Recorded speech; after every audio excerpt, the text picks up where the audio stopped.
Hello, my name is Marcus. I'm the compiler of a collection of therapy quotes entitled 1001 Windmills of the Mind.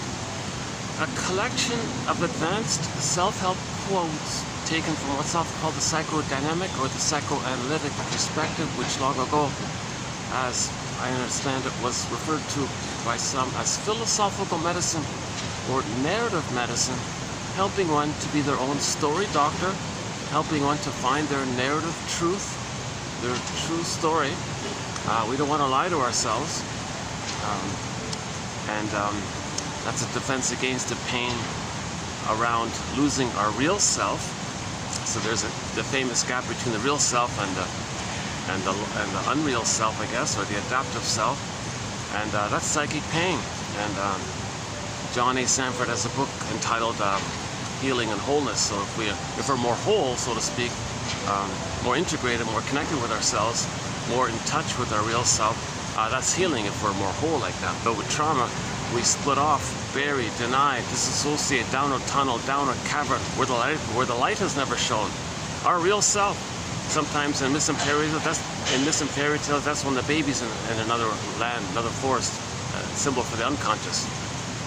Go I know not whither, and bring back I know not what. So lost, we don't even know that it is a real self that we're looking for. We think our false self is who we are, but there's something wrong in there. So go I know not whither, and bring back I know not what, because we don't have a memory of our real self if it got squelched so early on in the critical sensitive period up to age 3. Now this fragmentation of the self, a so-called metaphorical gap between the real self and our adaptive self, or functioning self, or social max, or persona. You know, this other side of us, it lets us drive a car, go to school, get 10 PhDs, get 10 medals, get 10 awards and all this.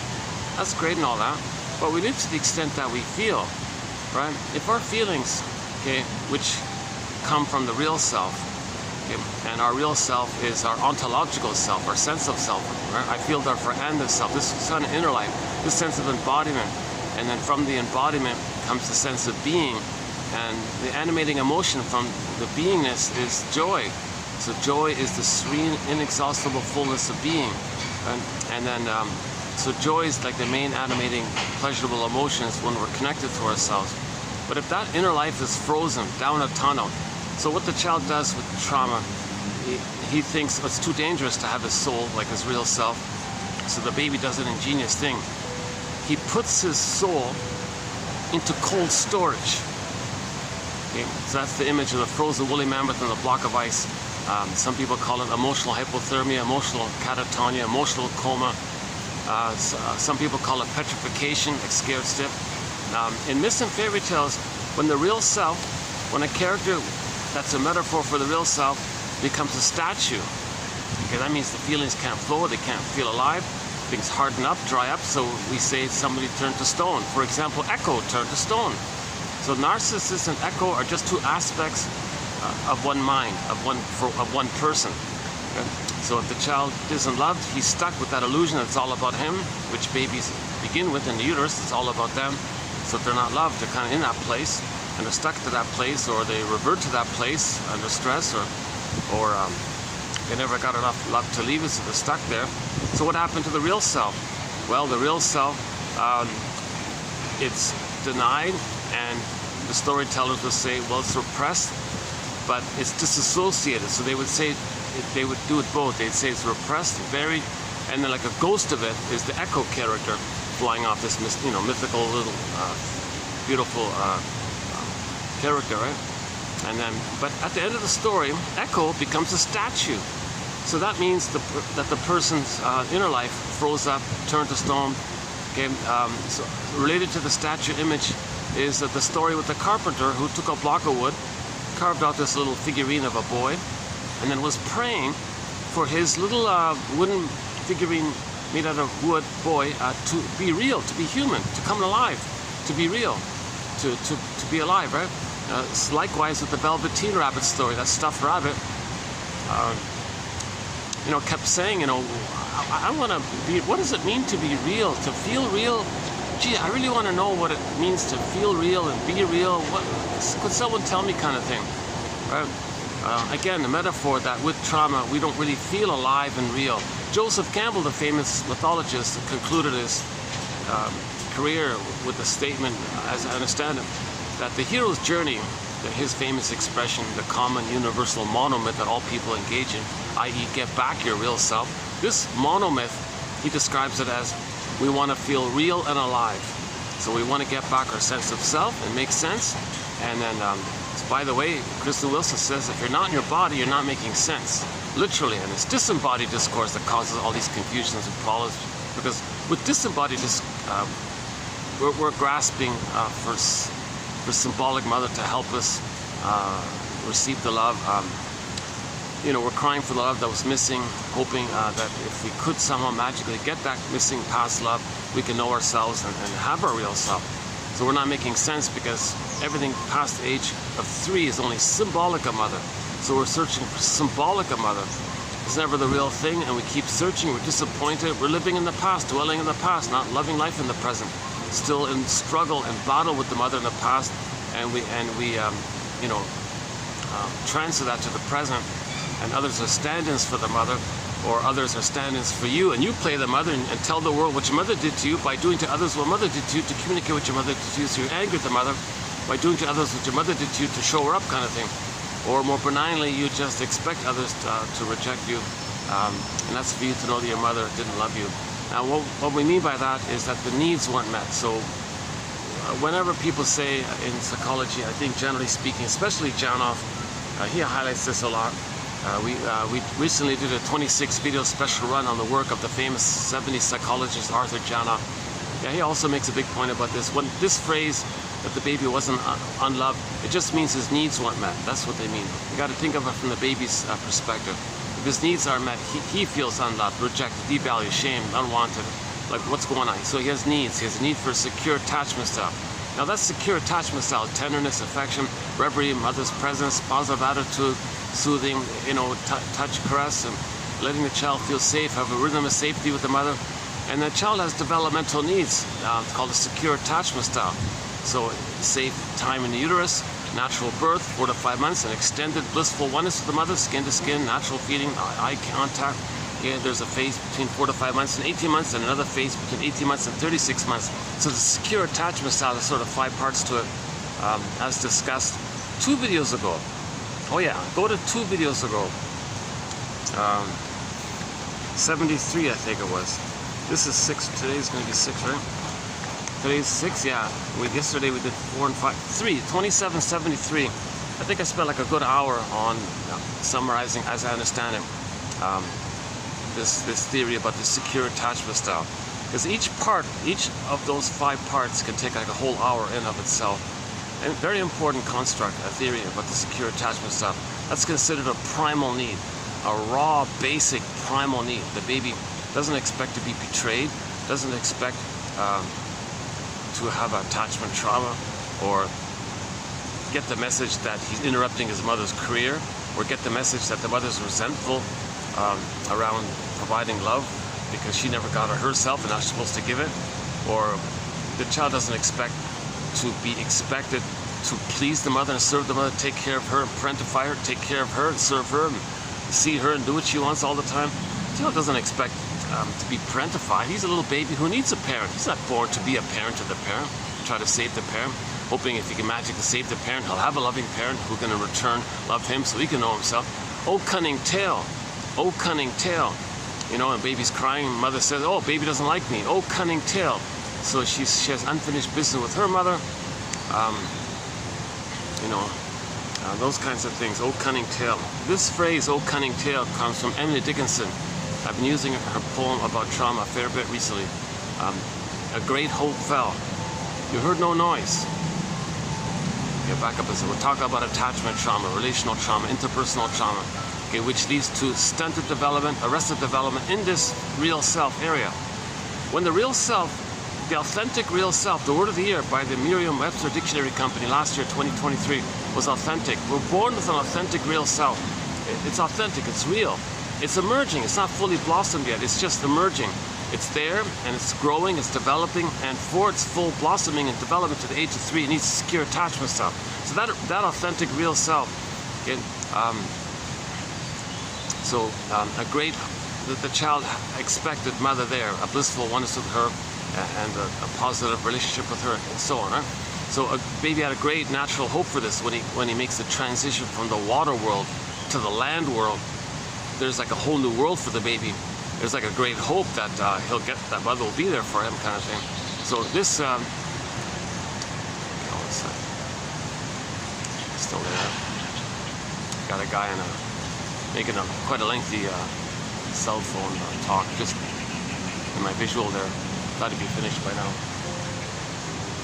I'm in a public. I've been doing this in public, so I always got to.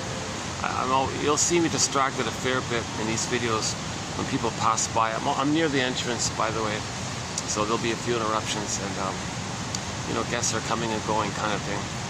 And if I'm having an off day, I'm having a little bit of an off day today, so you'll notice more mistakes, speaking mistakes at my end. I haven't been analyzed. I have anxiety. I'm not a professor, a psychologist, midwife, doula, nutritionist, gynecologist. I'm the compiler of the quotes. I only have a BA, keep that in mind. I'm finding these very interesting quotes. They're clear, they're educational, they're informative, hopeful, and not too long, not too short.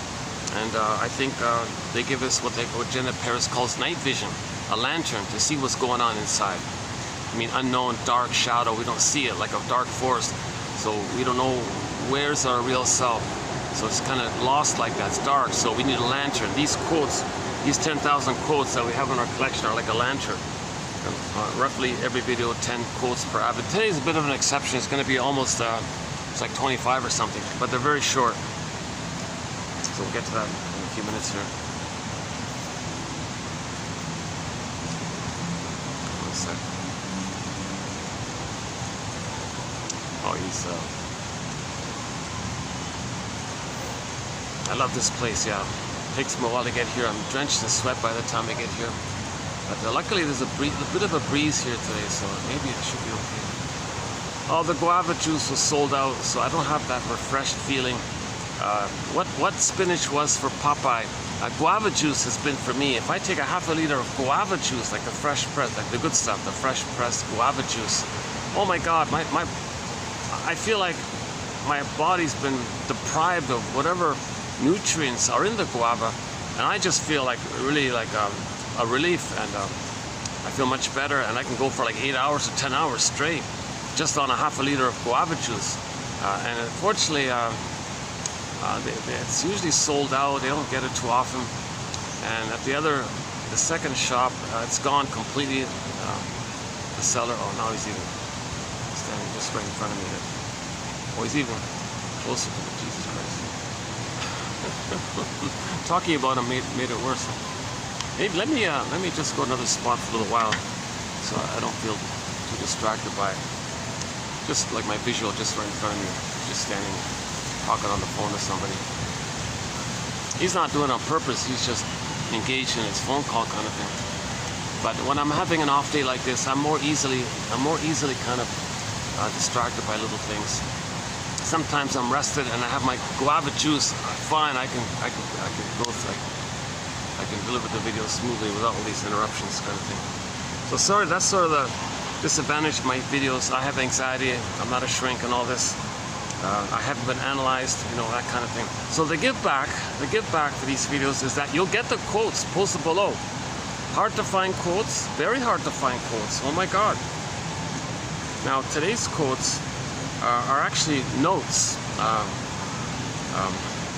by a guy. So this guy was, I looked it up, he was born in 1880 or something like that, 1890 or something like that, and he's been making notes of psychoanalytic articles and all this, and finally he published them in 1970. A guy named Henry or Harry, one of those two, Hart, H-A-R-T, Hart. And so he published his notebook, kind of like Cole's notes. So he didn't quote anybody. He just made like a little note about what the article was about, and just, in a way, he just kind of paraphrased the title of the article and allowed people to know which article it's from. So you'd have this one source, 1,000 pages, 1,000 plus pages of these notes. So in one source, if you're interested in a topic, you can immediately look it up in which journal and all this. Anyways, this was published 1970, 4 volumes, massive collection. I never heard of it. And then just recently, it was withdrawn from a library. Can you believe it? A library would withdraw a Cole's Notes collection kind of thing. I'm calling them Hart's Notes. Actually, I'm calling them Hart's Id's Notes, like Id Bits, Hart's Id's Bits. In the comic psychoanalysis, they had a little section there called Id Bits, like unconscious id, right? The energy of the unconscious, sometimes called the id. All of the energy, all of your energy that's connected to your past memories, in service of your past memories, repeating what caused painful in the past, all the energy in that area, it's called the id, right? So he had a little section in the comic, very good comic, by the way, discussed yesterday, called Psychoanalysis, 1955, which just got digitized 4 years ago by Dark Horse Publishing. The best introduction to psychoanalysis, hands down in my humble opinion, is that comic. Every 3 months they put out 1 issue. It ran for a year, so there were 4 issues. Those 4 issues offered 12 therapy kind of sessions put into comic book format. It's not a little exaggerated, yes, a little dramatic, yes, but it's not like some ridiculous, distracting, amusing kind of thing. No, it's actually educational. It was part of the mental hygiene movement of the 50s. Mental, emotional, spiritual hygiene movement of the 50s. And I think to this day, that's still the best introduction to psychoanalysis. That comic, it got digitized 4 years ago. Exactly 4 years ago. Oh my God. February 2000, it got digitized. We're now in February 2024. It got digitized 4 years ago this month. Well worth the feed, and you get a digitized copy. They did a limited print hardback. I had it. It's kind of too heavy to carry. I can't believe I didn't carry it. Yeah, I left it behind, kind of thing. But anyways, you can get the digitized copy of it. Now, if you want a sample of what I'm talking about, in the search engine here provided by the channel, just type in comic. There's a good 4 or 5 solid, excellent quotes from that comic I've included in our collection here. Maybe a few more, actually.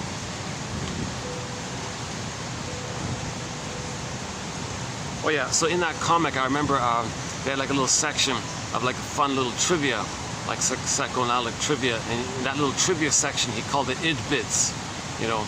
So I was thinking, this collection, this notebook collection by Mr. Hart here, it's kind of like, it reminded me of that. Just short little trivia kind of ideas. So we can call them Id Bits 2.0, let's say, or Hart's Id Bits. Let's just call them Id Bits 2.0. Yeah, let's do that. Id Bits 2.0. So in this video, we'll be doing about 25 Id Bits. Just very short little just short little sentences. And let's see how I did it yesterday. I did 20 of them yesterday, and that was a lot of fun. There were some good ones. The best ones were that first batch. So check out. I highly recommend the last video. That last video was a good one. A lot of good stuff in there. That was marked TQ therapy code. TQ 27 70 4 and 5. Yeah, and this one we'll be doing 6. We'll be doing a TQ. Yeah, 76 in this video here. Yeah. Okay, 2 pages here. Usually it's like a page and a half kind of thing. And we this entire collection of 1001 Windmills of the Mind now has over 2,000 pages, single space, 2,000 pages. You know, and a lot of these quotes are hard to find. Like, for example, that comic Psychoanalysis. That's hard to find, kind of thing. That just recently got published. This Id Bits I'm talking about now just got uploaded less than a year ago. I just found it myself. A little excited to find it. little laborious, a little too vague, a little too, it's dated, it was published in 1970, so he's referring to a lot of the older ideas. And he just wanted to make a little note of it. So he probably, I don't know, I feel like it was a massive undertaking what he took on to skim and scam tens of thousands of articles for the past 100 years or something, and like make a little note of it. I'm not sure how well he could. Anyway, it's still pretty good. Check out the last video, and you'll see what I mean. This will be like part 2 of this. This will be like part 2 of these bits. So we'll see how it goes. But that last one began with an interesting one about the siblings, the sibling rivalry. There was a family with 3 kids, 2 brothers and a sister. Now, it was a dysfunctional family, so none of the kids got loved. So they were all betrayed. They all had trauma. And to make matters worse, the 2 brothers would gang up on the daughter and bully her and harass her and all this. So she ingeniously, out of desperation, felt so betrayed, she managed to find a way to, like Iago, pit the 2 against themselves. And she got some relief. Now, that was within the family, right? But that was a pattern to get relief, and that was a set pattern for her. That didn't heal her. That didn't change. Didn't heal her early trauma. It was just a coping mechanism for the pain, and it didn't heal her. But it taught her how to try to master the trauma within that family. So later on, it was a lifelong pattern. She spent her whole life, all right, having 2 boyfriends and tricking them to argue amongst themselves. And she did this again and again, and nobody knew why. Why was she spending her whole life, tricking the 2 men in her life that she's dating, let's say. Like maybe dating one guy, for example, and then dating the second guy, but not telling the second guy that she's dating the first guy, to force the 2 to be jealous and argue. She kept doing this kind of thing. She couldn't accept any relationship because she was still in battle with the pain of her childhood. It was unfinished business. It was a struggle. She was angry at her home life. She got some relief there, and maybe it was a communication of her. It might be like she's communicating. Like what she might be doing was she's trying to communicate her childhood. Like when she pits men against themselves, she's trying to say, look, that's my childhood. My brothers were bullying me. So why was that there? Look at my dysfunctional home. Look at my parents. I'm showing up my parents. What kind of home did I come in? What kind of home did I have if this is happening? So she's angry at her parents, at her home life. So she's still expressing her anger what happened around not getting the love that she needed. So she's still in that mode of expressing her anger again and again as a cry for love. Everything's love or a cry for love. So part of her cry for love was to say how angry she was at not getting the love, and that's considered in the umbrella of crying for love. So self-help author Helen Schulman, I think, has a famous line: "Everything's love or a cry for love." If you see me pausing, it's because the staff are walking by or doing something. Okay. Actually, I got a bit of an early start today. Let's see, but it's funny. I'm fatigued today, but I've got an early start, and I've got a nice, quiet venue here today. So we'll see how it goes today here.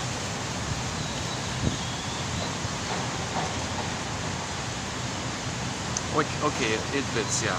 So we'll get to Hart's notes in a few minutes here. So let's just lay down the basic premise here, as I understand it. So we're born with an authentic, real self.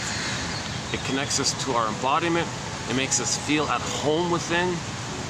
Usually in pop culture they say, I'm comfortable in my own skin. But in psychoanalysis, what that means is you feel embodied. like your body hums kind of thing, like you feel not overheating, not that kind of. That's symptom of trauma if the body's too hot. If the body temperature is way a little too hot, that's a symptom of trauma, not that kind of thing. Actually, Janus says, if anything, your body temperature should be a little slightly on the cooler, on that average range, tip that edge on the lower end, right? He thinks 98.6 is actually too high. It should be 97.9 or something like that. And that's a separate topic. Yeah, but by the way, we did a 26 special run. That was a very exciting batch of quotes just completed. I feel very a little kind of enriched and proud that I found it and have provided this excellent 101. If you want a good 101, Janus 101, Arthur Janus 101, his theory about okay, so he's got several theories within his so-called primal theory. That's just an umbrella term about having a belated release of your feelings around the trauma. But to do so, you need at the same time a belated understanding. So with the belated understanding, so you need constructs and theories that helps maybe with the belated release and to a belated understanding. So that whole topic and symbolic acting out and how beliefs can trigger endorphins and how we have three brains, okay, the three-in-one brain or the triune brain, how we have three brains. He talks a lot about trauma in the first brain. So we have three brains or three minds, three memory systems, or three lines of consciousness. This whole attitude is important, and the emphasis being on the first brain, the survival brain. Okay, the language is physiology and sensations and visceral, and your anxiety comes from there, and OCD comes from there. I mean, a lot of symptoms come from there. You know, poor blood circulation or shallow breathing or whatever. And the whole vital signs, and that whole topic is very interesting material. I didn't really cover the technique of it all, just more about the theory and the knowledge, a little bit about the so-called rationale for the technique. I still have a question mark about how someone can truly have this kind of genuine catharsis of an old trauma. And now, an important follow-up to Janus material, so that ran from 2745 to 2770. Now, important tag-on was just done from 71 to 3, called Abreaction. Sorry about the jargon, and it took me 3 videos, but if you're willing to invest for those 3 videos, I mean, at least read the quotes for it. I don't mean my commentary, but if you read the quotes, click the more link, you get the quotes. That's an important kind of supplement to Janus material. And that supplement came about because I had some confusion about this issue of the difference between just blowing off steam or what actors do, pretending their feelings, sham feelings, so-called tragic catharsis, or versus the genuine feeling is healing kind of thing. So okay. So those 29 videos was I think a good little bundle, a good package on psychology right there. Because Janus kind of summarized psychology, and I've summarized his material, so I feel pretty good about that. Okay, plus the 3 video tag on. Yesterday we started a new thing, the id bits. So we did id bits part 1. Yeah, Mr. Hart's notes, let's just call them id bits as a tribute to the comic psychoanalysis. Yeah, let's call them id bits.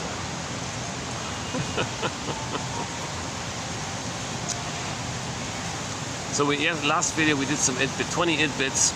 And once again, we'll do about maybe roughly 25 more id bits in this video here.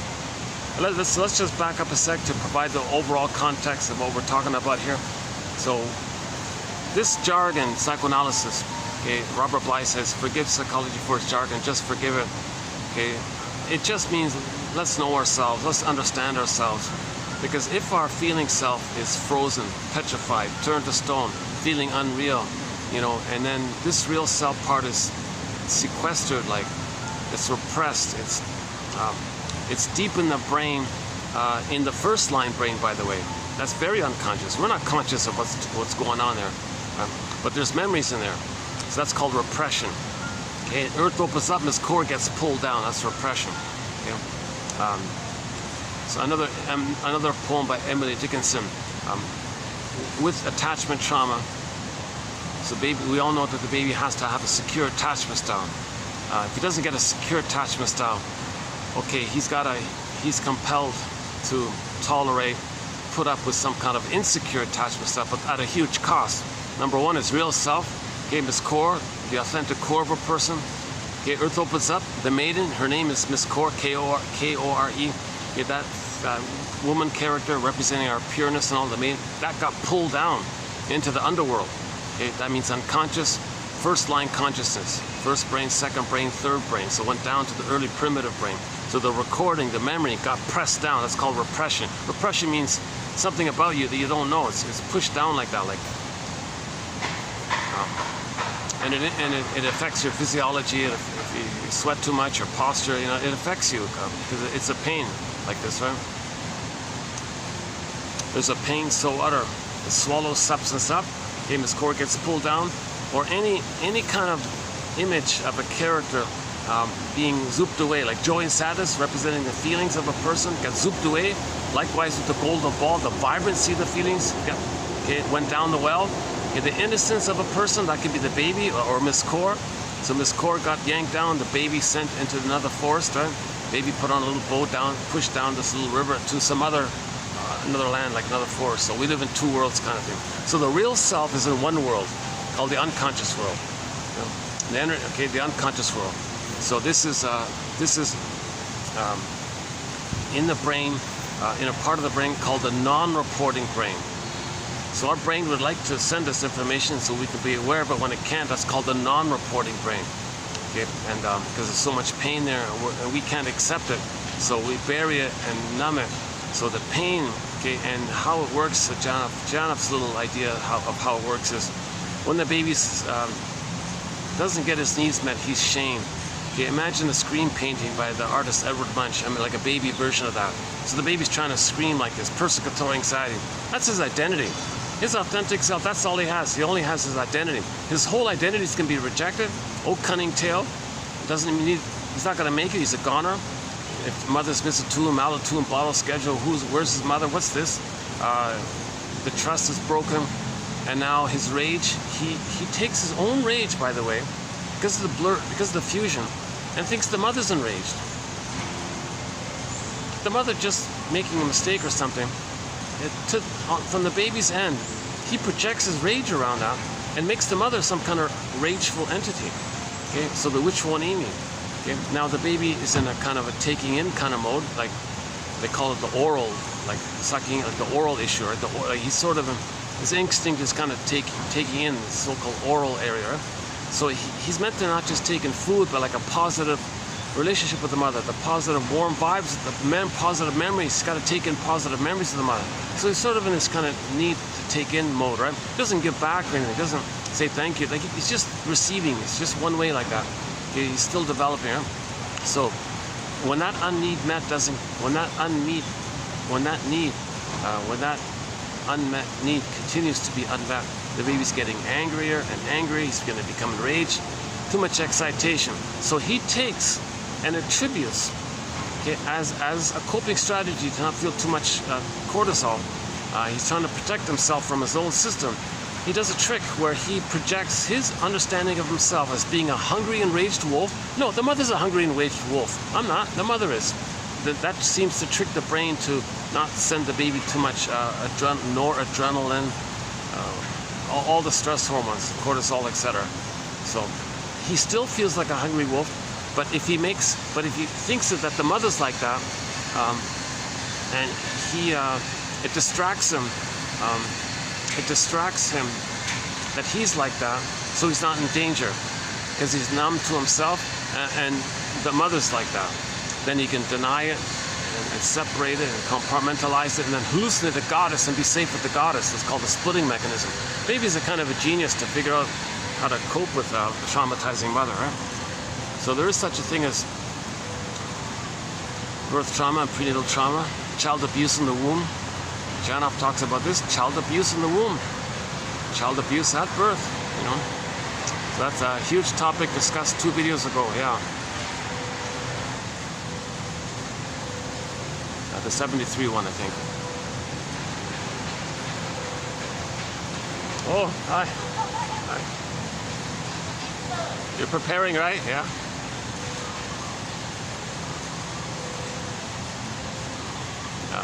She's one of the staff there. Always on the go, preparing some for the next event and moving tables. Like a true loyal, devoted, hardworking staff. Like an older person, but friendly person too. So yeah.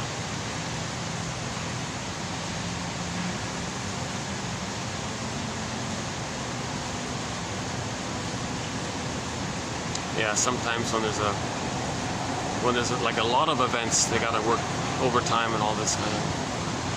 I'm in a very nice venue. Yeah, I still don't know the full story, but this has some historical significance, some kind of ancient, long ago historical significance. I don't know what it is yet, but it is like a landmark kind of place.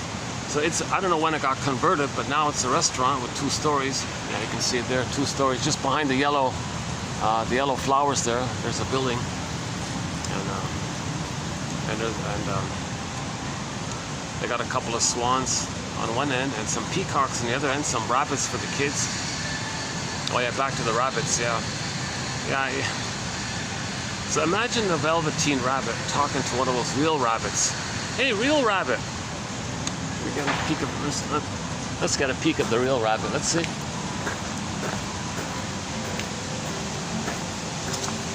Oh, well, if the swan is there, let's get a peek at the swan.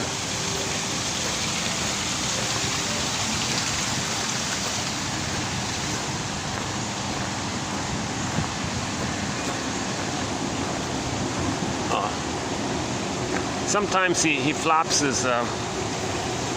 Sometimes he flaps his wings and things. And can we get him in? He's usually grooming himself. This is one tidy bird. Hello, hey bird. Hey, say hello to the. Okay. Well, give him his privacy here. He's always grooming himself. He's always fluffing his feathers or something. Once in a while he'll flap his wings, which is kind of cool. Yeah, they got 2 of them there. Yeah, they got 2. The black one and 2. And we've done some videos at this spot actually. See, I want to get the maximum distance from the other guests, so I don't make sure I don't disturb anybody. But it's luckily there's a lot of noises around, so that's pretty. This place works out okay here. So let's imagine the velveteen rabbit. Yeah, there's a stone rabbit. Yeah, let's imagine a conversation between this stone rabbit. I just noticed that. Here's a marble. Let's see, get him in here. So there's a marble or stone rabbit. So let's imagine a conversation between this stone, marble, unalive statue of a rabbit, okay, talking to one of these guys.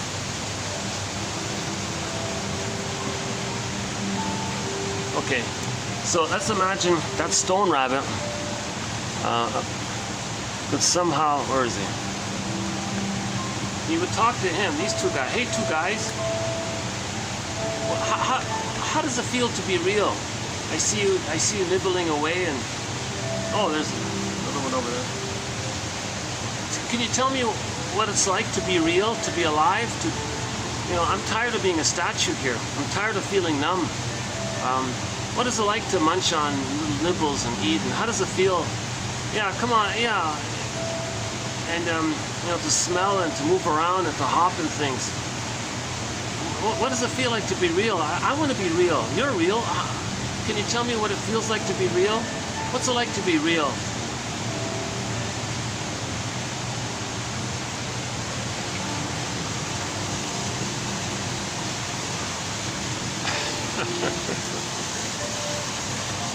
So the velveteen rabbit story, a very good little story, right?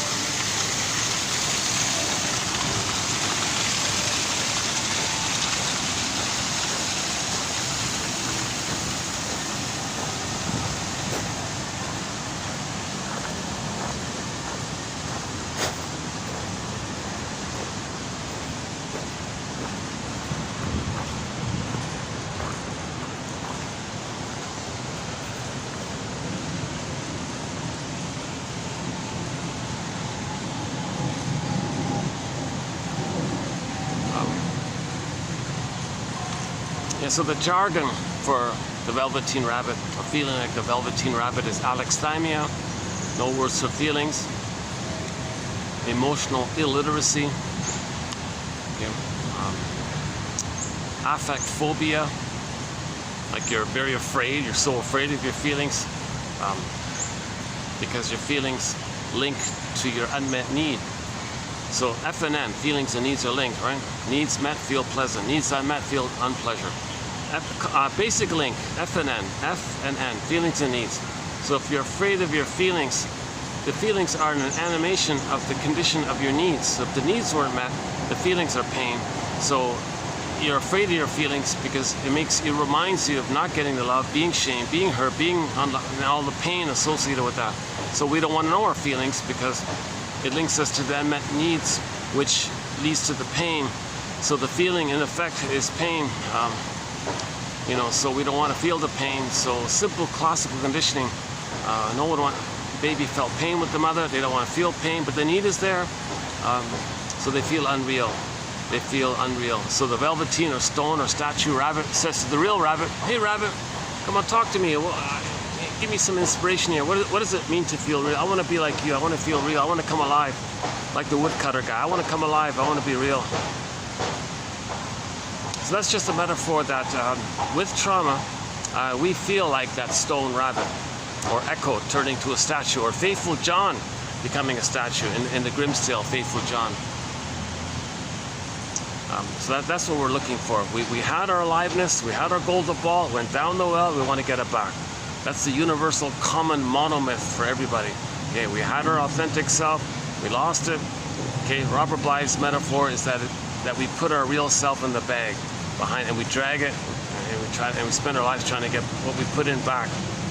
So his line is that by the age of 5, so much of who we truly are, who we're meant to be, had we been loved, the gifts of the real self, our talents, you know, our developed ego that will let us be aware of our talents, which would lead to pleasure if we can express our uniqueness by having a strong ego, but that ego is undeveloped. The ability to mourn is in the bag, joy is in the bag, empathy, in some cases even empathy is in the bag. Like a lot of the more human side, and knowing your interests and knowing your talents and all this. So much of who we're meant to be, who we are, had we been quote unquote properly loved, right, gets put in this bag, like us, that's undeveloped. Okay, so same like Miss Core getting pulled down, it gets put in this bag. We carry this bag, it's a shadow image, so behind us we don't see it, dark bag, shadow image of the shadow, like sun, you don't see it. Okay, then we carry this bag with us all of our lives, and we spend the rest of our lives trying to go in the bag, so to speak. So we need a lantern, right? And that's what these quotes are for, giving us a little lantern, giving us some night vision, like a flashlight, to see if we can somehow reclaim, reintegrate, re-own, get back to ourselves, to have more wholeness and healing. That's pain like that, to be fragmented from ourselves and or ourselves. Okay, now by the way, if you take all these traits about us that's denied like this, put into the shadow, and bundle it up, we may call it the shadow self, the secret self, the second self, okay, the double self, the shadow soul even. Or the stranger, some people call it the stranger within or something. It's the one who walks with me, who's not like me, who is me. Someone's living my life, I know nothing about him. Okay. So in literature, they deal with this motif called the double motif. Okay. So in the Student of Prague story that Otto Rank likes to tell in his famous essay called The Double, very good essay, highly recommend this essay. Otto Rank, 1920-something essay called The Double. He based it on the play called Student of Prague, where basically one guy bumps into some other guy. And this other guy, you know, so by the way, this is like a fantasy, science fiction, metaphysical kind of story, right? Like a therapy. It's a therapy idea, so you use science fiction for that, right? So he bumps into some other guy, and the first guy doesn't realize that this other guy is actually a representation of him. It's him. All of him that he doesn't know, put into a character form called the double self. And the idea was he was meant to befriend him, and he never made the connection. And he ended up in a big argument with him. He actually even hurt himself, And then when he hurt him, he got hurt. And then on Tombstone it said, oh, here's a guy who never got to know himself. So the moral of the story was, we gotta get to know our denied self, that there is such thing as a denied self, a second self, a repressed self, a disavowed self, a disassociated self, a split off self, a real self that's frozen. There is this other part of us. It's the real part. It's makes us feel meaning and love and pleasure and joy and living life in the present, and all the capacities are there. The capacity to more is in there. And for some people, if the trauma is very severe, the capacity for empathy and care is going to be in there. The reparation kind of idea, the quote-unquote more human side of being human is going to be there if the trauma is very, very severe. So that's a lot to lose, and then to be stuck in sleepwalking the life, going through the emotions of life. So when there's a pain like that, back to Emily Dickinson, there's a pain so utter, swallow substance up, okay, or it gets put into the bag, okay, and then the person goes in a swoon. Emily Dickinson describes it as a swoon, meaning endorphins. So the brain releases this spongy quantity of endorphins. It's the pain-numbing, tranquilizing, drunk-like feeling. Okay. I think a quick example was you stub your toe, the first fraction of a millisecond you feel pain, but then like almost instantly there's this spongy, numbing kind of feeling. So the pain is there, but you don't notice it. Imagine that for a whole life for a person. You know, so there's a pain so utter, it swallows substance up, and then the person goes in a swoon.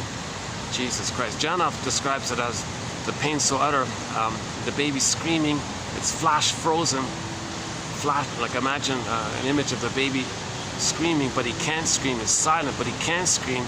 It's too much, so it's frozen. He's stuck there like a block of ice, and it's timeless, and he's stuck there in a timeless, frozen condition.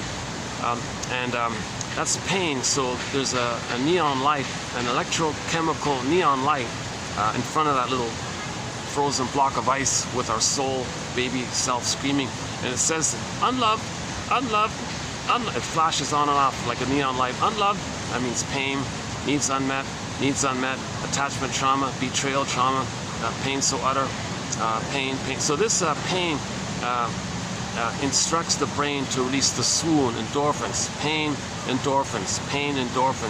So the brain has a natural ability to supply the person this chemical release within, like on its own kind of thing, right? And this can be like an ongoing, recurring order supply. The pain is the order, the supply is the release of endorphins, and it goes on like that. And Janus' point was, this goes on like this, the supply might run out. Also, then they run for cookies and ice cream and emotional eating, or the cigarette. He calls cigarettes tranquilizers.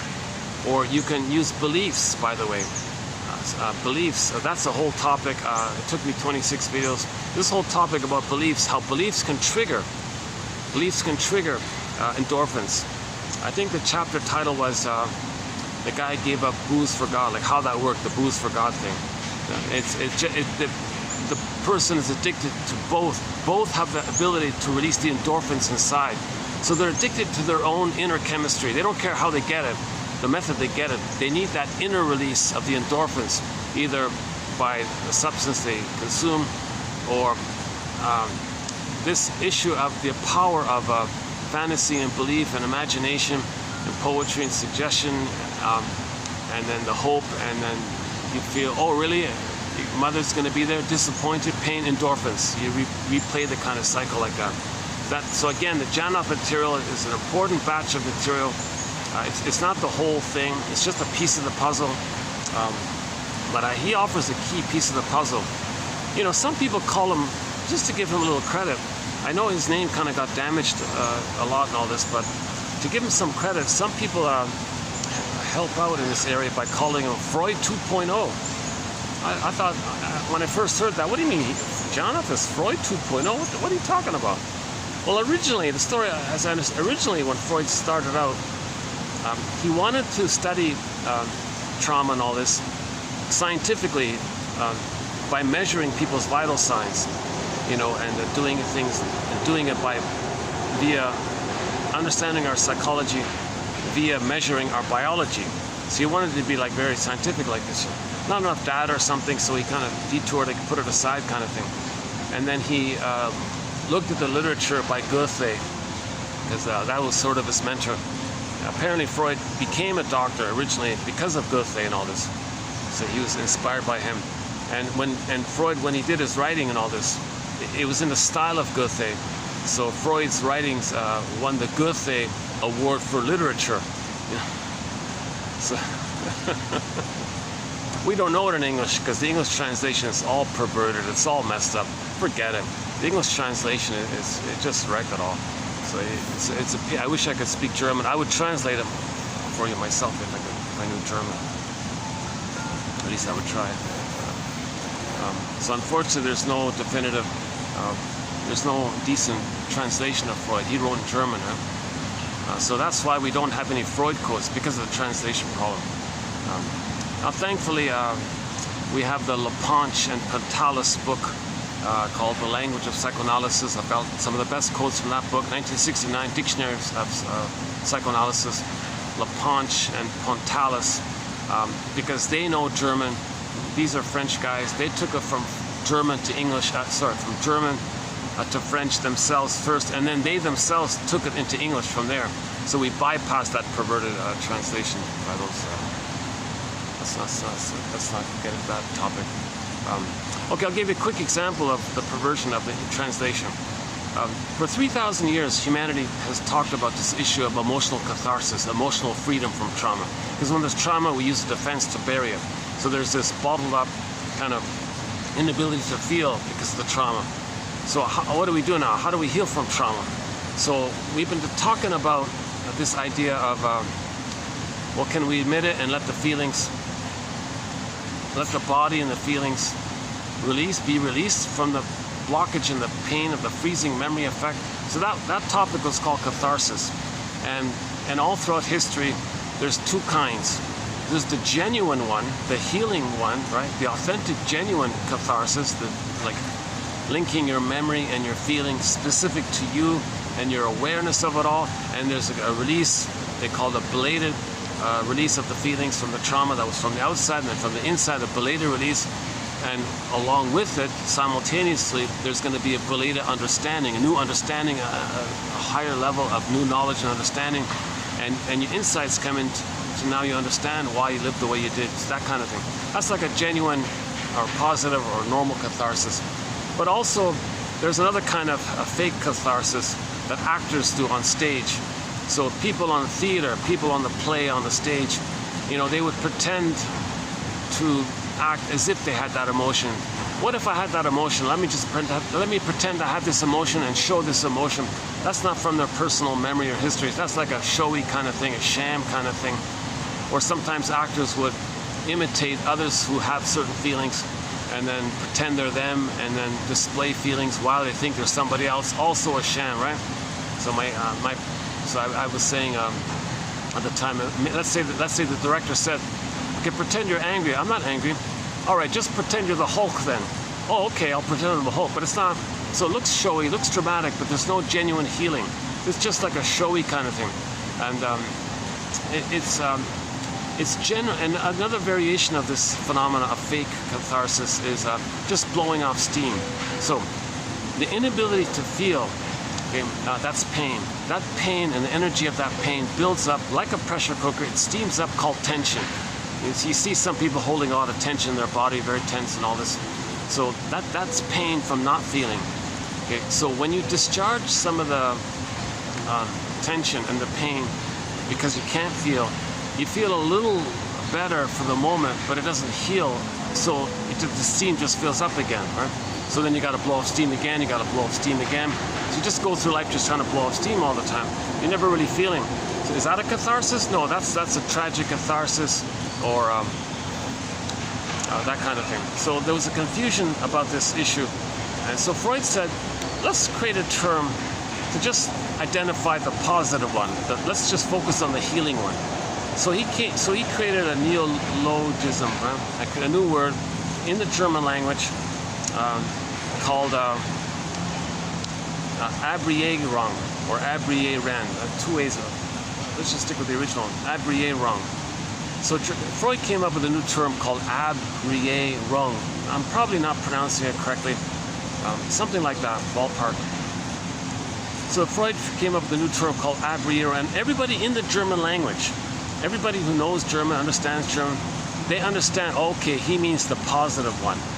He means the release of being free from the reaction of trauma. So the Ab in German means like moving away from what happened. Like meaning your feelings are going to move away from what happened. Something happened, your feelings are stuck, well, you want your feelings to kind of move away from it. So the Ab means like moving away from it, kind of thing, like a delayed moving away from the trauma. It had that kind of positive meaning of being free from the trauma. So the Abrierung is like the reaction, like the reaction of trauma, and the feelings are stuck there. Now there's going to be a freeing of it. That's the Ab part. So he made a new phrase to mean positive, genuine catharsis called Abrierung. Okay. So in German, everybody says, "Oh, Abrierung, I get it. Okay, that's what we're looking for. We want the so-called cathartic method was born, or the term catharsis, like in the positive way of Abrierung, right? So they were synonymous, genuine catharsis and Abrierung. Oh, we're trying to get this little bird here. Now there's a little bird here. It's hard to get him on camera. He's got this blue shiny beak. It's hard to, I still haven't been able to get him. He's got this bright, really like clear, almost like see-through, translucent, like a watery blue, like bright blue, clear white, like sky blue, and almost like a see-through, like a very interesting beak. And he's gray on the surface, but when he flies, the under feathers, his feathers seen from the underside, they're all black and white. So he's quite a. And there's another bird that hops around here. There's a hopping bird here. He literally just like hops, like skips, like a little kangaroo. A little bird just hops, truly like a kangaroo kind of thing. I got like a half a second glimpse of him in yesterday's video. Down at this place here.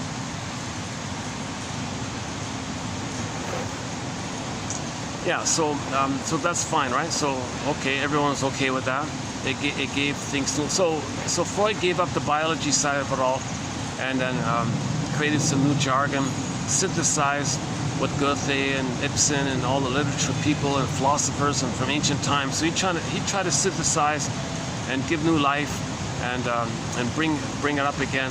So he one quote about him said he didn't really truly invent too much. He just kind of gathered what previous people have said and also added some new jargon and just put it together.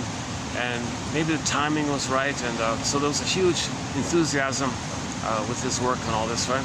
So that's fine, right? And then, but they want a controller, right? So the English translator, they didn't want this to get out, or they didn't want. See, in the pillage and the plunder, you don't want people healed, you see. So you block it. So there's a kind of a theory about that. I don't want to get into that too much. But the English translator said, okay, oh, we'll take it. Yeah, we'll manage this. We want to control this. And then they mess with it. So one example is that Abrierung term. Oh, let's give the English translation as abreaction. Okay, now hang on a sec. When you say abreaction, what do you first associate with that ab part, the AB part? Like you're confused, right? Do you mean like the word abnormal, normal, abnormal, against normal? And you're saying against the reaction? What do you mean against the reaction? You're kind of confused already. So you see what I mean? So that a lot of this English translation is kind of like that. They mess with it. They confuse people with it. If Freud meant something positive, but they had an opportunity to confuse you with it, like this one with the ab part. So Freud made a lot of jokes, a lot of puns, a lot of metaphors and little references in subtle ways or something. He took all that he took that vagueness as an opportunity just to mess with people, kind of thing. And I read a quote where he said himself, I marvel. Something to the effect that he takes giddy glee at the idea of anyone trying to figure out his translation. He says something to that effect. And he's a character himself. The guy was in his 70s, married an 18-year-old girl, like his seventh wife. There's something wrong there with that kind of thing. It wasn't really about healing. It was trying to block it, control it, don't get a proper English translation out, manage it, put out this English translation. So people have been stuck with this for the past 100 years. Okay, luckily, thousands of people have tried to wade through it and pluck around and push and cleanse it, like retranslate it, like countered it kind of thing. So we managed to, and Laponche and Pontalis was a big help in that area to try to save it, right? So the best of Freud was saved and all that, and the messed up, perverted translations kind of fell by the wayside kind of thing. But so we don't have any Freud quotes. Now anytime a German author, anytime a German speaker, like Karen Horney, one of our mentors, Edmund Bergler, Melanie Klein, Margaret Mahler, Helmut Kaiser, or any of the other German authors in our collection here, if a German speaker says Freud said such and such, yes, fine, great, I'll include it. So we have a few of those in there like that, right? Even Mr. Hart, I kind of let slip through a couple by Mr. Hart here. Like it was clear enough, so that's the only like little exception. But for the most part, we don't have any Freud quotes. I only have a couple of Mr. Hart saying Freud says such and such. It was clear, I thought it was helpful, so let's we'll see. I might take it out later on. I'm not sure, actually, to tell you the truth.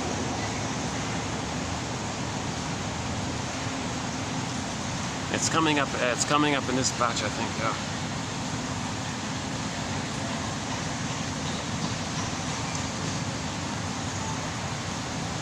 So where were we? Yeah, I'm a little tired. Yeah, so I'm a little tired today. I didn't get a full sleep or rest. No. Yeah, I was kind of.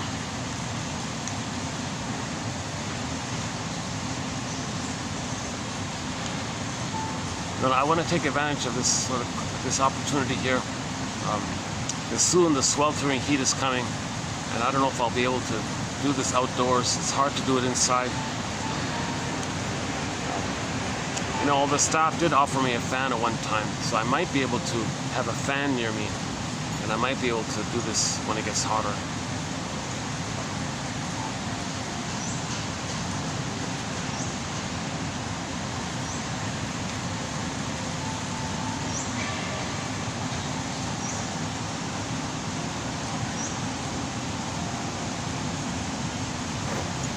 Yeah, so we were talking about the famous gap between our frozen real self.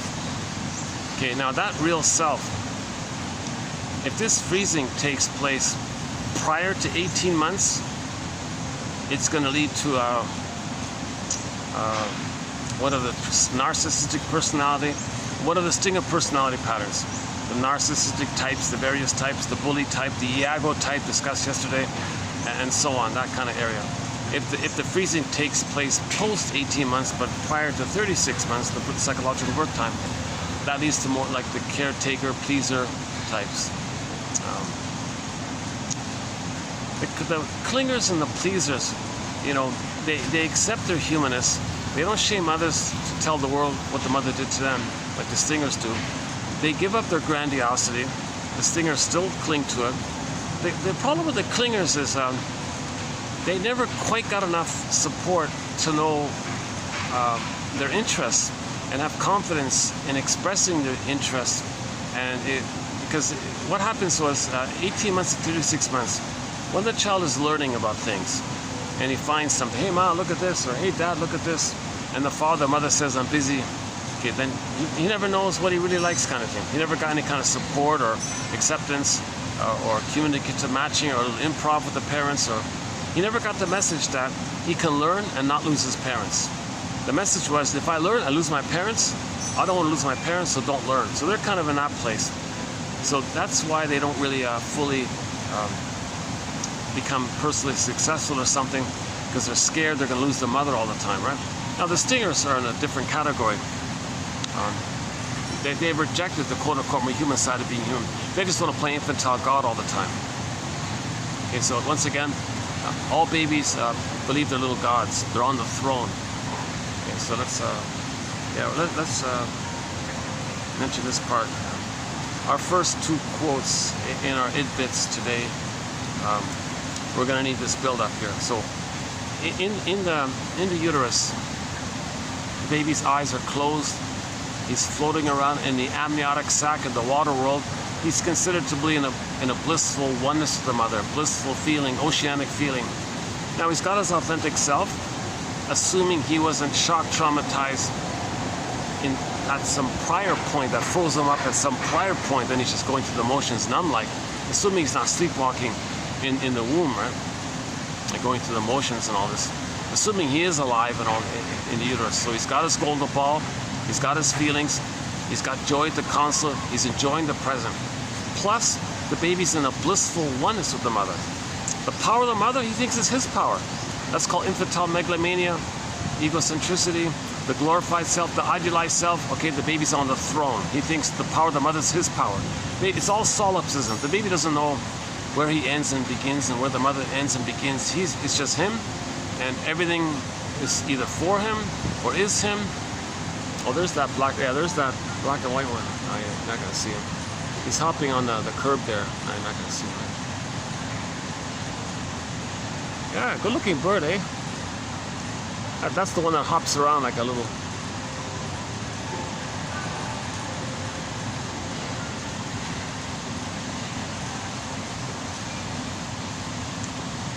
So, there's another one.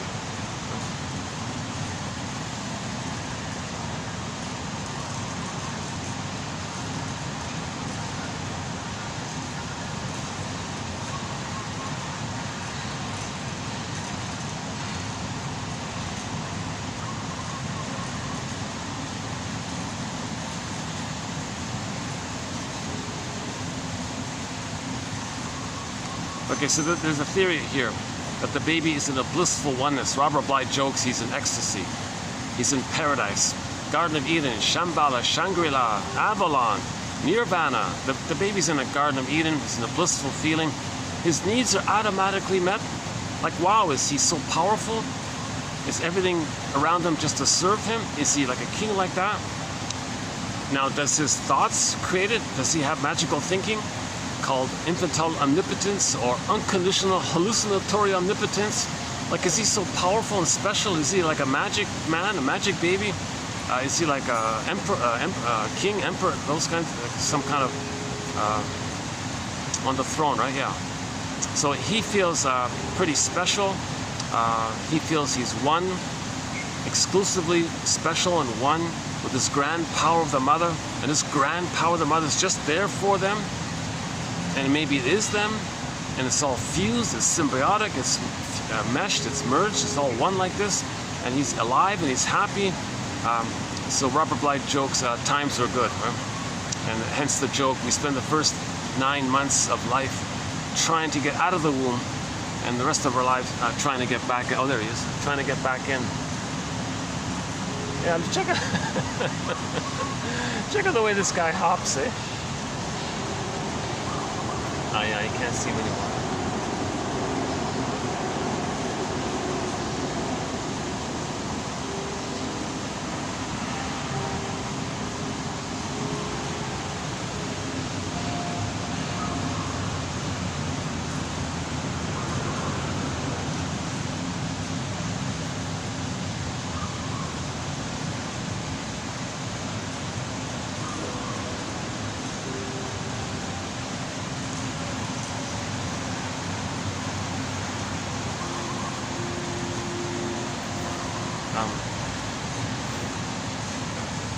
I wish I had some better pillows here or something. Oh, there's that manager there.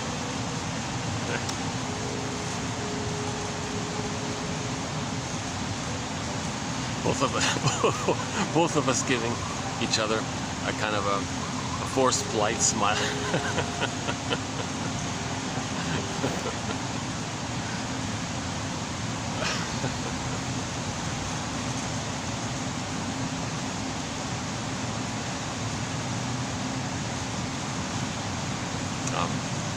No, she gave me a natural smile when I arrived. Oh, welcome, long time no see. And then I see her an hour later. Oh, I already said hi to you. I already smiled and said hello to you. I got to do it again. Oh, okay, I'll do it a fourth time.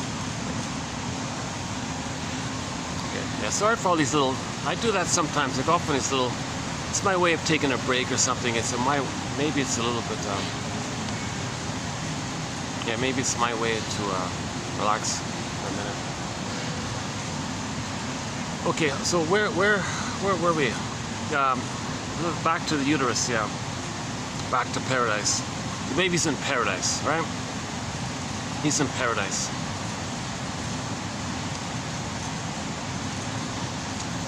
Now we don't remember this, and no, he's not addicted. He's not addicted. He's in a blissful, excited feeling. But that's different from dependency. It's just a natural kind of growing situation. It's completely different. So no one, I've never heard anybody imply that he's in that kind of state or something. But he's in a blissful feeling. He thinks he's a little god. He's all powerful. He's special or okay, like chosen. Maybe he feels like chosen or something, right? That kind of thing. But anytime that word comes out, I feel like I ought to do like a sidebar kind of thing. A famous, I don't know the full story, but some statistician or mathematician or somebody, he said that the odds of any person being here, the odds are 1 in 400 trillion. The odds of you being here are 1 in 400 trillion.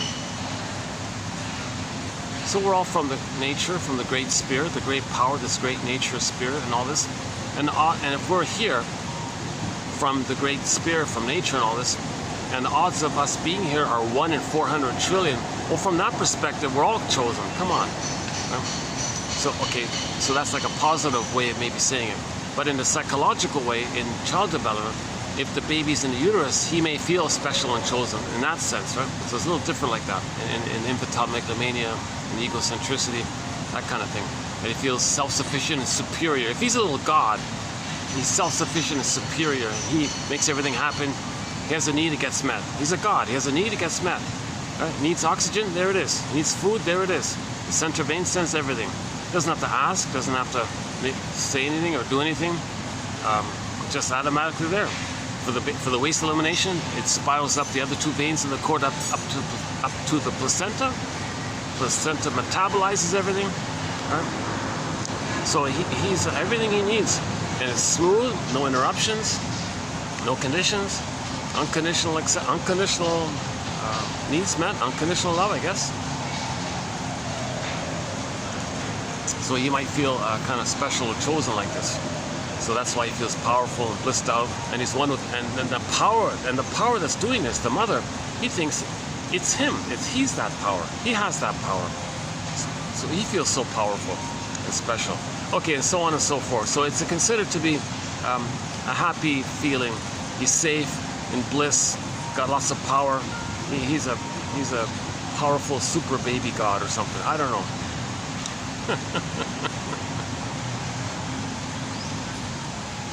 Now this sense of grandiosity,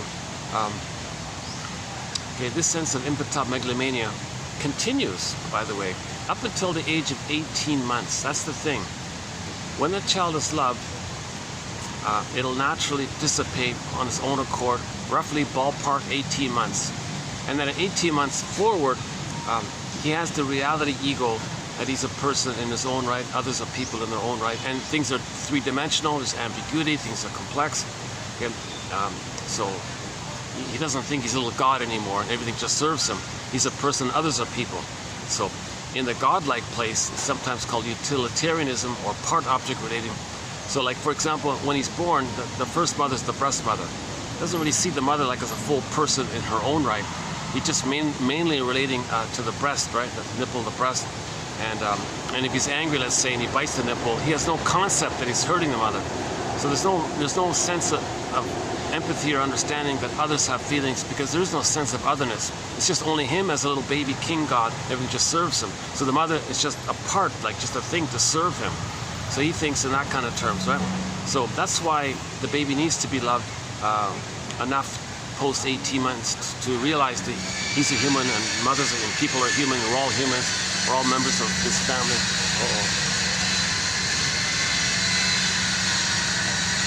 Hopefully that's not going to go on for too long. Sometimes once they get started, they can go on like all day.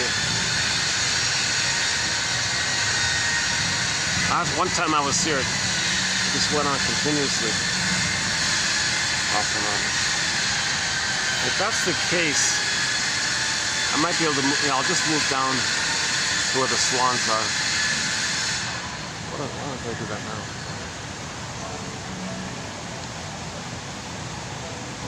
I'm starting to like this spot after all. I did most of the videos before by the swans, but I want to give more space to the other guests. Here nobody sees me. At this time I don't see the other guy. Yeah, I can see them, but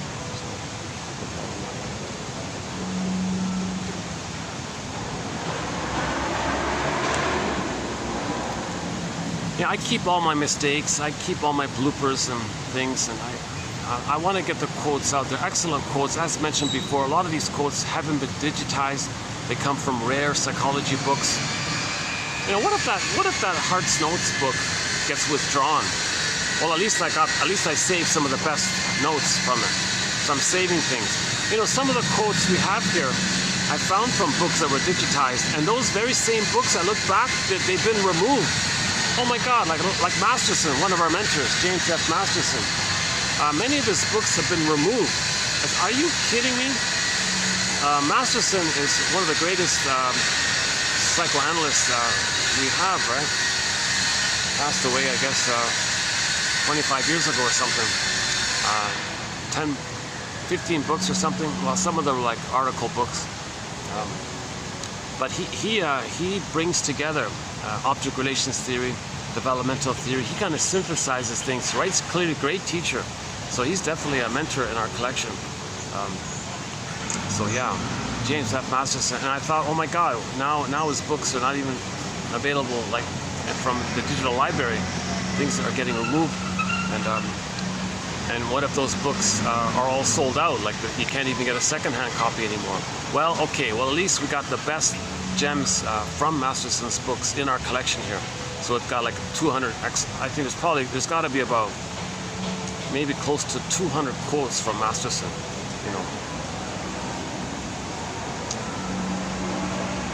a good place to start with Masterson's work is a book called "The Search for the Real Self." That one there, 1988, I think. The Search for the Real Self. The Search for the Real. That one's still available online. Yeah, you can find a digitized copy of that, I think.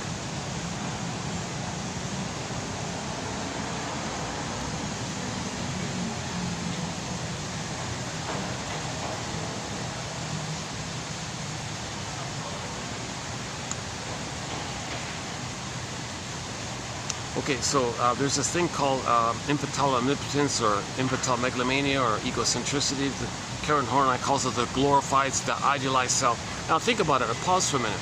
If a child is traumatized before 18 months, if he's frozen before 18 months in his emotional development, if he has stunted development, arrested development, developmental arrest in this emotional inner life area, right, psychology area, and he's frozen prior to 18 months, then he's stuck there in that place. He's stuck there. Now when he's stuck there, he's going to keep on looking for mother's love to pick up where he left off, so to speak, and get mother's love so he can resume development. It's pain to be stuck in a painful place like that. So he didn't get mother's love, he didn't feel safe, was rejected, misattuned, malattuned, mother, old cunning, whatever it was. If this freezing takes place prior to 18 months, he's stuck at that kind of place. So his real self is pained, it's shamed, it's buried. Okay? Now when something's buried, he doesn't want to know the pain of it, so he'll say others are no good. He felt no good and shamed, he'll say others are that. and then he takes refuge in that place of him still thinking he's on the throne, he's a little god and all that. But as human, the split, right? The split, his true self that's repressed, it's still there. It's frozen. It's like a marble rabbit, or turned to stone. The soul turned to stone. It could be any mammal. It could turn to stone. Usually it's like a character, or a maiden, or a boy, or baby. It could be a frozen baby. It could be animal. Yeah, it could be animal. In many fairy tales, it could be a wounded animal even. So in some fairy tales, the protagonist has to go into the forest in the unconscious, find and locate the wounded, fill in the blank, could be any animal. Don't hurt him, nurse him, bring him back home and nurse him. That's called self-reparenting. You got to adopt your own wounded, exiled self, and it's regressed. And because it's a mammal, that refers to the middle brain. Our humanness is in we're mammals, so it can be an animal because our second line consciousness. Okay, that's the monkey brain, the chimpanzee, right? So our feelings are from that area. That's why the soul can be represented as a wounded animal in a forest and all that, right? And you need your consciousness of it to heal your feeling self. So that's why the third brain is there to help heal it. And if there's too much pain, the third brain buries it with cigarettes and cookies and beliefs and all that, thinking that they can be mother's love at the same time. So if the trauma takes place prior to 18 months, okay, so it's this shame, this true self that's been shamed and frozen, petrified and all this, the feeling is, oh, I'm no good, I'm unloved, and etc., and so forth and so on. Right? So to not feel the pain of that, the person will, quote-unquote, project, meaning their attention of what belongs to them will fly out, like project out to someone else. And they'll say they are fill in the blank, no good, defective, shame, unworthy, so on and so forth, right? So to distract them that they don't feel that within. That's right. So projection means something about you whereby if you were to admit it, it would lead too much pain. So to not feel that pain, the trick of the mind, mechanism of the mind, operation of the mind, maneuver of the mind, okay, to not feel that pain again. The baby's a genius to not feel all this pain. The compromise is, well, just say others are that. Others are no good. Now you're talking about yourself. So it tricks you to not, your attention is out like that, so it distracts you from feeling the pain within. So that's part of the way to not feel the pain of being unloved by the mother. Okay, the greatest hurt of all, mother failed me. Okay, mother was soul blind. She betrayal trauma. The old cunning tale. So that's the whole topic of why so many mothers are misattuned to their baby's needs, malattuned to the baby's needs. That's a whole topic called the Jocasta style of mothering. That's a whole chapter in of itself. Once again, we have 60 chapters in our book, in our collection, in our encyclopedia. One of the chapters is called the Jocasta style of mothering. Jocasta. When Odysseus went into the underworld, he saw Jocasta there.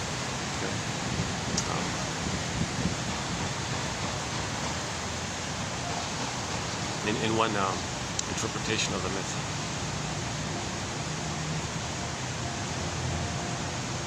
Well, he saw his mother there, right? But the interpretation, well, that's Jocasta. Okay. Let's not do the Odyssey right now. That's another chapter is called Interpretations of Myths and Fairy Tales. That's a very key. That's in the top 5 most important chapters. I think that one there. We do the Odyssey and some of the tales that Robert Bly likes to tell, some of the tales that Alan Chinen likes to tell, the author of Once Upon a Midlife, In the Ever After, Beyond the Hero and Beyond the Princess. That Beyond the Princess, One for Women, got renamed. He renamed it Waking the World, right?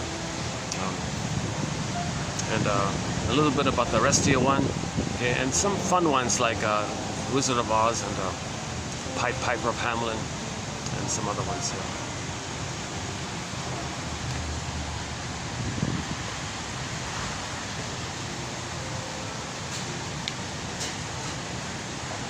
Okay, so sometimes this is referred to taking refuge in that one, in the grandiose part self. So the real part self, the real self, is denying, it's pain, don't want to feel the pain, say others are no good. You take refuge in that part of you where you believed you were on the throne, special, chosen, okay, that whole area. Self-sufficient, superior, don't need anybody, above it all. So that means you're going to go through life putting others down with your cynical humor, sardonic humor, shaming humor, black humor, dark humor, put down humor, bitter banter, this kind of bitter wit, this kind of sharp little zingers and all this. You're going through life constantly needing to put others down, because what you've done is, to have a mother, you got to identify with the aggressor, to have a mother. So that's another thing, another defense mechanism. When the child's not loved, he becomes the aggressive mother to not feel the pain of mother hurting him. He becomes the hurting mother who hurts him. So again, it's still fused. Mother hurts him, babies. So the memories are relational. Memories are relational. The baby was the passive, shamed, helpless victim.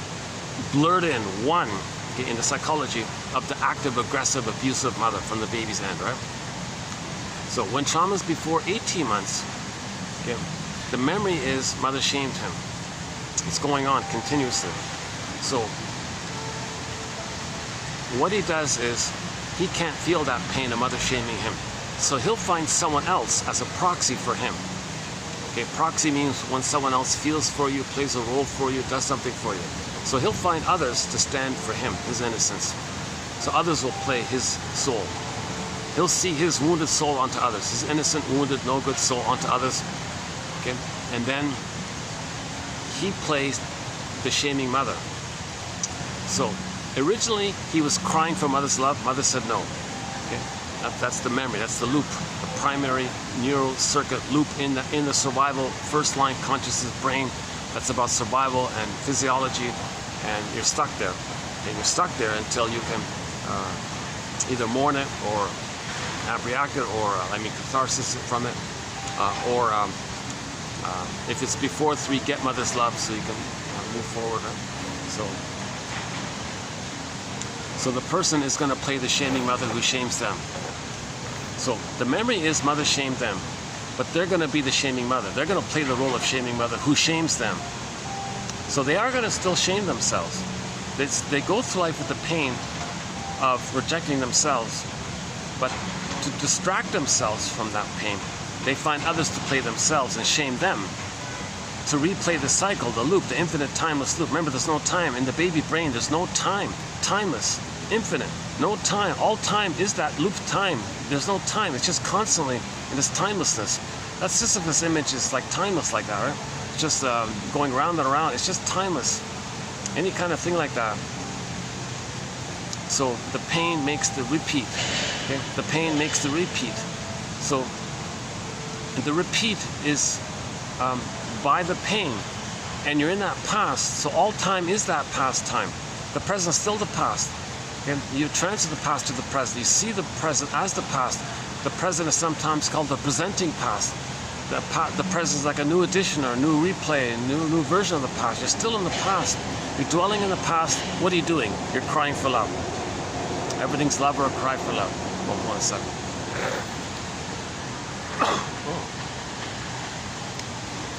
Well, that's the second time I sneezed on camera. No, that's the third time I think I sneezed. No, second time.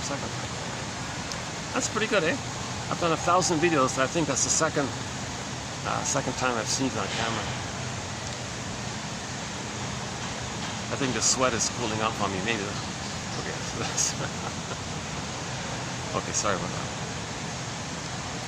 Yeah, the combination of lack of sleep, the sweat drying on me, caffeine, no guava juice. Yeah. One second.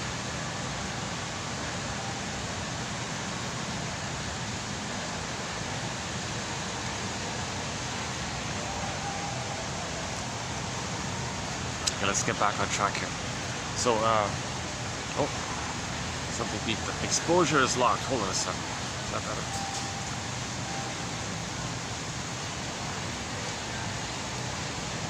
Well, let's check the battery. Hold on. Battery's holding up. All right, battery's holding up. 223. All right. Good timing here. Okay, so imagine that, right? You got a baby and a mother.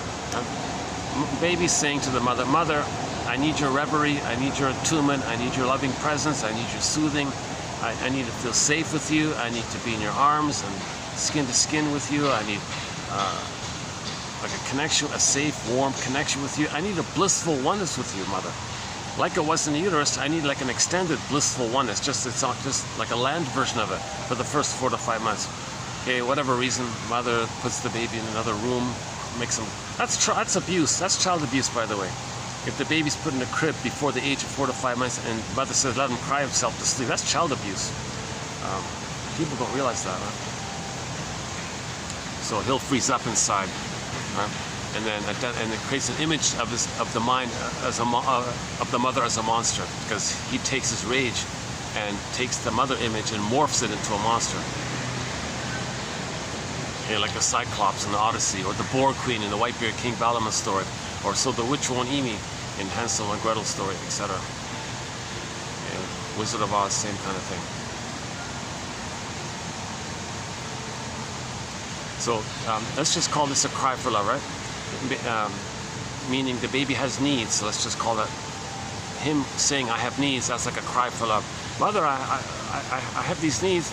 Okay, again, mother misattuned, malattuned, doesn't get it, resentful, chip on her shoulder, or doing something strategic. Oh, cunning tale, manipulating the baby, wanting to brainwash the baby, or using the baby as a pawn in her battle with the husband or something, or I don't know what it is, but there's a whole list of factors involved in this area of why a mother is not offering her baby a secure rhythm of safety, a blissful, positive maternal experience, and maternal holding environment where she offers her presence, her soothing, her warmth, her affection, her welcoming attitude, her loving gaze, natural breastfeeding, because the nerves in the child line up with the nerves in the mother, and there's a cable there of communication, skin-to-skin contact, because the emotions in the child communicate through the skin between the two, to the emotions of the mother, and the mother's presence, the child feels mother's presence by the baby's emotions, and the mother picks up the baby's emotions, and there's a little back and forth of the communication between the skin to skin. If you wrap the towel around the baby in the first 4 to 5 months, that's kind of broken like that. The rubber nipple, things are broken. Can't see mother's loving gaze. Okay, he might be scared by this as well. So the cry for love, mother said no. So baby was shamed by the shaming mother. Another way of saying it, simple way of saying it, the baby was shamed by the shaming mother. That's his identity. Feels very shamed. Shame is linked to your identity. So the mother was soul blind, couldn't see the identity of the child, the feelings of the child. She was soul blind. That'll do it. Mother's soul blindness. Why are so many mothers soul blind to the baby as people? That's the big question, right? Well, part of it is they're trying to communicate that their mother was soul blind to them. That's called intergenerational trauma. So we need consciousness in this area. Know thyself. Detective. These 10,000 quotes are helping us to be a medical detective, psychological detective, existential detective, emotional detective, know thyself detective. Okay, so pick your favorite detective, your own psychological Columbo, or your own psychological Rockford, or your own psychological judge from that show, Judge for the Defense, starring Carl Betts or Perry Mason, or Jane Bingham from that Drop That Diva show. Never mind.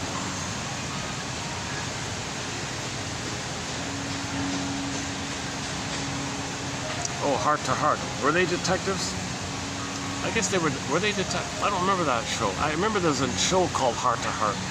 A couple, husband or wife team, Heart to Heart. I don't think I've ever really seen a full episode of it. I'm assuming they were detectives or police officers or something like that. Yeah, I'm mentioning it because today's author, the guy's name is Hart. Okay. So memories are relational. Oh, he's flapping. Oh, we missed it. Oh, the swan was flapping. You know, he only does it once, and it's just for like 2 seconds. Oh, we missed it. The swan stood up kind of thing and did this full wing flapping. probably missed today. Okay, maybe next time. Okay, we got them in a previous video once. Oh.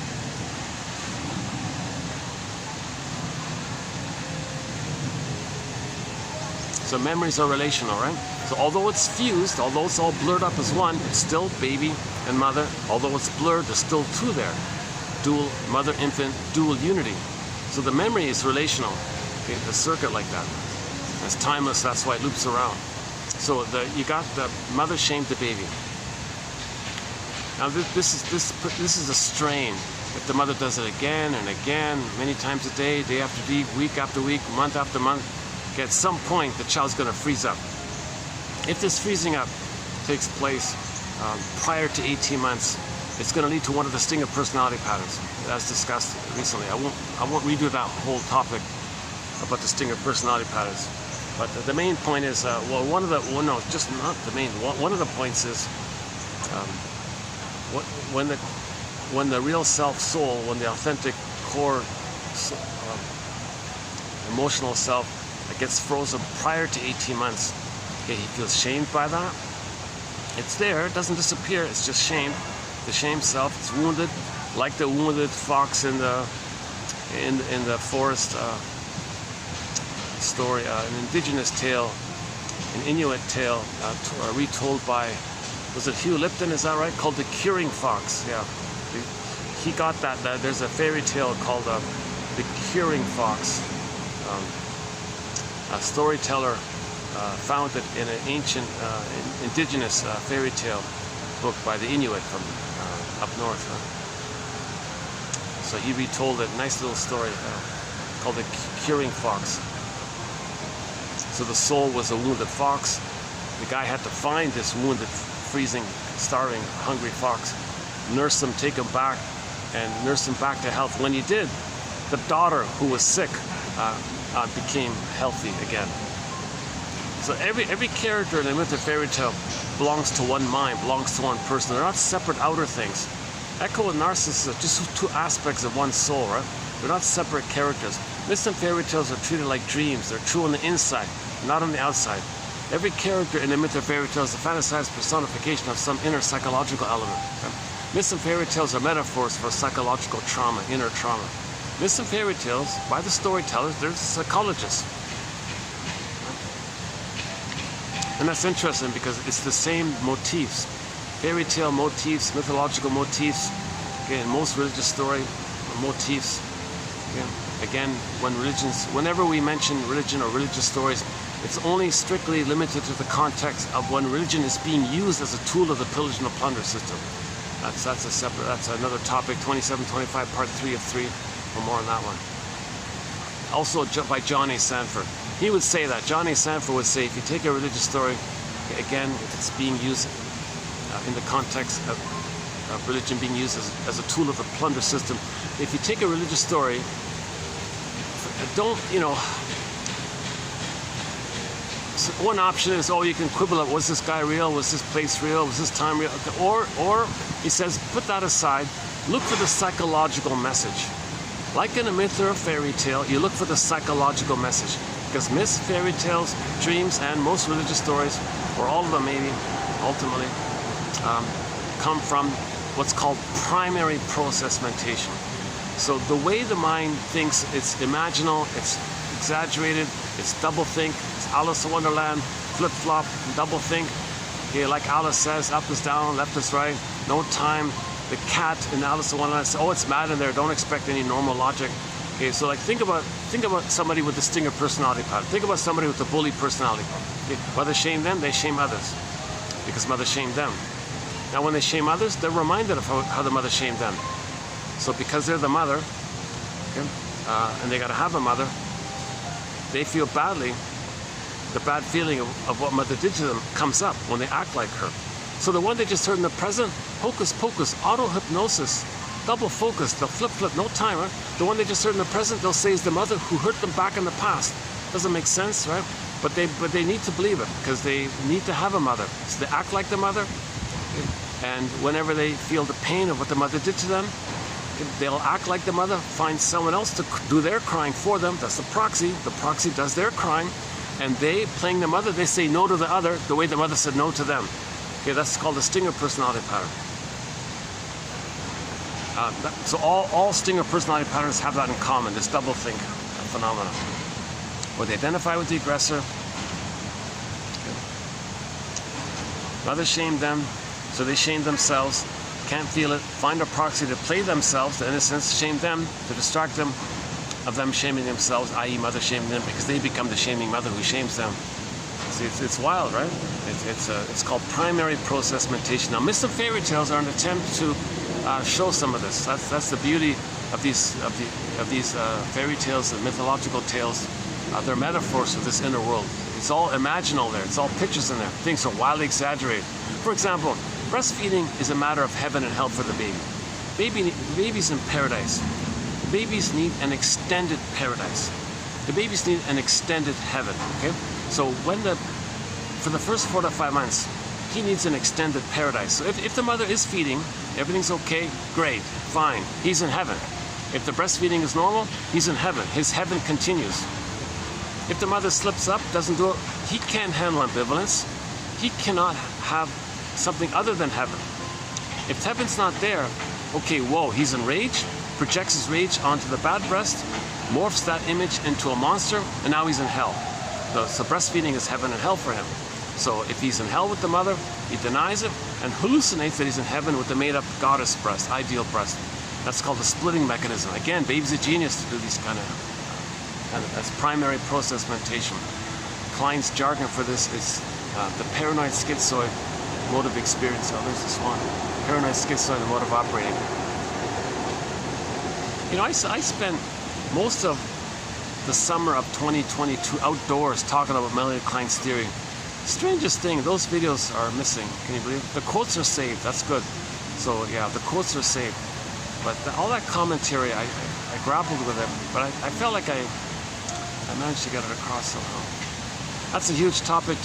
Took a lot of time for me to get that across. So Melanie Klein, one of our mentors, has a theory about the positions. The earlier one that all babies may begin with is called the paranoid schizoid mode of experience. Okay, so no mother's perfect. So to deal with that pain, okay, goddess and demon. If the demon is his mother, made up, of course, denies it, hallucinates the goddess. That's his mother, because he's got to have heaven. He's got to feel safe to feed, even if it's the powder stuff. He's got to lie like that.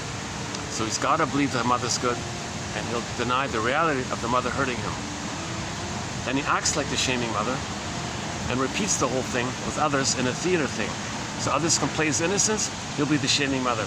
But when he just hurts in the present, he'll say it's the mother who hurt him back in the past. And now he's a victim of the person he just shamed. He believes he's a victim of the person he just hurt. Now he feels justified in his anger towards his mother. Now he thinks he's fighting with his mother. You see? First he acts like that. So put it this way. The baby has two parts. The baby feels two things. The baby feels shamed by the mother, and the memory is he can be the shaming mother, the aggressive mother who shames him. So with others, he puts those two onto others. First, others can be the shamed self. Then he can see them. He can see the one he just shamed as the aggressive mother. Now he can feel justified in fighting with the monster mother. What a wild. See, we're homotraumicus. We're homo. A lot. The shrinks call this perverse thinking, or psychotic thinking, or secret psychotic thinking, or psychosis-like thinking. Okay, or the Alice in Wonderland-like thinking. It's not normal conscious logic. You can't think in those kind of normal terms. E Bergler, one of our mentors, he makes a big point about this. So, okay, if the trauma is before 18 months, he didn't get the experience of having enough love to let the infantile megalomania or the grandiosity dissipate. So he's still stuck there, taking refuge into it. Okay? And now when there's, so two things. He identifies with the aggressor, shames others the way his mother shamed him. Okay? Cry for love. So everything's love or a cry for love. The problem is he doesn't cry for love anymore. He finds he wants others to do the crying for him. He plays the shaming mother who says no to others the way his mother said no to him. So can you believe it? He wants others. Hey, you play me. You do my crying for me. Oh, so now you're me crying. Instead of being nice to them, okay, I'm going to do to you what my mother did to me, because I got to have a mother. Mother shamed me. I'm going to shame you because mother shamed me, and you're playing me. Now, I feel hurt by this. Okay, The one you I just hurt, you're the shaming mother who hurt me back in the nursery. Now I'm justified to be angry at you. See, it's all flipped around like this. That's called doublethink. It's called trans logic. Okay, Alice, once again, Alice in Wonderland. Left is right, up is down.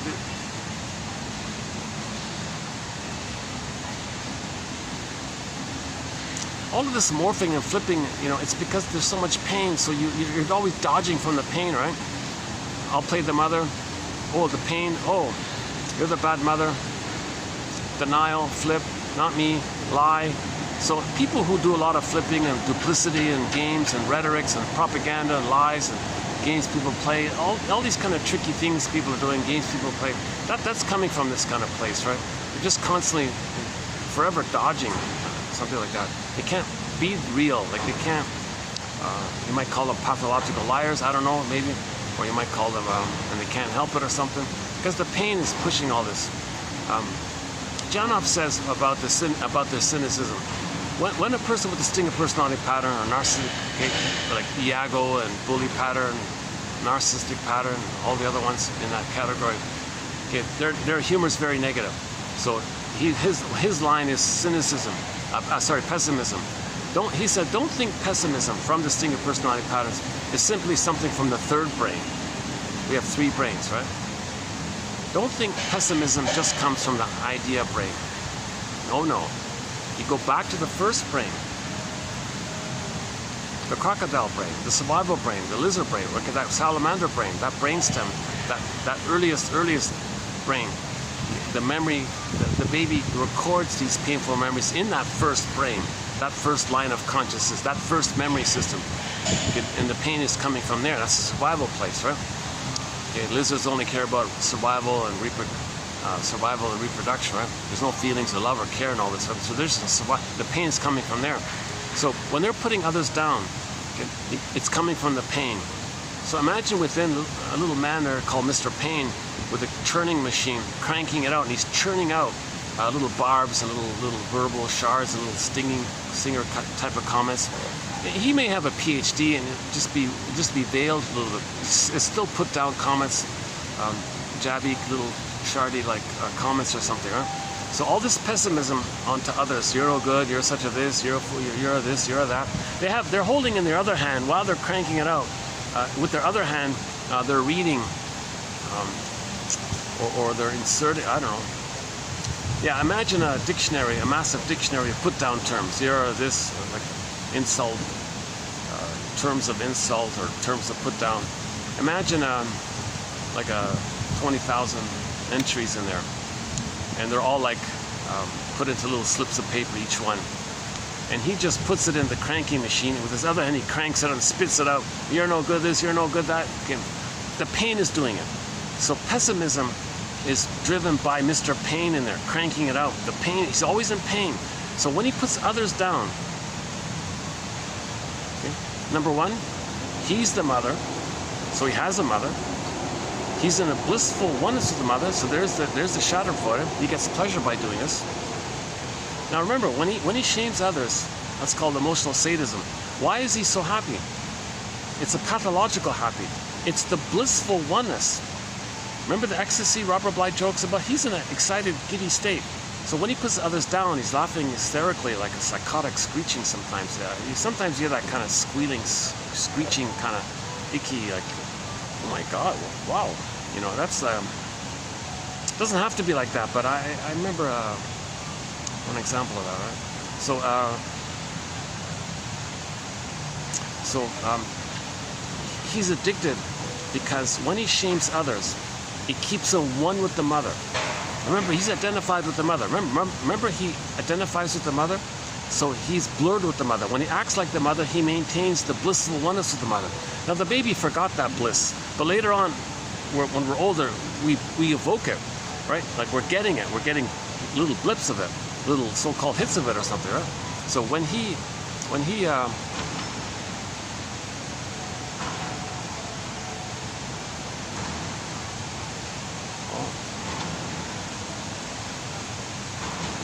bunch of interesting crowd. There's a real variety of groups that come in here. Once there was like the business groups and the conference groups and meeting groups and tech companies and things. Then you got like some seniors group. Then you got like a kids party kind of thing. Then there were some honeymooners here once. Now you got this tourist group. And you got a bunch of guys hanging out or something. Just a wide variety, like the whole spectrum kind of. Nice place, yeah. Okay, sorry, hang on. Oh yeah, so the main emotions of those with distinct personality pattern. Oh, they're getting a whole new umbrella. Oh, look at that. Oh. I'm just looking at the, they just opened up a whole umbrella. Jeez, there's no sun here. But even in the shade, they opened up the umbrella for some reason.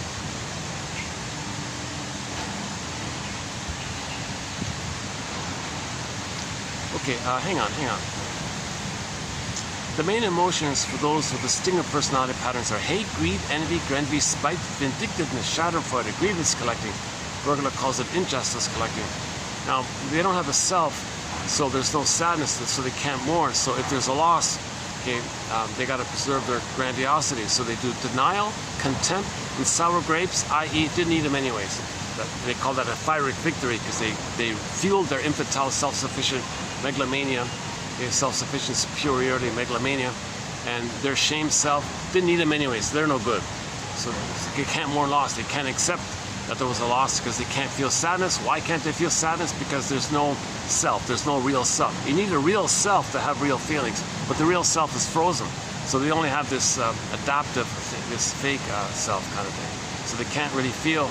To not feel the pain of loss, to not feel the pain of not having a self, you revert to the infantile megalomania of the time when you were on the throne, self-sufficient superiority complex.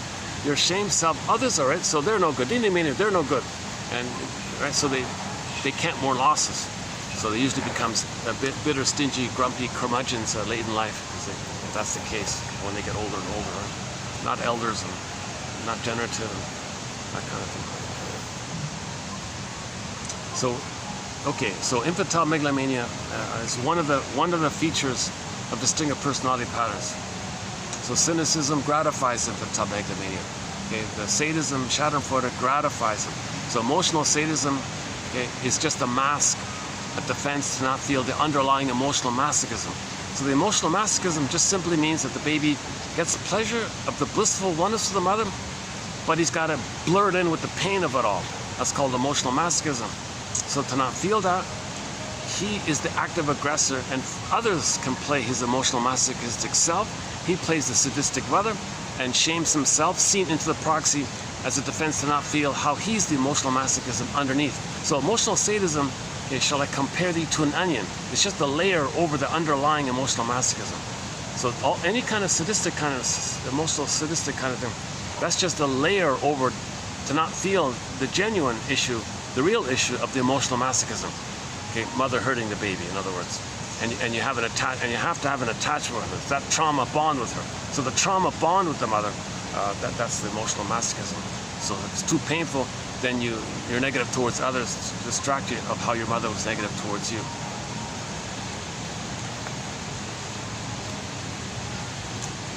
Okay, so once again, if the child has no real self, he's going to feel very empty. Who is he? So he takes refuge in the infantile megalomania, because that was a blissful time, that was a safe time. Now, for the attachment needs to deal with the repetition compulsion. So again, when there's trauma, we repeat with the fantasy that we can change the past, undo the past, correct the past, get the love that was needed in the past. The problem is post age 3, okay, how that works is that cycle, that loop, okay, the primary neural circuit of the memory of mother shaming the baby, that goes into the first line brain, the survival brain. That's survival brain. That's powerful, right? There's a lot of force in there, right? And all the child's energy is to get love. And it's in that survival brain. In the survival brain must get love. You can imagine all that force there. Hence the idea of the iceberg metaphor. All the powers in there, right? Bergler calls it the puppet master, basically. So that when that neural circuit Okay. When the third brain comes online, the ideation mind, right? Okay, when the human mind comes online, roughly age 3, right? Or whatever it is, 2.5, 3. When that brain comes up, that memory in the first brain, that loop in the first brain, okay, it's in the third brain now. Okay? So the third brain has this cycle, but it doesn't know what it's about. It doesn't know what it is. But the cycle says, get mother's love. Either find something symbolic of mother, something that represents mother, food, cookies, get that. Because in their first line, the baby needed mother's love. Didn't get it. Unfinished business, frozen, get mother's love, get mother's love. So it goes to the third brain, get mother's love. But the third brain doesn't understand this issue. It doesn't understand that it's looking for mother's love. But it's got to look for something. So the circle pushes the person, like a puppet, to go get something. Okay, money, or prestige, or power, for the infantile megalomania. So material, matter, money, that's metaphor for money, for mother. Okay, so mother, matter, material, matter, mother, it's all kind of linked a little bit. So the person might say, oh, go get money, get material.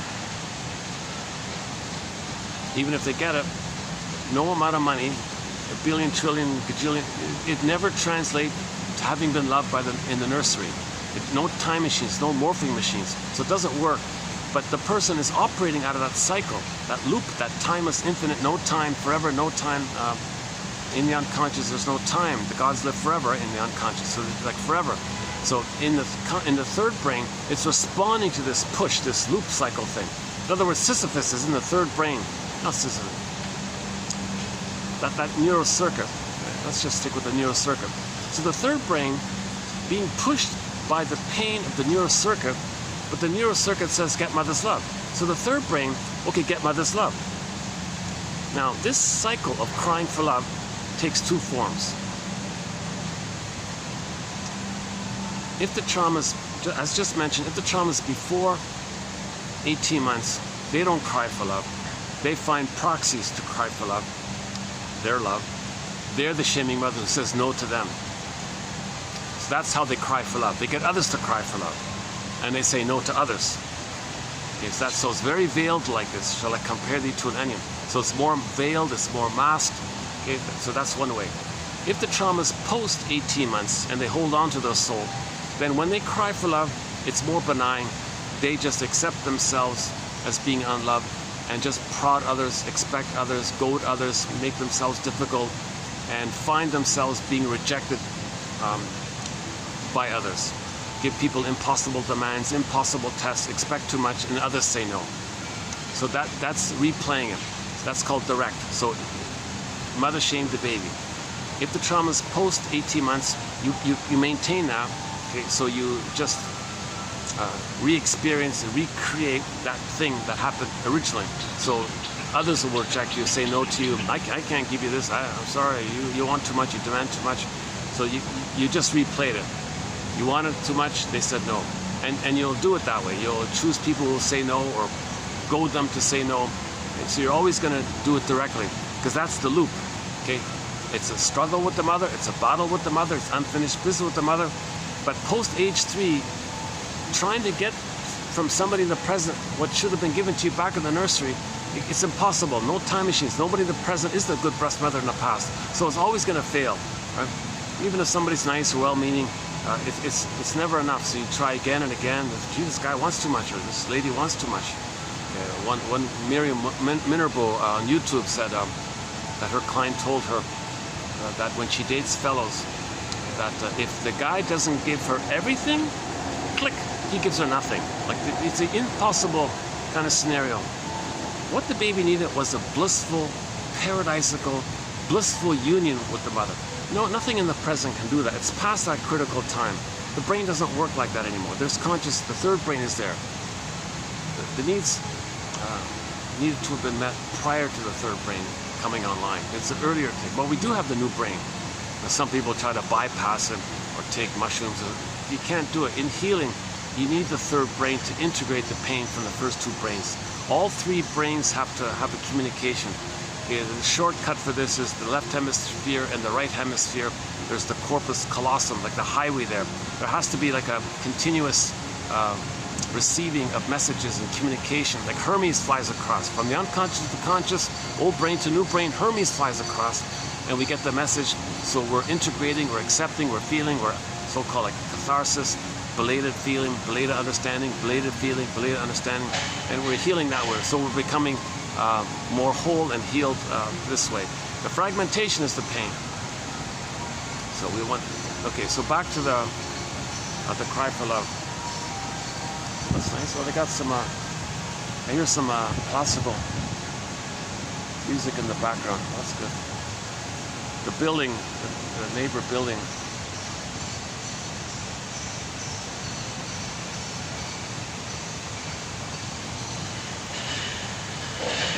Yeah, last time I was, oh yeah,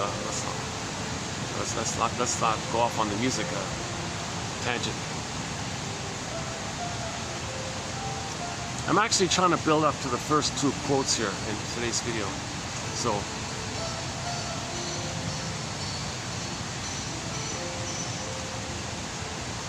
N Bergler puts it this way.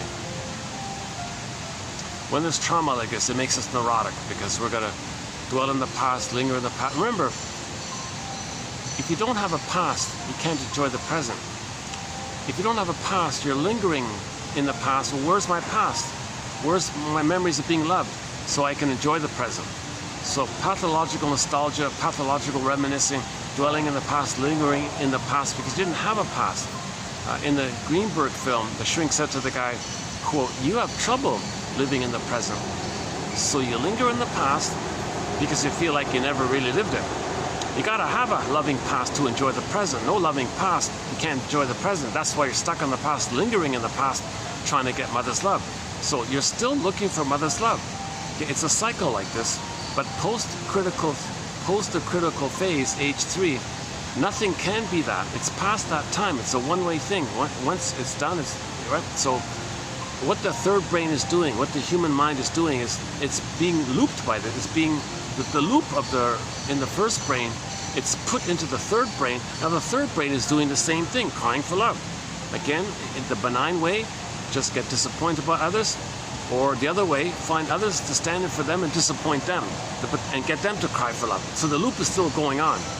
Now, and they can do both. So if they're greedy and are envious and greedy and envious and greedy and greedy, okay, so it doesn't work. So emotional eating can be involved now, and various ways. Now, the whole time along there's pain, so we're always looking for endorphins. So enter into, if the brain runs out, okay, open the fridge door and look for cookies or ice cream or beer or whatever it is, right? And if that doesn't work, okay, you can add on to it, or either or, both, and turn on the television and believe the salesman who says, if you buy this product, you'll be loved. All be loved? Oh, blissful oneness, safety, really? Relentless, that's called relentless hope, unreal hope, unreal hope, unreal hope, be one, love. The appliance is mother, I'll be loved. Okay, disappointment, pain, click, endorphins. So, and then you repeat it. Okay, the casino one, right? Mother rejected them, mother was cold and refusing, go to the casino's mother, we just repeat the thing. Okay, machine, come on, slot machine, give me love, click, click, click, oh, disappointment. You see, this machine refused me, mother refused me. So we repeat this thing. Nonsense, no slot machine can be the actual loving mother that was needed back in the nursery. But you're stuck replaying the thing, still trying to, it's called relentless hope. It's a relentless hope. By Martha Stark, okay, with Janus, he just keeps calling it unreal hope. Okay, Janus' main line is, it's the death of unreal hope that's the birth of life. Once you get the death of unreal hope, that's the motif of the pregnant virgin motif. New potential now, pregnant with new potential. And then now you're getting your new life, the second. We had our real self, we lost it, the return, right? The second return of yourself. Just, again, religious stories are also metaphors. Once again, when religious stories are being used as an aid to pillage and plunder the planet, destroy the planet for a quick buck, Because in trauma, the baby's soul, the baby had a soul. We all live in a psychic house called the soul castle. Our home, our inner home, right? Like a land in there. The mother stole it. Identify with the aggressor. Repeat it. That's what's needed to pillage and plunder. So people steal it. So there's other people's land is stolen because mother stole their land. And we're repeating the thing. We identify with the aggressor. So they steal other people's land. Look, my mother stole my land. So we don't want babies traumatized. Some people are traumatizing the babies deliberately in the name of religious. It's synonymous. Religion and plunder, it's going to be synonymous. So you can say in the name of plunder, in the name of religion, it's the same thing. Right? So we're homo traumacus. This started 10,000 years ago by accident. Not blaming and trying to understand. Psychoanalysis is just trying to understand. Put on the couch, analyze, trying to understand him. Because the understanding is the healing. Saved by understanding. Rick Emmett has a song called Saved by Love. I'm just twisting it. Saved by knowledge, saved by knowledge, saved by understanding. So we've got to understand this kind of thing. So the theory is 10,000 years ago, we accidentally traumatized ourselves and became homo traumacus. One guy calls it homo economicus or homo short-sellicus. Whatever people are calling it. We became a traumatized version of ourselves roughly 10,000 years ago. So the whole story about that takes 7 hours to go through that whole story. So I won't do it here now.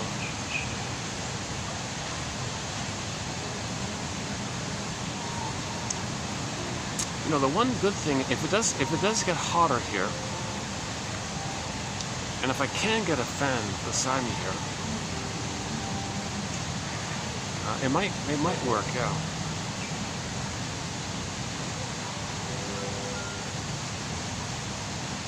Oh my God, they are open year-round, aren't they? I'm assuming they are, yeah.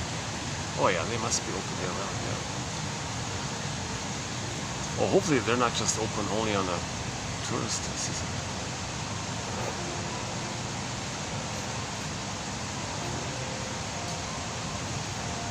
Oh, what a second. Okay.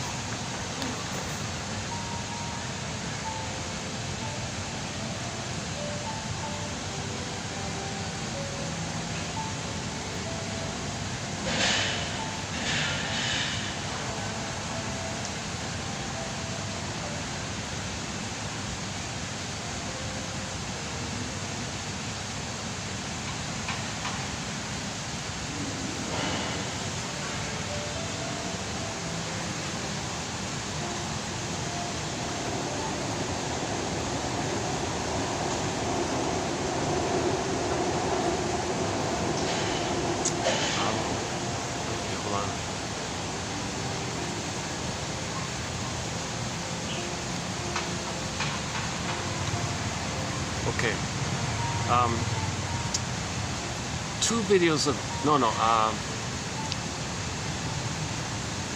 TQ2771. That video there. One shrink said that for those with the stinger personality pattern, the 2 things he thinks that need to be addressed are: number 1, realizing that they didn't get mother's love, they never will get it.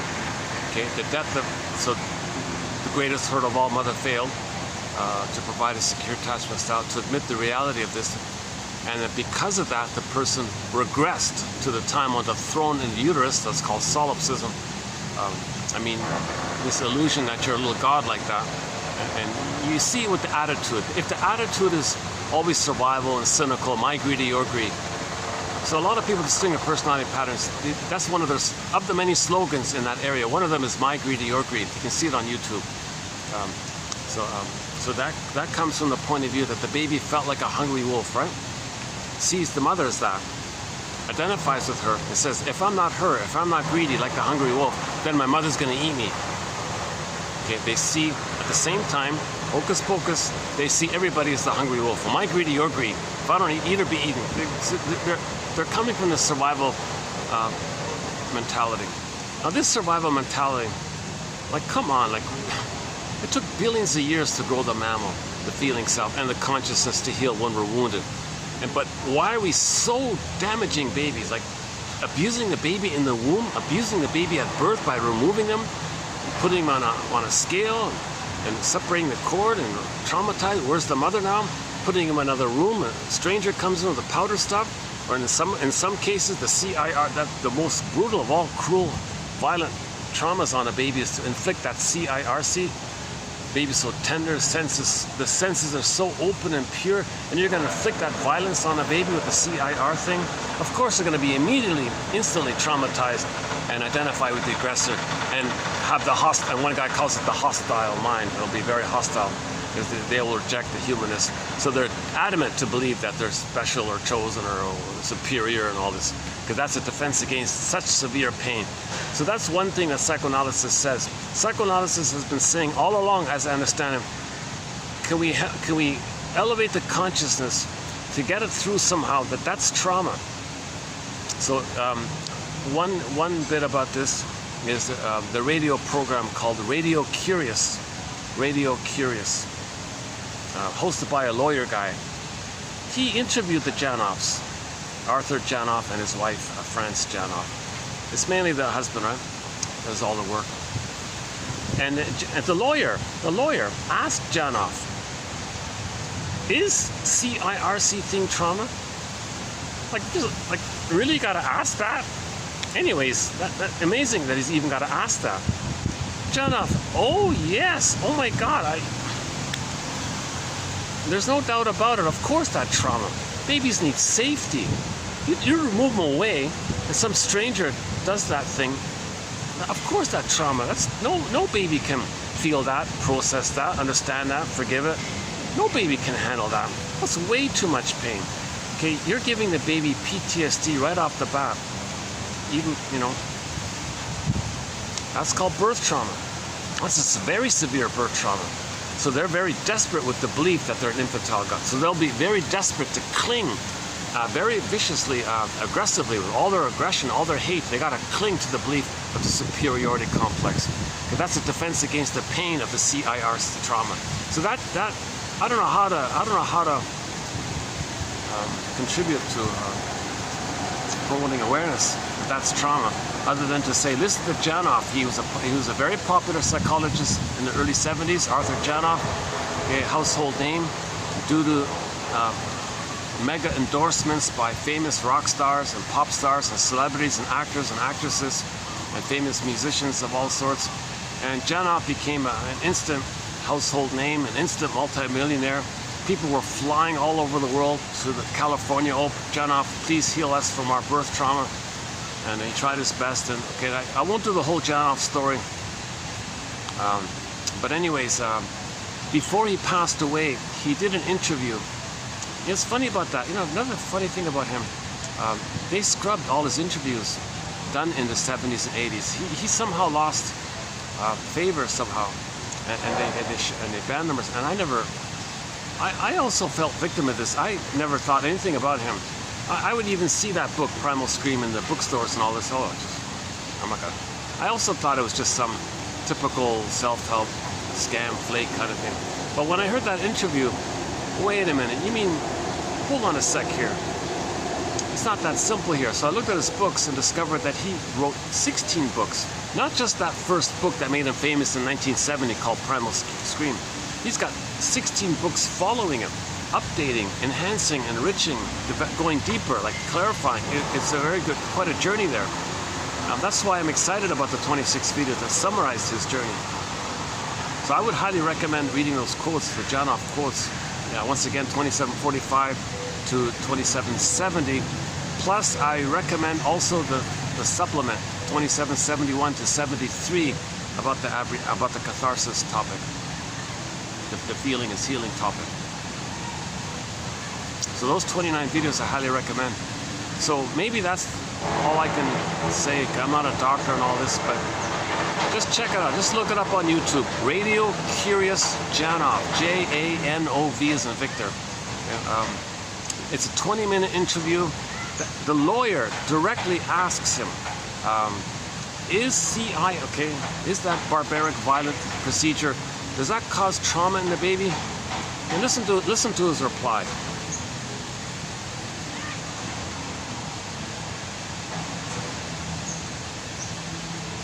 Okay, and recent videos.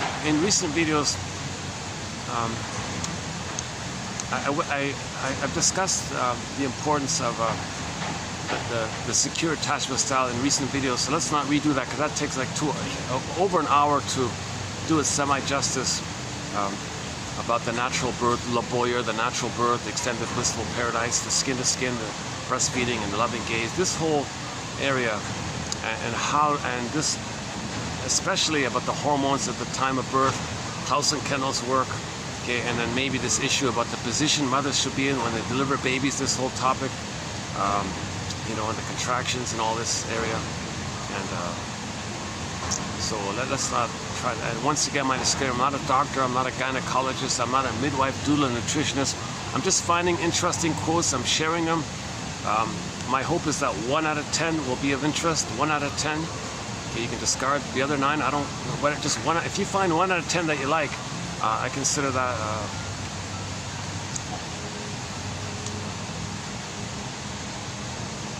helpful. Of help.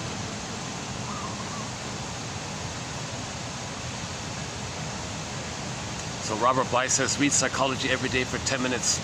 So I'm just sort of picking up on that. In each video, there's 10 minutes worth of reading in each video. So, okay, so you click the more link, you read the 10 minutes worth of quotes.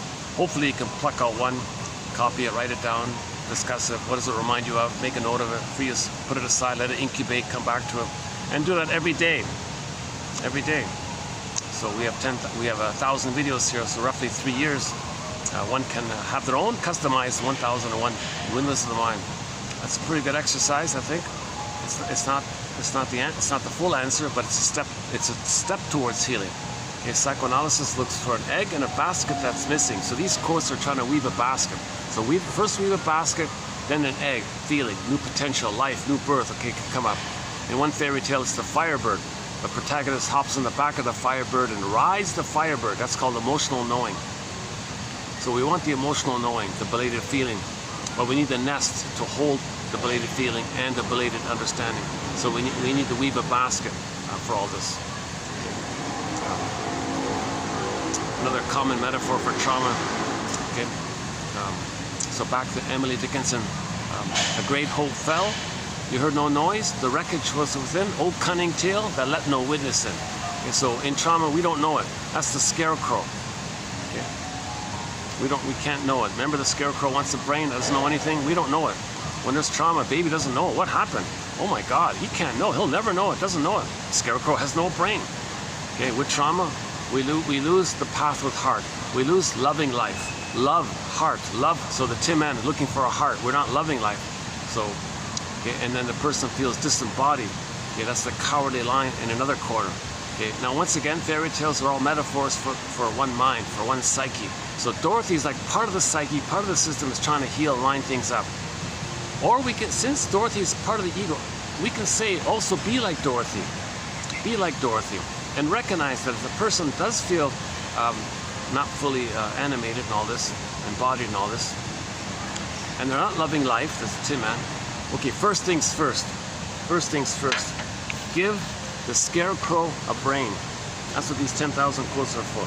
To give the scarecrow a brain. Don't try to heal the Tin Man and the lion first. No. A healed Tin Man and a healed lion is the byproduct of first having a nest to accept the healing. So first weave the basket. First, like Robert Bly says, read this stuff. Study the soul, psychology, every day for 10 minutes, right? So that's a very gentle, slow way of doing it. You can't bypass it. A lot of charlatans and self-help scams and all that. Oh, you could bypass it. Forget psychoanalysis. Forget ideas and theories. Forget object relations theory. Forget developmental theory. Karen Horney, Edmund Bergler. All jargon. Who cares? Okay, see, if you forget all that and you want to skip it and just beat the pillow, what are you beating the pillow for? It's just blowing off steam. That's not healing. But they took your money. They scammed you. Now the people doing this are saying that their mother scammed them. They scam others. They're trying to say, look, my mother scammed me. Now the people who are victims of people who are victims of the scammers are meant to know that their mother scammed them, etc. So we repeat. In the present, it's like an inference of what happened in the past. We observe our present to see that as a communication or an inference of the past. So the non-reporting brain of the puppet master is sometimes called the inferring mind. So we observe the present and make like inferences, like inference. Like if somebody's hurting others, that's for them to know what the mother did to them. If somebody is feeling hurt again by others, well, they're repeating to know how mother hurt them. Let's let this group pass by here. Hold on a sec.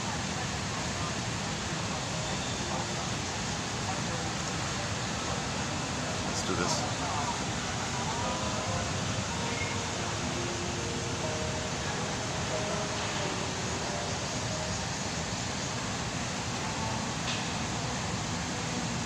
Okay. Next one. Inferring mind. Yeah, so these quotes are helping to give the scarecrow a brain. So you know, if you read Janus material, that it's sort of in that area. The knowledge it's weaving the brain. So, see, as mentioned in the last video, there was a huge demand. Janus couldn't keep up with the demand. It was too much. So there were all these spin-off organizations that used the huge demand as an opportunity to make a quick buck. So then the whole thing of healing from trauma got a bad name, and Janus got a bad name, and all this. So we didn't hear much about him post mid-70s, I guess. So, and I also thought nothing. I didn't know he wrote other books and all this. He wrote 16 books. Oh my God! Following the primal scream. He did Primal Man, Primal Healing, Primal Revolution, the New Primal Scream. The five primal books. During that time, The Feeling Child, Imprints, Prisoners of Pain, a tip off to Alice Miller's book, Prisoners of Childhood. And then the more later books, Biology of Love, Life Before Birth. His last book, written at the age of 92, just before he passed away, called Beyond Belief. That's a great book. It's mainly about the issue with cults and all this. But it's more about the beliefs, how beliefs can trigger endorphins. That's the interesting thing. How beliefs can trigger endorphins. The more pain, the more wild the beliefs. Because the more pain, the more wild the beliefs.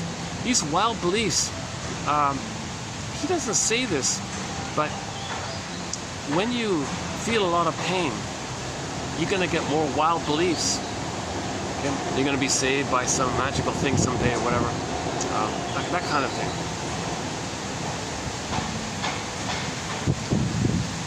Like the belief in like the occult, like for example. It keeps you away from yourself. You want to escape from the pain, so you believe in far away things to get you away from yourself. Like the belief in alien, for example.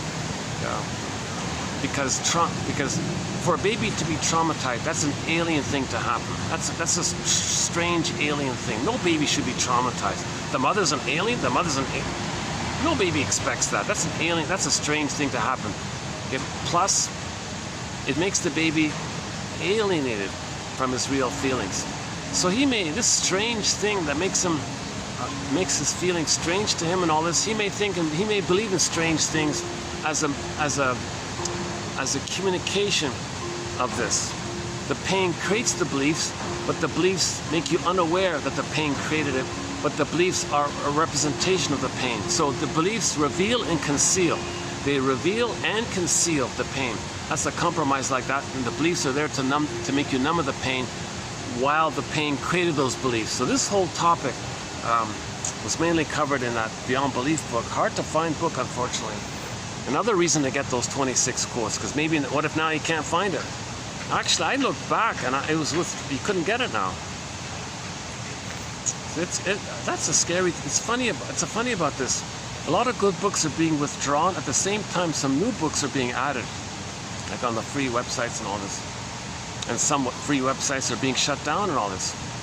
And still some books are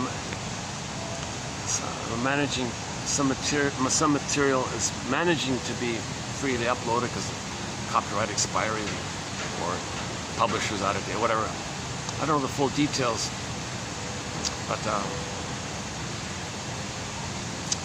But I feel like I'm doing something valuable because a lot of the quotes are hard to find, not digitized. They come from books which you can't find anymore. I managed to get like the last copy kind of thing. Sometimes I paid a lot to get this book thinking it was like the last available, affordable, reasonably affordable book. And I got a few quotes from there. And so there's a lot of good material here. This in my opinion is the best of psychoanalysis, the greatest hits of psychoanalysis. These quotes are clear, easy to understand. I don't have a PhD, so if I get it, you're going to get it. They're from the shrinks. When I say shrinks, I mean the talking cure shrinks. I don't mean the pharmacy. We don't deal with that side of it. These are the guys that give you interpretations and clarifications and transfers, interpretations and complete interpretations and so-called reconstructions, trying to piece together your story. If you can get your story pieced together, you may get a catharsis, an emotional release. If you can manage to piece together your story, the inference here, clue here, put it together, keep a journal or something, you may get, like in a dream, something more feelings might come up. If you feel safe with somebody talking about it, you may get a release, genuine release like that.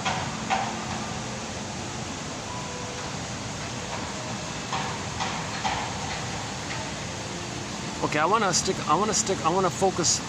There's a lot of material with the stinger. The stingers do a lot of scapegoating, so we have the whole topic about scapegoating.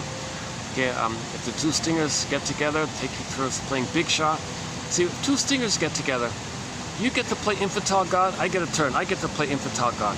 Now, we don't make I statements. We reject the quote-unquote more human side of being human. We reject feelings and tenderness and affection and trust and empathy. So the third finds someone else to shame. So they scapegoat someone so they can take turns playing big shot with each other. Because all they want to do is preserve their infantile megalomania. That's a defense against the pain of early trauma. So that's the utilitarianism of stingers who are buddies. If they get married, they do it to one of the children.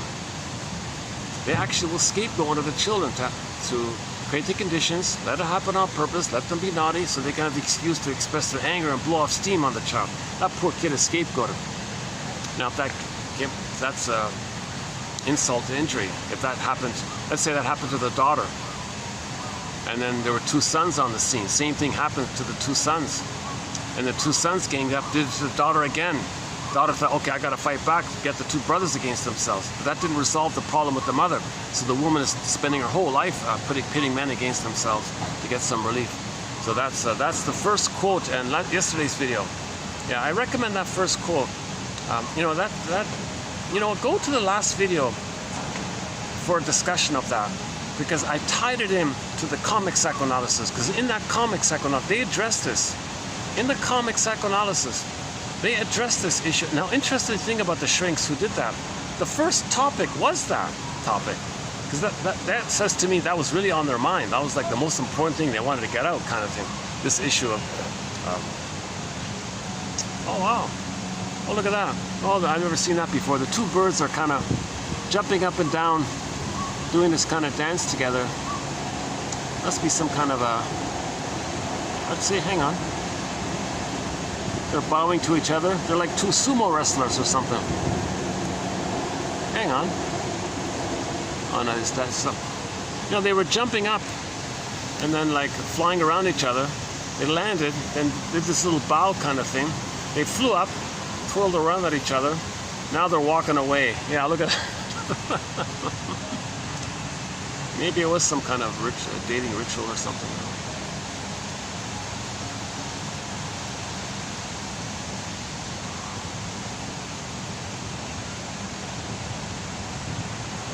Maybe that's where the bowing comes from. Maybe it comes. I kid you not, the birds were doing this little bowing thing, and then they would jump up, flutter around like almost touch each other, but maybe not quite. But just fly around each other, land, do a little bow, walk around, do it again. Now they're walking up different directions. That's the first time I've seen that. I'm gonna call them the sumo birds until I find out the real name. Yeah, here's one of them here.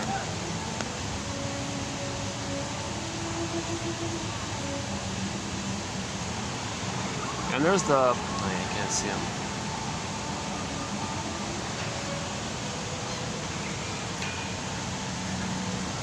So in pop culture, we normally refer to this concept of infantile megalomania, infantile omnipotence as egocentricity, having a big ego, okay, narcissistic, that kind of thing. That's a defense. That's a defense. They're taking refuge in that blissful oneness with the mother that's all about them. Now, in that time, the baby didn't develop to the place of caring for others, or loving for others, or seeing others as people and having feelings for others. So there's no sorry or empathy or feeling for others. One of their slogans is, who cares? So they only care about themselves because they don't care about others. Who cares about others? So that's a sign of narcissism, right? That's a sign of trauma. Before 18 months, a lot of these toxic masculinity slogans of who cares, or my greedy, your greed, or either or thinking, a lot of binary thinking, either or thinking, can't see the third side of the coin, don't want to see the third side of the coin, don't want to see this. They don't believe that every story has two sides. They can't handle that ambiguity or complexity. They're just clinging to the old place of safety of being on the throne, and they're just stuck there playing infantile God, and they didn't get enough love to let that grandiosity naturally dissipate, i.e.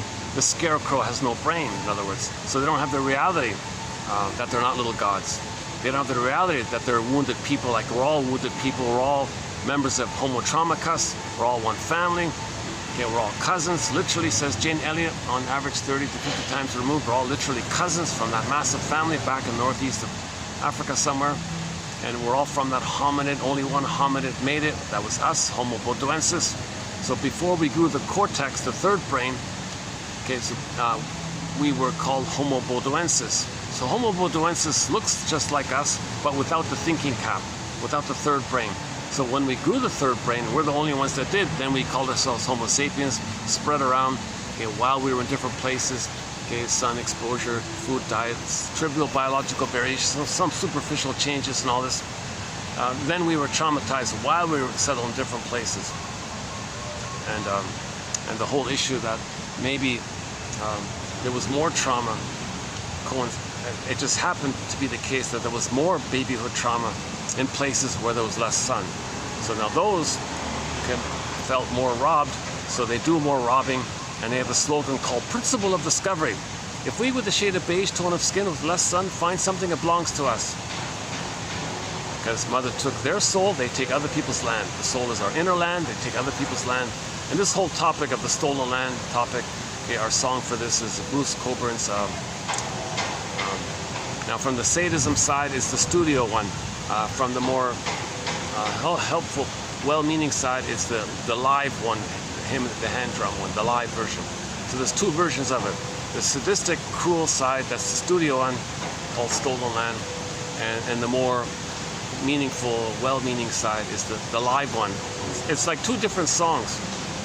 One glorifies sadism, one says, no, come on, this is painful. So one is from the side of the victim, one is the side from the sadism. Right?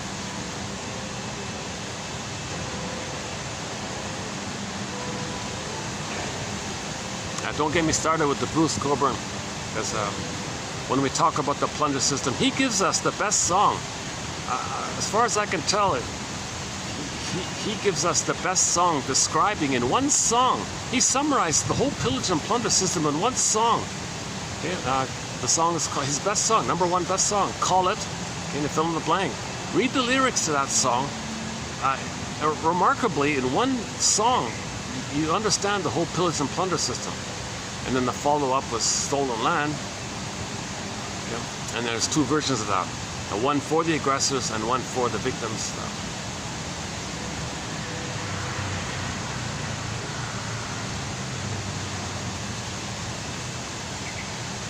But I want to stay limited. I don't want to get too dispersed here. I want to stay limited on the issue of the infantile megalomania. So once again, all babies think they're on the throne. If they don't get enough love, they stay there and cling to it.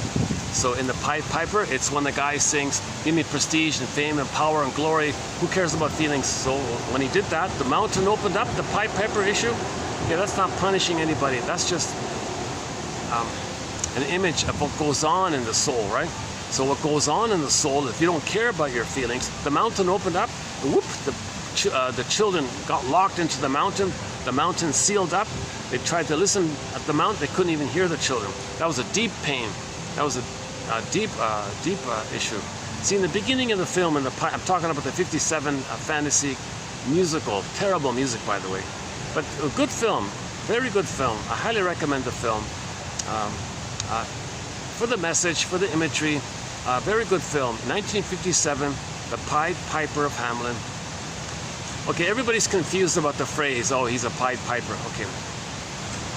They just took the image, twisted it to mean anybody who misleads you and all, misleads others. No, the image of the Pied Piper means we see the imagery that when the protagonist, when the person says, who cares about feelings, who cares about the human side of being human, and he abused, he was a cruel guy and all this stuff, then the Pied Piper opened up the mountain and led the soul, the children in the village, the children represents the innocence of the person. Imagine the whole thing as one mind belonging to one person. Don't think of it like an actual physical village. It's a fantasy, science fiction. It's all like one dream for one mind. So the mountain opened up and the children got locked into the mountain. That was a worst case scenario, because at the beginning of the film, the children were in the hills. Yes, they were wounded and starving, tattered clothes and crying, but you could hear them. They were there. You knew they were there. The mayor said, who cares? Kind of thing. So then the mountain opened, and then it went down into the mountain. So things got worse. So the village suffered. Okay, and then the main line was interesting thing. The actor who plays the Pied Piper also plays like a land version. So we live in two worlds. We live in a conscious, regular, and in the unconscious. So so having the same actor play the Pied Piper and Mr. Trucco in the village, Trucco was saying, yeah, well, you lost your children because they never had you. So a lot of weeping, a lot of mourning. They got it. Mountain opened up, children got returned, kind of thing. When they could mourn, it's all about mourning. When they can mourn it, when they can accept it, understand it, when they can mourn it, that's a genuine catharsis. When a genuine catharsis, genuine healing, abrieg, wrong, or positive. If you're going to say the word abreaction, you got to translate it into the German, abriegung, which is the positive catharsis, right?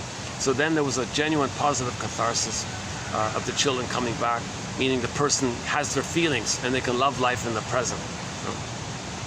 It's a good symbol, right? Children came back.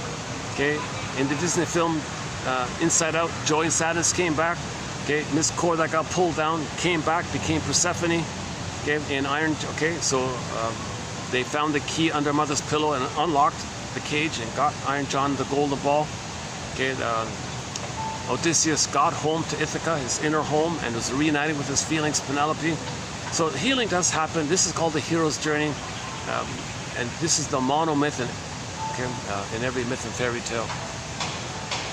And like a dream, it can show you a fragment, it can show you two fragments, it can show you a longer fragment, whatever. So we all have the same mind, so the imagery is the same for all people. So one shrink, went to some village and up in the North Pole, and through a translator heard their stories, and he was a high-priced shrink in New York or something. He said, you know, this is all the same stuff. What you're dealing with, what you're talking about, your traumas and all this, and the traumas from the billionaires and all, and your traumas here in the ice village and all this. It's the same mind, it's the same stuff. You know? That means we're homotraumicus. We're all members of the same family. We're all members of the same Earth family, Earth homotraumicus family. We spread around and got trivial biological variations. Once again, melanin is responsible for the color of your hair, eyes, and skin tone. So less sun, okay, less melanin or something, more sun, more trivial, superficial trait, like cosmetic kind of thing. Huh? Maybe diet, maybe bones. It doesn't change who we are. It took us billions of years to get to us. It took trillions of years to get the pale blue dot in the sky, and then billions of years for life, and then more billions of years for the life forms, and more billions of years for the monkey line, hominid line, and then it took us a million years plus post that, another to become Homo sapiens. Just recently we became traumatized accidentally 10,000 years ago with the mismanagement of our discoveries. So again, that's a whole theory about that. Okay, maybe okay. So I want to stick back to infantile megalomania. I'm getting off topic here a little bit. I'm always wanting to cram in as much as I can. I want to compensate for my anxiety. I know it must be a little irritating to hear my stops and starts and ums and ahs kind of thing. So I want to like have the scale be more positive than anxiety provoking, right? You see, only a person who's been analyzed, that's the #1 golden rule for therapy. You have to first be analyzed. I haven't, so I don't in any way pretend to think I can play that role due to my anxiety. Right? One quote says, therapy doesn't take place if the therapist is more anxious than the client. Now, it doesn't mean anxiety takes different forms. If the therapist is like a boulder or something, he's got a character issue, so he's not going to be helpful that way. Right? He's got more anxiety than you. Right? In other words, a person with a narcissistic personality pattern cannot be a therapist. Right? They can only help other people with a narcissistic pattern just take turns playing big shot and blow off steam, feel a little better for the moment. Not healing like that. People with distinct personality patterns don't bother with therapy. Why? They're just too addicted playing God. I can't imagine the kingfish character in the TV show Amos and Andy going to therapy. Huh? Although there was one joke about it.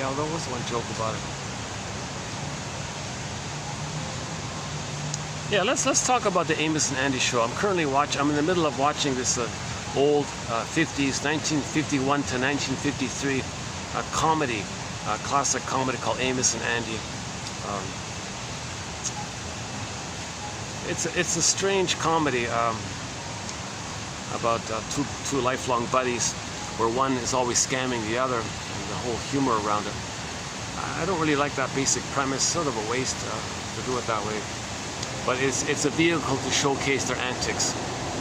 It's sort of a cross between Death of a Salesman, the pathos, the sadness and Arrested Development and pathos of Death of a Salesman, blended in with the Flintstones, the colorful comedy of it all. It's an interesting show, Amos and Andy, in that way. Yeah, let's go back to that show in a minute. Because that kingfish character, he plays different roles depending on the episode of what the scriptwriters wrote. Sometimes he plays a typical narcissist. Sometimes he plays a psychopath. In one episode, he played a psychopath. In one episode, it focused on his arrested development, like how he can't know his interest or do a job, right? Because #1, this guy never works because he always sees working for somebody as the demanding mother, so he sabotages every job. He never worked for more than one day or something like that. In the meantime, he depends on his wife to pay the bills and all this, so he never works. He said, why should I work? You don't want, his line was, you don't want me to take a job if I don't like it, right? It's a waste of my time. I want to find the job that I like. In the meantime, take care of me, wife, mother. So the wife was always taking care, paying everything. 20 years later, she got fed up and gave him an ultimatum and all this. Oh, here he is. Let's see if we can get the blue beak. I see, so these are little baby.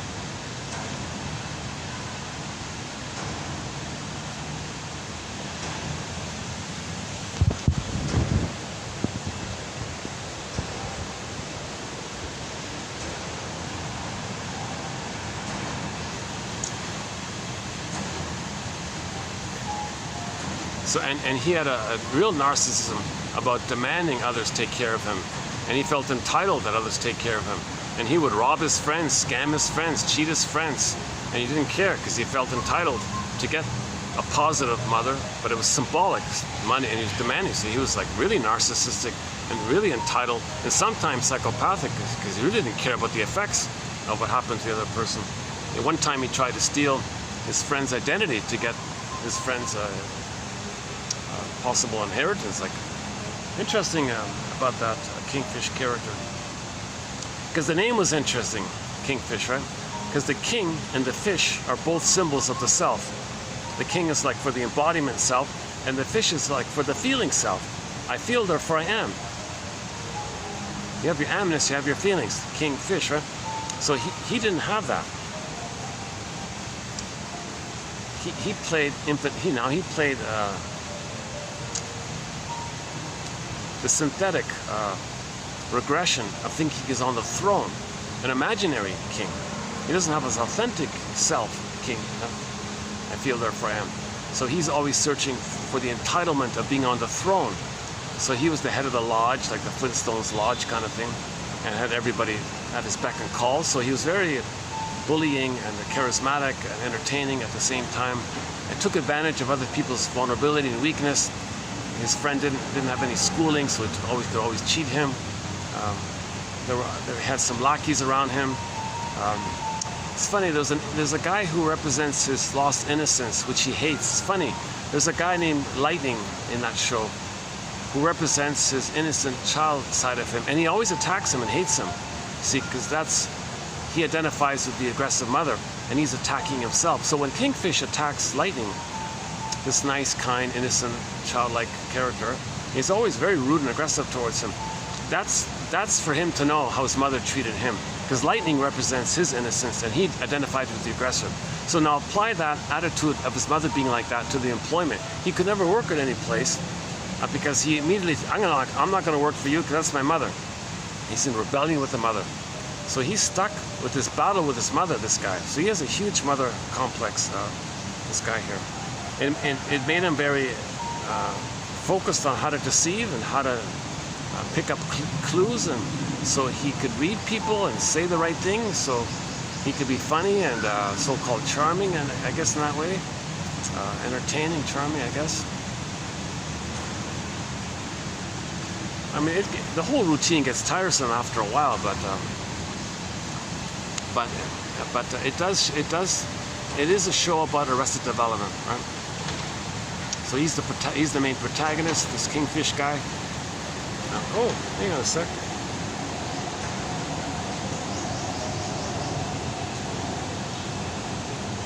No. Oh, he went right up to my shoe of this.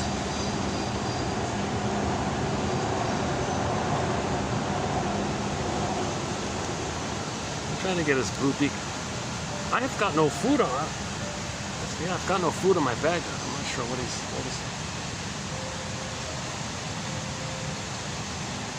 Maybe the previous guests left some food behind them.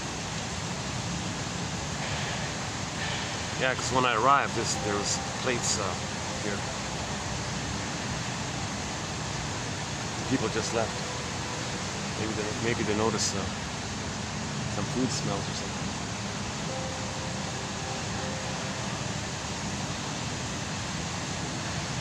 Okay, since we're talking about infantile megalomania, let's begin with the first two quotes for today's video. TQ 2776, sort of our second in a series of quotes by Mr. Hart here.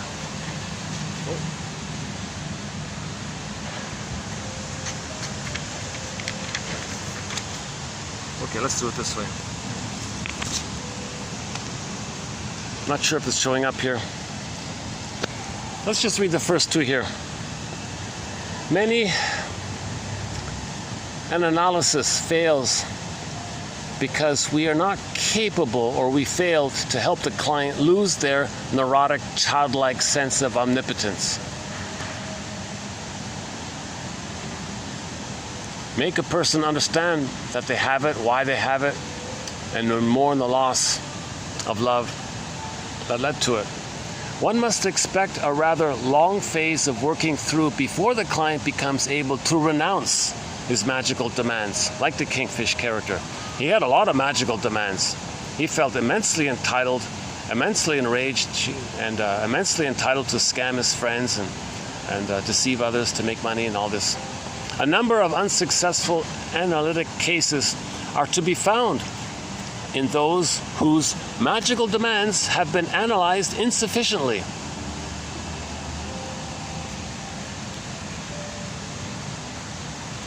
There's an immense resistance to this. An immense resistance to this. That's why those with the narcissistic pattern, bully pattern, ego pattern won't take any kind of therapy or take any kind of feedback, because it immediately brings up the pain of not being loved. Oh, that's got some poop coming up here. Hold on a sec. Oh, there's a lady with a toddler. He must be about 4 years old, 3, 4 years old, 5 years old maybe. Oh, big kid. If he's only like 3 or... I can't tell. Okay.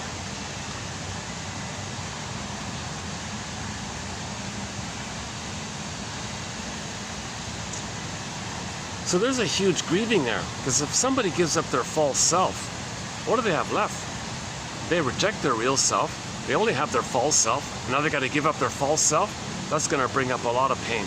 So you need a lot of understanding, you need a lot of theories, constructs, models, clues, hypotheses, speculations, okay, like jigsaw puzzle clues. You've got to hang on to some kind of ideas and models. That's why we need psychoanalysis. It gives us this nest to hold on to, kind of thing. So we need this nest to hold on to it, right? And while holding the nest, maybe we can get some feelings back, a catharsis back. But there's an immense, now that's a belief. Believing that you're a little God, that's a belief.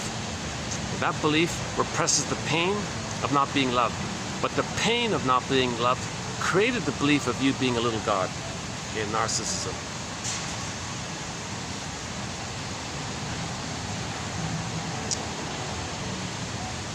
One shrink, not one shrink, one counselor was a narcissist. Narcissistic sanctuary in hopeless cases in which analyst will not admit his defeat. Yeah. So, one example of narcissism is that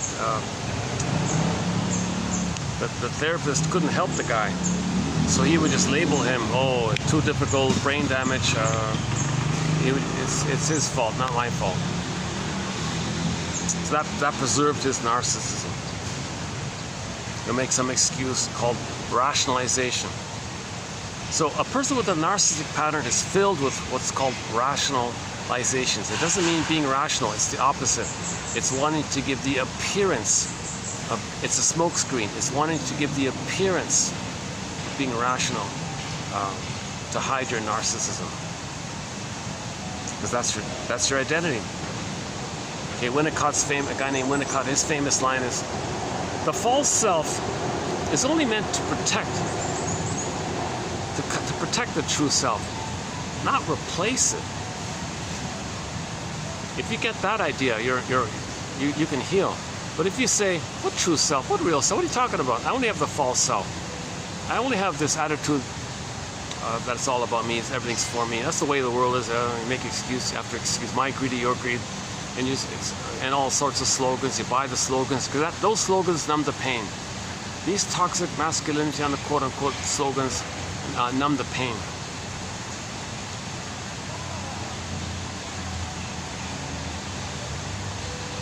Okay, so those three were sort of in that area. Now the rest of the notes, or id bits are kind of scattered. Like yesterday, they're kind of scattered all over the place.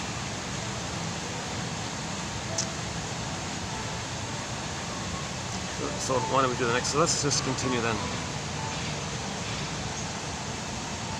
Did I get it across? I don't know.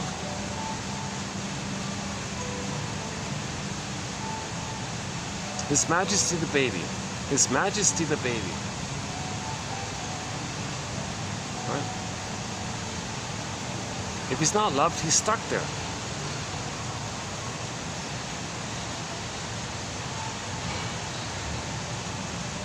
His real self is denied, sees it onto others, repeats the thing. Mother shamed him, he shames others, he stays on the high chair. High chair tyrant, they call it, or something, if it's the bully pattern. Now, the narcissistic personality pattern can take a variety of forms, not just the cookie-cutter exhibitionistic one. It can be the voyeuristic one, the closet one, the clinging vine one, etc.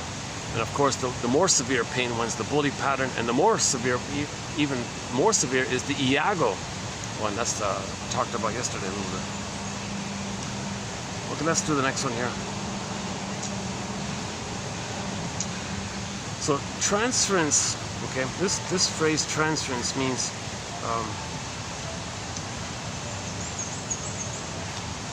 you react, you transfer the past to the present, see the present as the past, and react in the present as if you're still reacting continuously with the problem in the past. So you transfer the past to the present.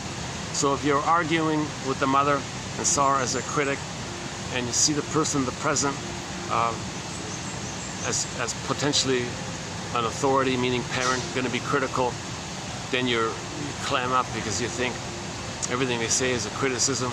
So you reject their feedback, thinking it's a criticism. That's because you transfer the critical mother to the present, right?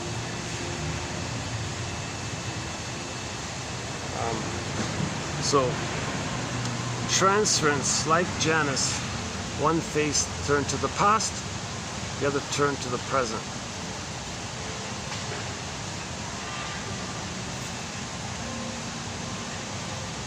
So you recognize the present in its practical sense, but the emotions are the past, hence the Janus idea.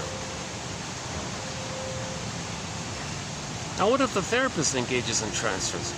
What if the therapist sees the client as his shamed self, and the therapist identifies with his parent and treats the client the way his mother treated him? That's called counter-transference. So whenever the therapist transfers, that's called counter-transference. Therapy fails if that happens. Now, if that does happen, the therapist is supposed to catch it and apologize. If the therapist makes an unconscious slip of any kind, he must surely admit it honestly as due to the unconscious in ourselves. So he's got to say that came from my unconscious. Okay? My transference came from my unconscious. I apologize. He's got to do something. He's got to admit it. Otherwise, he's gaslighting. Otherwise, he's gaslighting the person, the way his mother gaslit him. So now he stepped into the role of the gaslighting mother. Oh, you're just like my gaslighting mother. So therapy fails. So if the therapist makes a mistake, he's got to admit it. Not make a big deal about it. Just a little. That's enough. He just needs a little brief little comment like that. It's okay.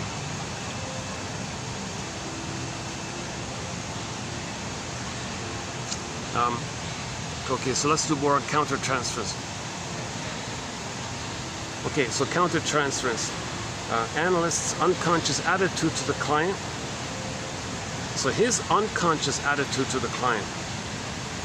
So whatever it is, the client is his shamed self, or the client is the abusive mother, or his aggressive brother, or his demanding sister, or any unfinished business from the therapist's childhood. If that's still there as unfinished, it's going to project onto the client. The client's going to be used as a proxy for somebody in that therapist's past, and then the therapist is reenacting his unfinished past with the client standing in for somebody in their past. That's called counter-transference.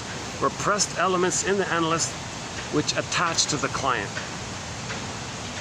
Counter-transference in the analyst is equivalent to transference in the client. Counter-transference is a defense mechanism produced by the therapist's unconscious ego under the control of repetition compulsion. Yeah, so if the therapist hasn't cleared up his Sisyphus issue, if he hasn't healed his repetition compulsion, his trauma, if he didn't do any kind of catharsis himself, then the repetition compulsion is going to make him repeat and recreate and reenact and restage his past in the present. So repetition compulsion means we recreate in the present our past. If the therapist has too many problems in the past that's unresolved, the compulsion is to recreate it with the client in the present. So people with a narcissistic personality pattern love to hang a shingle so they can blow off steam. So the client comes in, gives them money. Well, of course they're entitled. So they get milk, money, mother, milk. So they get the mother. Now they hate the mother, they can shame the client. make excuses. Client's fooled, he's bedazzled. Narcissist lies and takes the money and shames them. So those with the narcissistic personality cannot be a therapist. A therapist has to resolve their arrested development, okay, and find their more or less quote unquote psychological birth and have their issues resolved or work through a process more or less. It's never 100% perfect, Melanie Klein says, but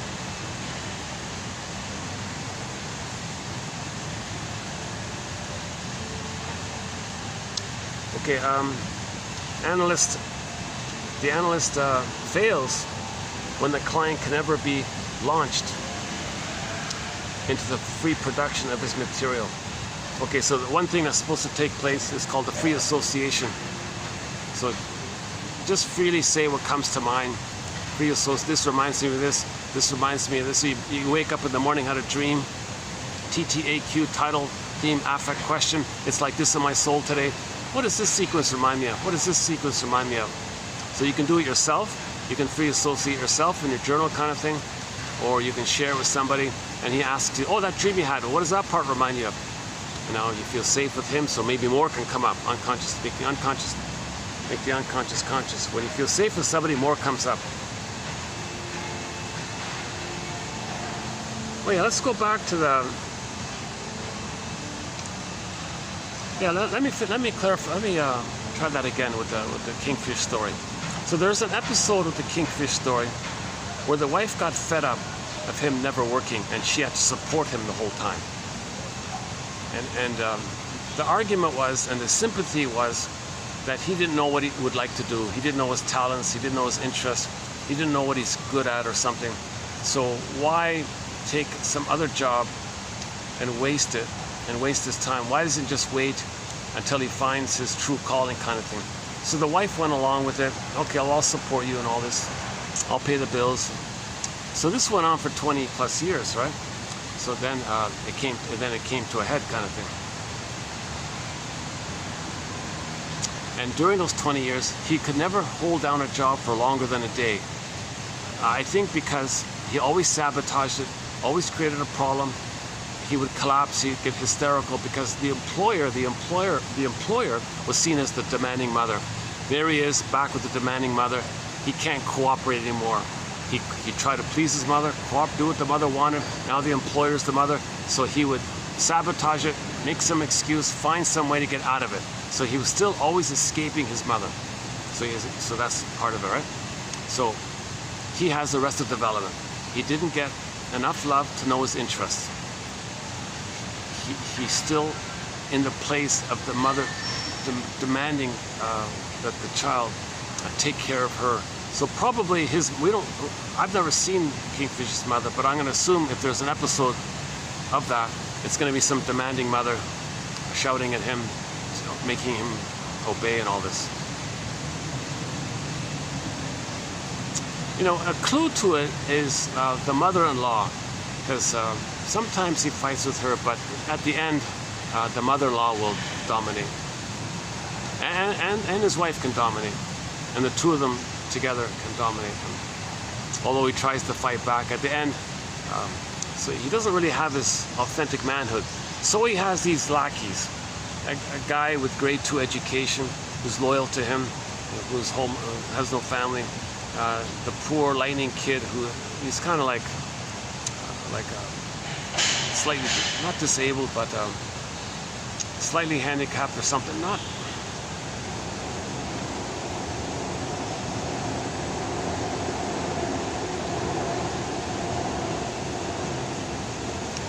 Very kind of like Gilligan or something like that. Maybe a character like Gilligan from Gilligan's Island, a little bit like that. And then there's a mini version of him called Calhoun. He talks like a preacher, a very humorous guy with these dramatic.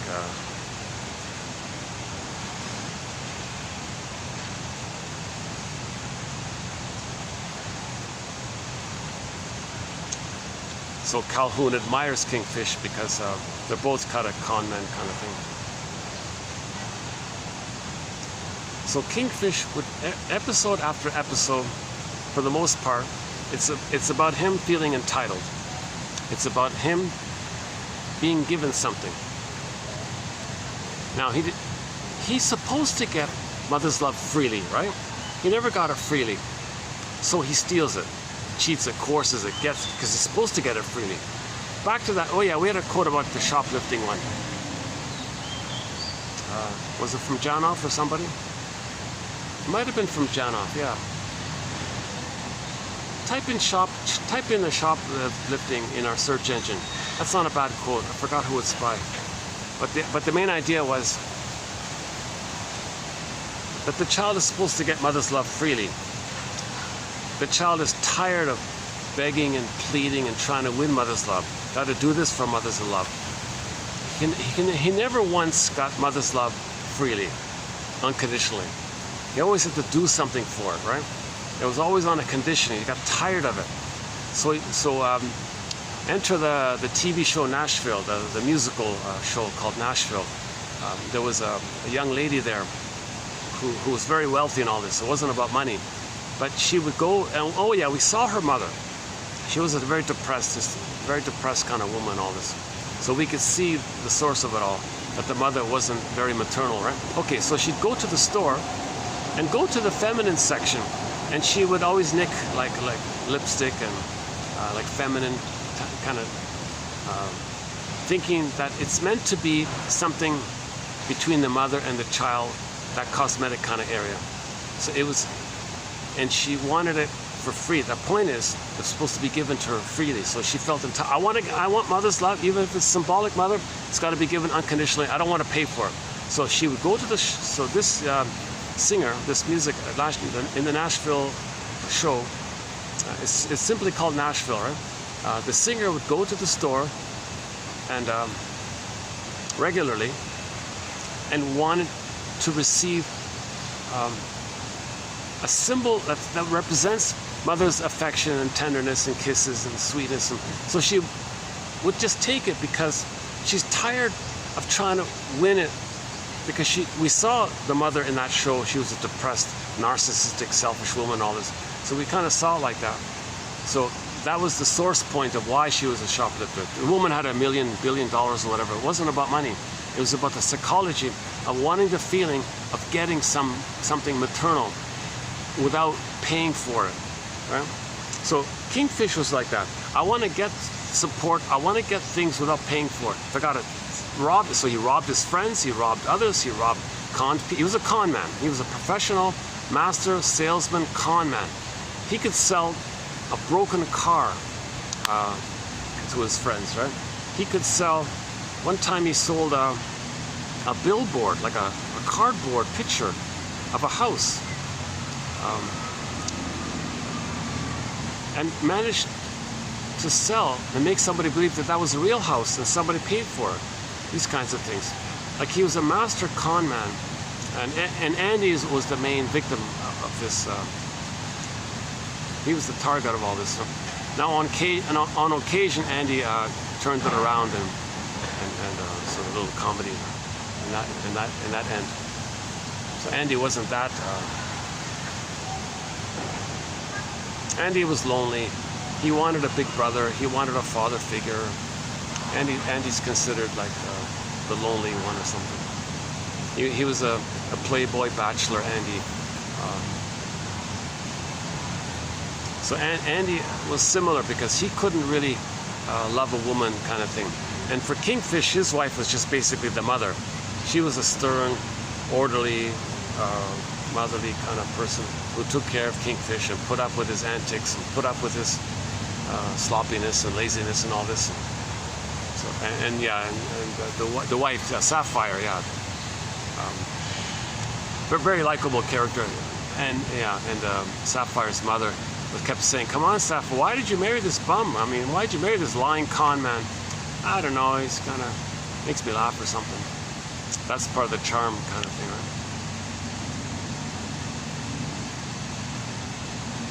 So he had infantile omnipotence, and he would bully others, and he wouldn't work for others.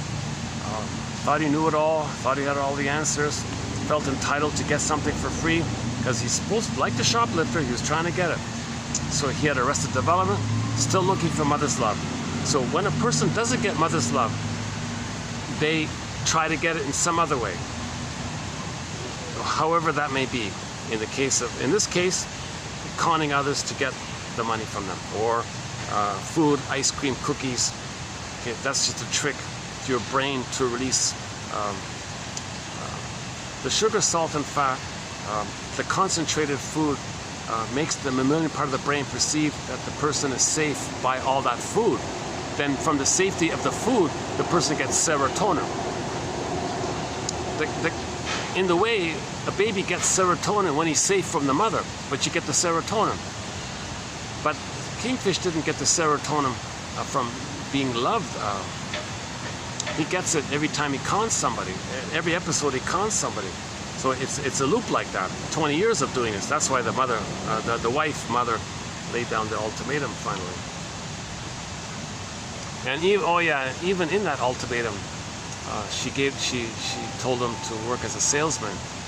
So he reports for the first day and says, "Oh, I'm not going to work for you. I'm going to create a scam company and sell fake things and get their money. I'm going to imitate you. Yeah, thanks for the idea." He still wasn't going to work for them. So he was willing to lose his wife. He'd rather lose his wife than have the feeling that he's back with his mother telling him what to do. Kingfish had a huge mother complex. Andy had one too, because he couldn't love a girl for who she was.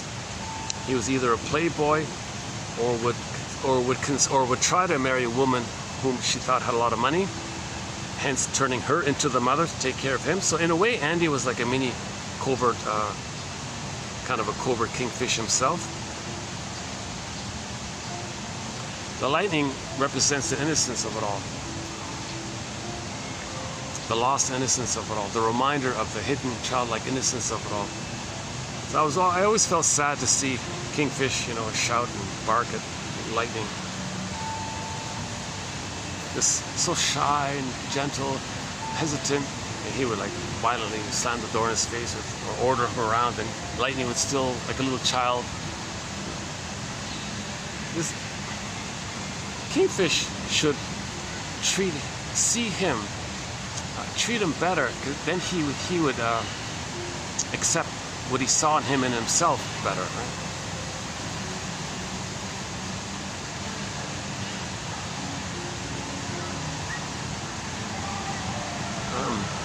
Okay, next one here.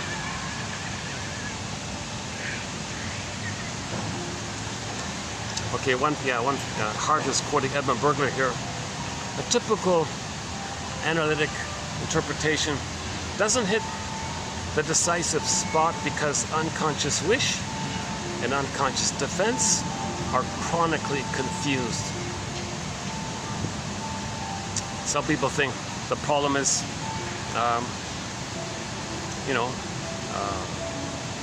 let's use the cigarette as tranquilizer of the pain. Well, the problem is the smoking. That's the problem. That's the symptom of the problem. Smoking is a defense mechanism. Underneath it, shall I compare thee to an onion? So the issue is what's under, not just the defense. So you got defense and content. So you interpret defense before content. So smoking, if you think that's the content, no, that's not the content. That's not the problem. The real problem is why you're smoking. Okay, well, the pain underneath. Okay, now you're getting somewhere.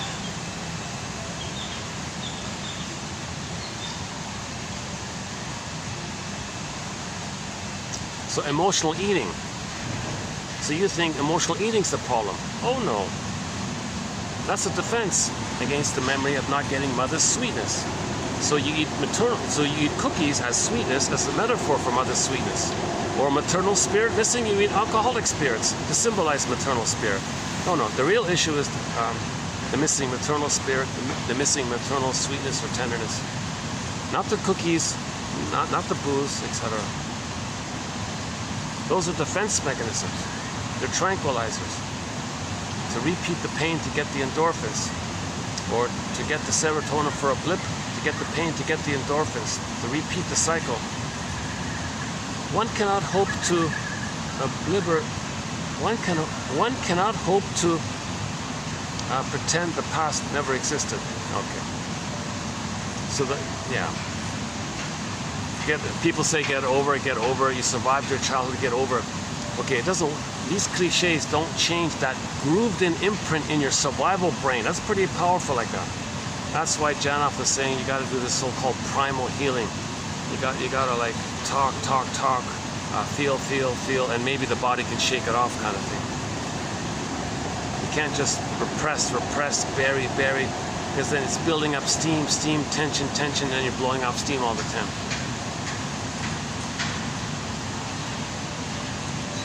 Oh, doing some painting around here. Somebody's doing painting.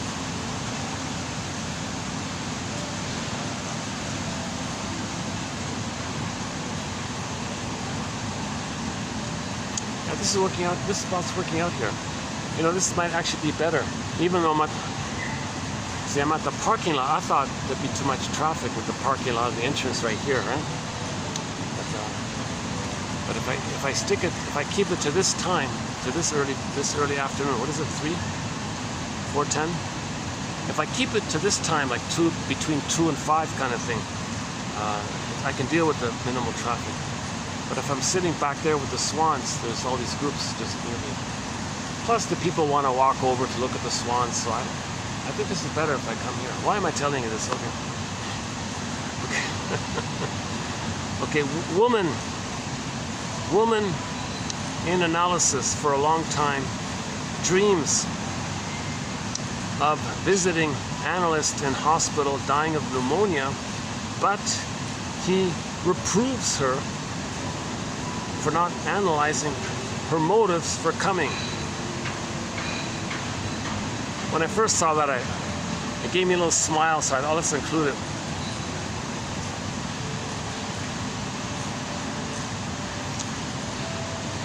So the mother criticizes her, berates her, right? So this woman had a critical mother.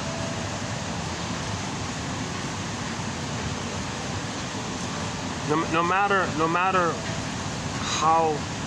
matter what condition the mother was in, even if the mother was sick or something, she would still criticize and berate her daughter, right? So this woman has this dialogue with the therapist, sees the therapist as a critical mother, recreates and is reminded of the relationship with the mother, has a dream where the mother's sick, but the sick mother is still criticizing her. Why didn't you analyze your motive for coming and visiting me? So she's blending in as a condensation. Okay, remember, in the unconscious, there's no time, so things can condense and blend in. So the mother and the shrink were blended as one. So now you got the mother talking like a shrink, in other words. Or the shrink talking like the mother, doesn't matter. Right? You wake up in the morning, had a dream, something you saw on TV yesterday, something from last week, something from childhood. It could all be in one little scene. Your system created that to orchestrate something, to construct something, to set something up, to stage something, to bring up a feeling. We're trying to get back our golden ball. We're trying to feel. See, we lost our feelings. We're dreaming to get back our feelings. So we've got to analyze and know the pattern of how do we get back our feelings. What is the pattern of our life that causes the loss of feelings? Reassociate that dream that brought up the feelings. Maybe more feelings can come up.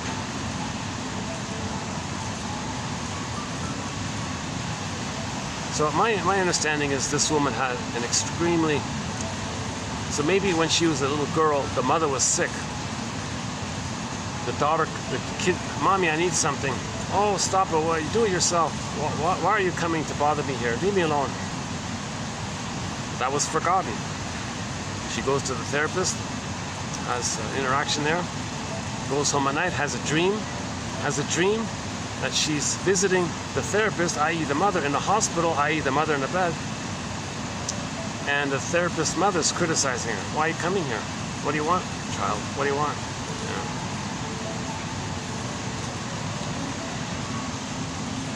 So she's bringing up her feelings. So some event happened, she forgot it. She recreated something in the present, triggered the past so the feelings can come up. Now she can accept the feelings came up. You want to accept the feelings, now you're healing. So when something in the present reminds you of the past and you go to sleep, a feeling might come up. That's healing, you're good. You want to, bit by bit, in small doses, get back your feelings and integrate and accept. But you got to have a belated understanding that the interaction with the therapist reminded you of some interaction in childhood between you and, well, her as a child and the mother in the bed, sick or something. Any analyst who looks upon himself as motherly or fatherly may present a chronic character defense which can interfere with analysis. Yeah, so the shrink has to be neutral and be a detective. He can't think of himself, no, I'm a father, I'm a... One of the ticklish problems of the archaeologist is to determine the relative age of his finds, and the analyst likewise must reconstruct from incomplete traces. So sometimes the shrink is compared to an archaeologist. Little clues, piecing it together, jigsaw puzzle, little puzzle, jigsaw puzzle, putting pieces together. Like an archaeologist gets a little bit here, a little fragment here. You know, cave painting here, a little fossil here. He's got to put it all together. Psychoanalysis possesses only a grain of sand. It draws inferences from it concerning the whole ocean bottom. That's an exaggeration, but okay. But the inferencing part is good. You make an inference. Something in the present, can you make an inference about the past? Yeah, like my posture is, I've always wondered that about my posture. My posture has never been the greatest. I slouch a little bit. I've been trying to make this inference all my life. Like, what happened? Like, why don't I have like healthy, good posture? Is there some kind of trauma? I don't remember it, but I want to remember it. Maybe if I remember it, if I have a dream, I might have a release about it. Maybe my posture will improve. Janus has incredible testimonials of those who do the genuine catharsis. His term for it is primal healing, the primals, or primal for short. He talks about how people's posture improve, body temperature cools, heart math is rhythmic, voice is calmer. And that there was a guy who had a certain kind of tone of voice that would coerce people, kind of demand people to look at them, respond to them. You look at me, that kind of coercive, hypnotic kind of like a tone of expectation. You look at me tone. And he had that kind of coerciveness in his the way he was speaking, and a certain kind of tone that had that implied emotional quality. You look at me when I'm talking to you or something, and the guy didn't know you, and he shouted, you look at me when I'm talking to you. And he had that kind of tone about him. So after he did the primal, his voice changed, and it was more from the body. It was a more relaxed, easygoing tone, and he had himself. He didn't need everybody to be his mother to look at him. He didn't see everybody as mother. And mother, you look at me, mother. He had himself now. He had his embodiment. So we want to get back our real self. We want to get back our gold above our embodiment. So his voice reflected that. So a lot of the physiological elements, the less tension in the body, posture improves, voice is more resonant with your embodiment. It's not a voice that controls others or coerces others. It's not a voice that maybe pleads or please love me voice or pleading kind of voice or something. It's not maybe too high pitched like childlike voice. So he said the voice corrected itself. So you got to read these testimonials. It's hard to believe that it's all made up. I think a lot of it's made up. I think most of these testimonials are just from actors. I think it's just actors. California, a lot of people went there to improve their acting skills, and they wrote these incredible testimonials, wanting to, as if to sell a script or trying out for a role or something. So I think there's a lot of confusion with Janus's work. So I kind of cherry-picked a little bit. I picked out the helpful material and some of that other stuff where I have a lot, where I think there's BS. I didn't include those kind of quotes. I didn't even read 99% of the testimonials because I'm just gonna read the knowledge. So what Janus did was Freud 2.0. So Freud tried to link psychology and biology. Okay, the topic was ignored for 70 plus years, right? 1970, here it comes. But psychology and biology. Here you go, Primal Screen, best-selling book. Everyone got excited.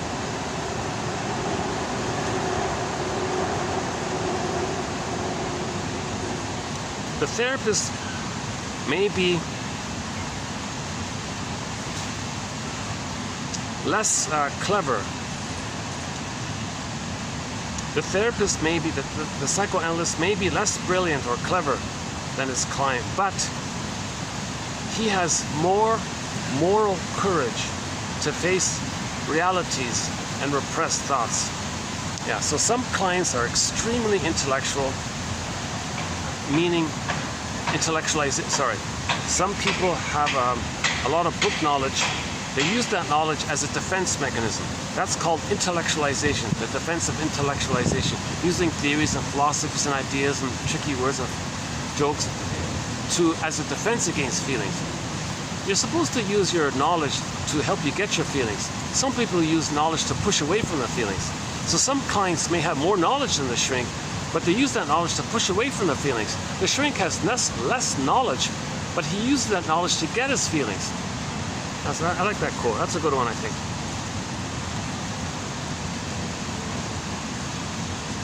Back to counter-transference. What we expect of the analyst is that he achieve a counter-transference sufficiently sublimated so that he can use it in brief identification with the client. So a lot of shrinks are now saying that counter-transference is knowledge, it's a communication. If the client is trying to create something from his past to the present and prod and goad and expect the therapist to play a role from his past, that's knowledge. If he can pick it up, that's knowledge to be used as information to help him give an interpretation. All right? So counter-transference is the client is trying to communicate by goading and prodding you into something. The therapist is receiving all this. Gee, you're trying to make me feel this. I feel a pull to feel this. I feel a tug to feel this. My favorite quote in this area is that woman who was about to have a baby. She said, hold the phone here. Let me go to the shrink first. So she went to the shrink and he told her, oh yes, you're letting me know what kind of childhood you had. What do you mean? She said. You're letting me know what kind of mother you had and how it felt being with her. What do you mean? She said. You're putting me in the role of you and you're playing her, and I feel a tug to maybe you felt with her. She got it, she wept, she cried, she had an abreaction. Okay, when we say the word abreaction, you got to translate it to the German. Abreagung, a positive healing, feeling is healing, genuine belated feeling release, called abreagung, a genuine catharsis, a healing catharsis. A feeling is healing experience because it led to belated understanding. Aha. So she got a belated understanding, and then later had the baby. She didn't need to repeat it. She didn't need to repeat her trauma with the baby and cast her baby in the role of her, where she plays the baby's grandmother. Grandmother shamed the mother. Okay. The mother now sees her lost childhood into her new baby now, the youngest. The mother plays the grandmother. Grandmother shamed her. New situation. Baby's gonna play her. She plays the grandmother. Replays the original thing. Grandmother shamed her. She shames her baby. She doesn't need to do this because she recreated it with the shrink guy, made her aware of it. She grieved about it, and then she had her golden ball and was able to be a mother. And she said that I broke intergenerational trauma. I didn't need to transmit this intergenerational trauma to my child. I was able to be a mother for my baby. I could be a mother for the baby. I had vision and understanding. Now, if she didn't do that, the baby can't be a shrink. If the mother's shaming the baby can't say, "Mother, are you shaming me so that you to communicate that your mother shamed you?" Baby can't do that.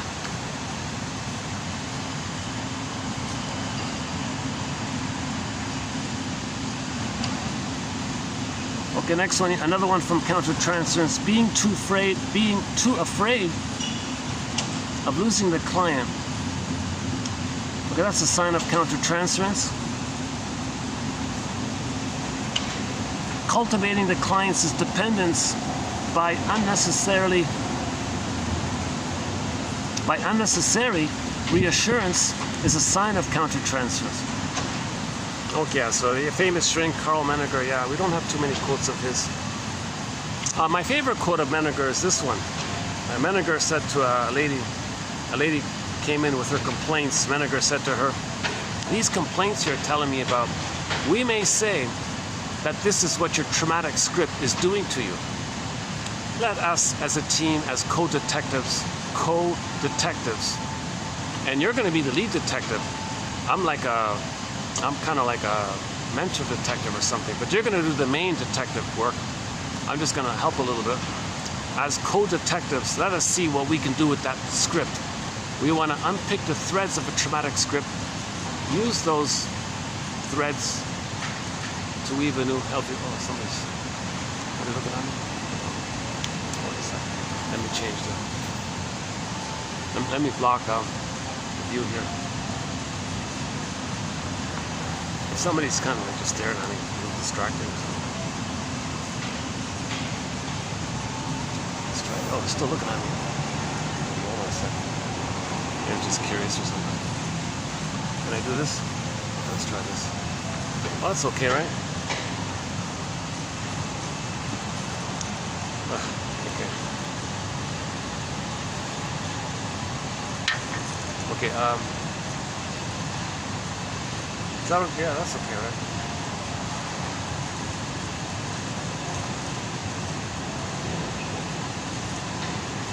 So one therapist was being overly motherly, overly sweet. Everything will be okay. There. And so to promote dependency.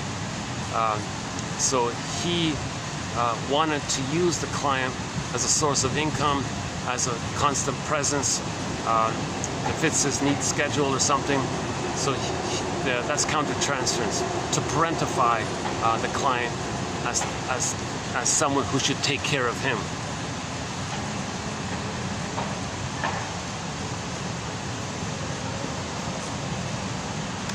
Franz Alexander, famous name in psychology. Franz Alex from long ago, from Hungary.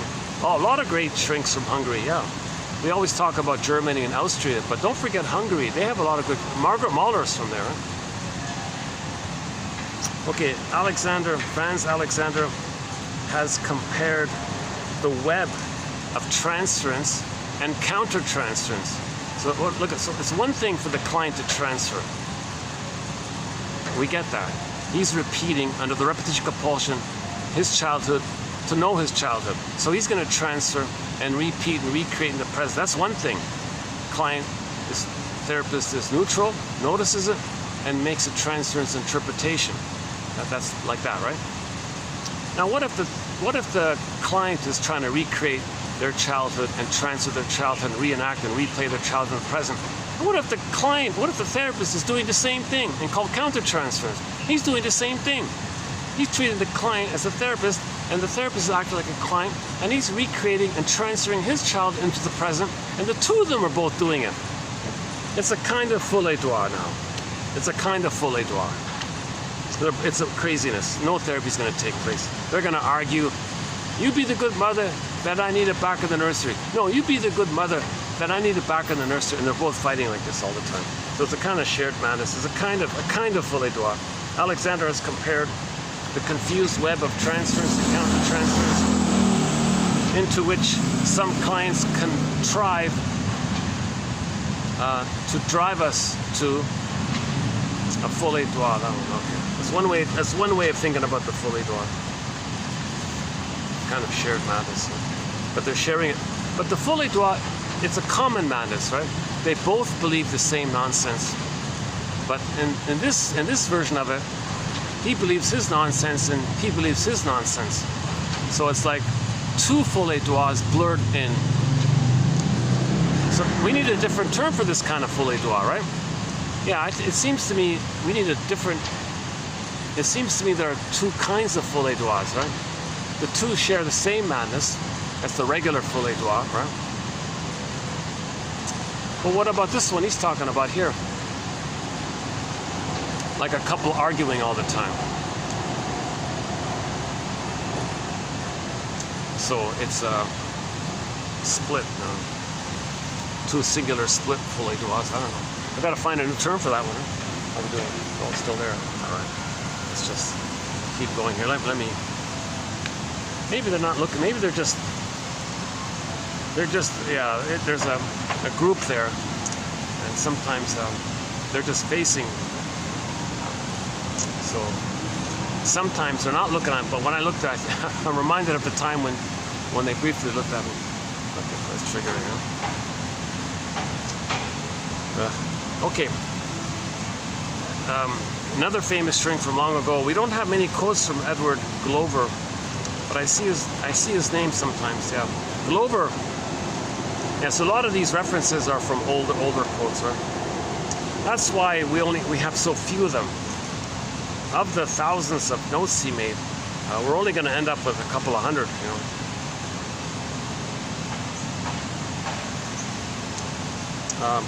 Glover remarks, another counter-trans. Oh yeah, Glover remarks that clients always lay counter-transference traps for us as unconscious defensive processes.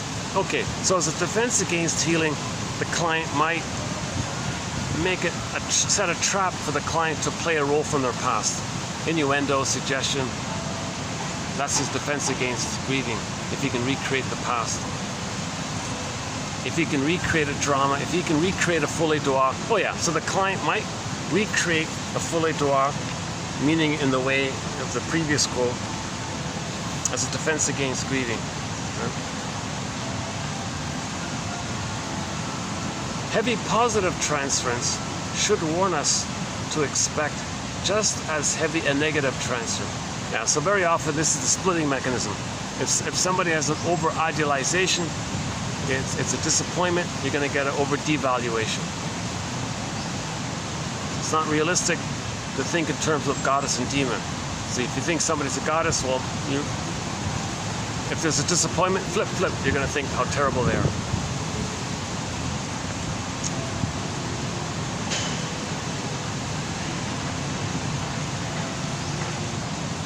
This is also related to reaction formation.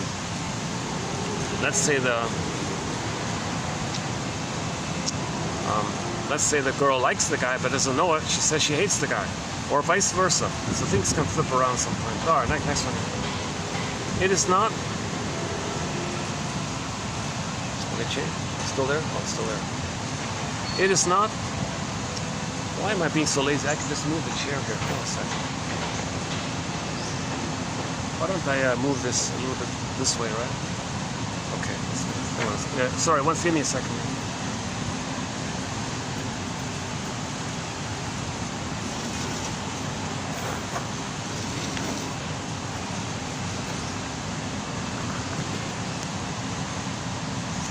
Okay, that's okay. Good enough. All right. Okay, next one here. It is not for our virtues. It is not for our virtues that some clients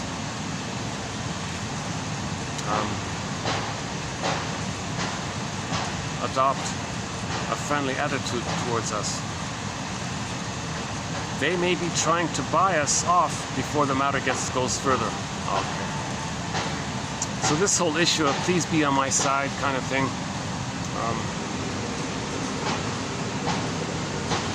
Oh, we have one of them, right? Wait a minute, was that? By the way, we have a lot of these notes in the honorable mention pile. So we may be posting, let's say all in by the end of it all, let's say 500 of these. There's probably going to be another 500 in the honorable mention pile. So let's say he's got 10,000 notes. I'm gonna end up picking 10% of them, and maybe half of them will be good enough in the TQ area, and the other half I'll put in the honorable mention pile, just ballpark. I don't see it here. Oh, here it is. The client, yeah, the analyst may be, the analyst, or the marriage counselor, let's just say the marriage counselor. The marriage counselor can be sure that each member of a married couple will try to inveigle him to their side, like want them to be on their side, like persuade them to be on their side. So if there's a fighting couple, they go to the therapist, chances are they're both gonna hope that the therapist takes their side. So keep that kind of up.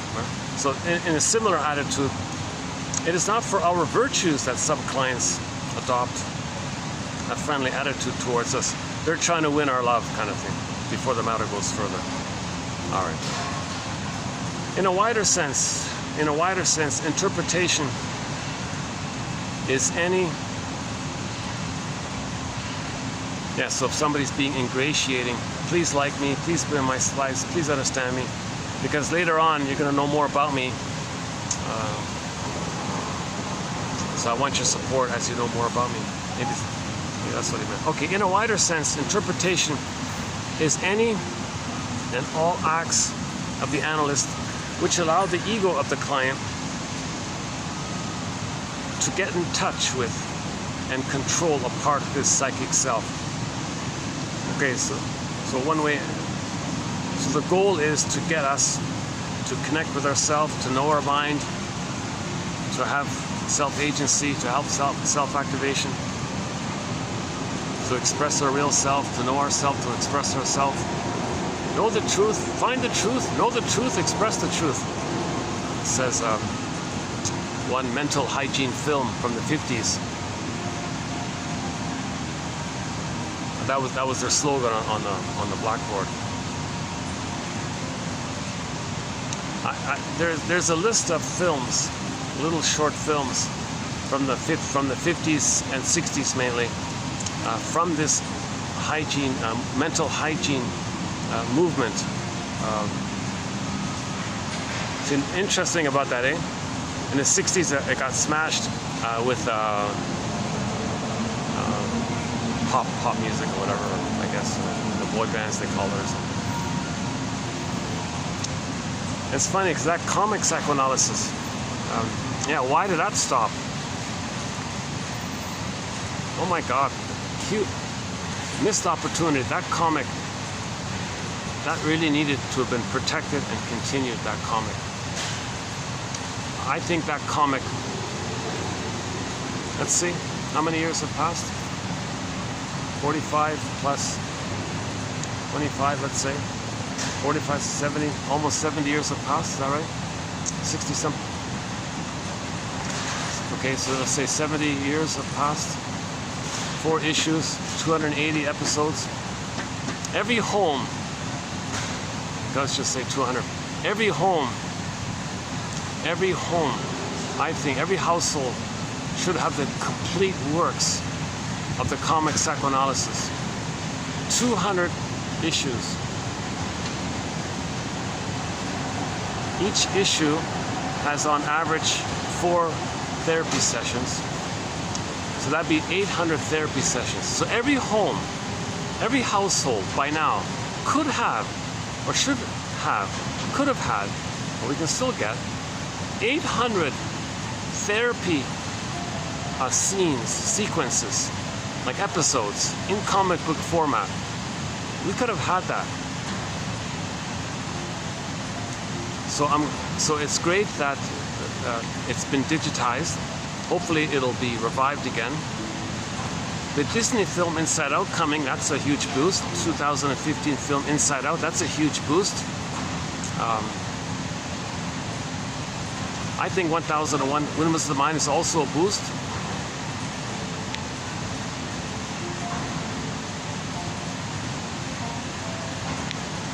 I think Janus material is a little bit of a boost. It gives us awareness of the first brain. We have 3 brains. He focuses more on the first brain and the biology of the first brain. That's his sort of focus there. And repetition compulsion, symbolic acting out, and how beliefs can trigger endorphins, and the difference between a genuine catharsis, which he calls primal, and sort of the blowing off steam one, which is the fake one.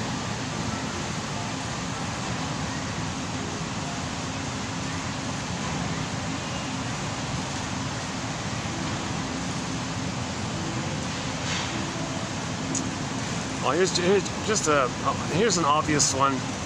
One could not with confidence refer an attractive woman in her 30s with inhibitions against marriage to a woman shrink of 40 who herself never succeeded in marrying.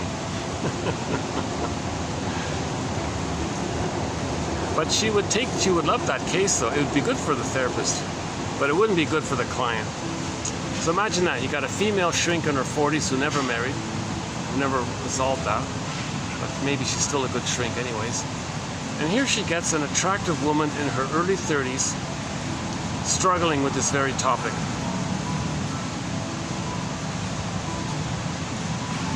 Yeah, at different periods of their careers, analysts prefer to treat different types of clients. So they're on their journey too. Every 5 years, the shrink's supposed to do an analysis.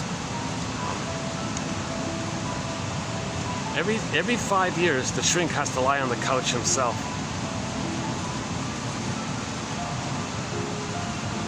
So he may be drawn to accepting certain types of clients based on what he needs to face in himself.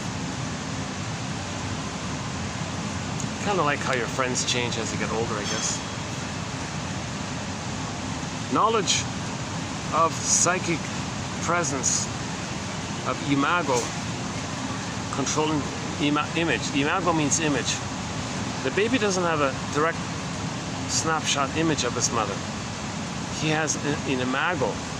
This imago is this fairy tale demon thing. That's that of the mother. That's what he's relating to and reacting to, acting like and thinking others are. The imago. It's got like a grain of truth in it, but it's just wildly blown up. Alice in Wonderland, it's called the imago. So the difference between image and imago. Image implies it's kind of direct and accurate. Imago means it's this wild, blown up thing. So that when they say mother imago, okay, it means like the Cyclops or something like that, or hungry wolf or something. Knowledge of psychic presence, of imago, controlling ego, controlling you. Could be the inner critic, right? Well, like Kingfish, he probably has an imago. The Kingfish character probably has an imago of a voracious, shouting, demanding, finger-pointing kind of woman who shouts at him and all this. So when he works for somebody, it's so charged up in it, he flies that imago onto them and collapses. He sabotages the job, trying to escape. He's still trying to escape his mother. So he's dominated by this imago. Knowledge of psychic presence of imago controlling the person. This is useful to give to the client in therapy, says Edouard Weiss. So make the person aware.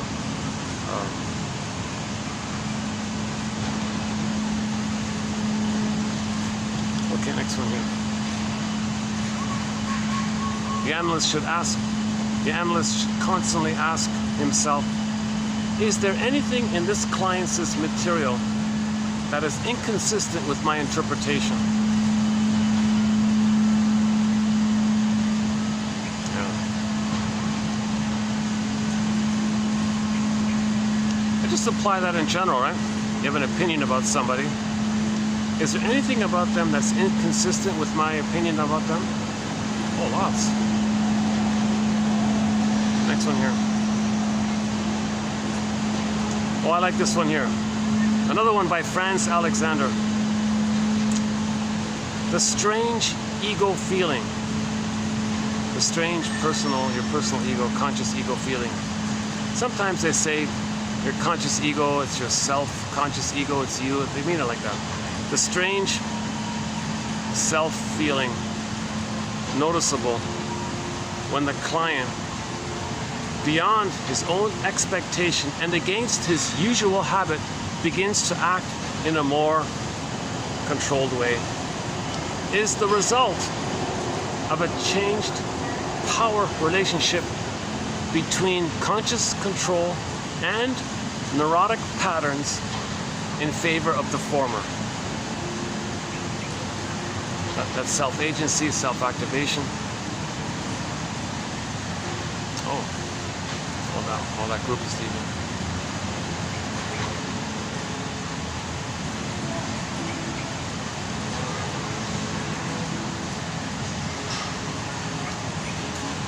Oh, now I can sit back the way I was before. Let's just stay here, that's okay. Now, it's just an accident. I think one member of that little group was kind of, maybe while the others were talking, maybe they looked at me because he or she felt ignored. Well, let's look at that guy as a distraction or something. Just watching my facial expression. They can't hear me at this distance. So all you're seeing is my facial expressions. What's he saying? Maybe they see the emotion. Does he look sad? Maybe I feel sad. I don't feel sad. I don't really feel, that's not a common, my common feeling is more like, it's more in the area of just going through the motions of life. I have that as a sort of a common feeling, just kind of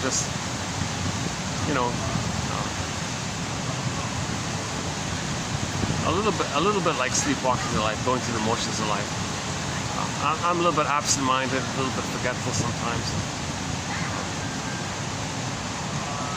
Another group passing by. Oh, there were 2 groups, 3 groups in there. Hold on a second. Oh, nice to get the breeze. Oh, this is awesome. Oh, let's enjoy this brief time. So Masterson has a very good axiom. One of our mentors, as mentioned earlier, James F. Masterson, the author of the book The Search for the Real Self. His main line is self-activation triggers abandonment depression, which leads to defense. So normally you want to do something that's from your real self, even if it's just trying to learn something or do something authentic or try something new, something you like, new hobbies, new interests. It's something from the real. Maybe you want to heal, maybe you want to understand, maybe you want to make an eye statement, maybe you want to share something vulnerable, something from the real self. The moment you try that, that's going to trigger the original experience. When the child was real, what happened? Mother shamed him. That's called, Masterson calls that abandonment depression, an umbrella term for all of the unpleasant feelings the child felt. Helpless, powerless, persecutory anxiety, the scream painting, okay, rage, shame, disgust, the whole gambit there, right? So self-activation triggers all those shameful feelings. And when you feel that kind of pain, okay, whenever there's pain, okay, there's a defense mechanism to deal with the pain. So let's say you try to learn a new hobby, you got frustrated, click, turn on the TV, and watch the televangelist say that you're going to be saved one day. Send him money, send him money. So that's a defense to believe the packaged belief. The packaged beliefs are there to squelch the pain. Your pain came up because you tried to learn how to bake bread. You didn't follow the instructions properly. The machine didn't understand how to use the machine. The bread fell apart. Okay, so you tried something. Now normally, okay, well, your learning curve, learning process, try again. But if that experience, it may trigger the original time of being real, and then what happened the first time you were real. The first time you self-activated your real self. So sometimes Masterson refers to the axiom as real self-activation. Self-activation or real self-activation. Yeah, that's better, right? Real self-activation triggers those old memories, and then you use some kind of defense. Eat cookies, turn on the TV or whatever.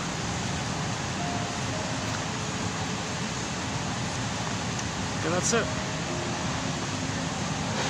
Just to end on a lighter note, I just found a proverb here from some ancient philosopher from who knows when, I don't know. Xenophanes, Xenophanes. Never heard of him before. If the ox could paint a picture, his god would look like an ox. Let's just leave it like that as it is. We'll follow up on it later. And finally,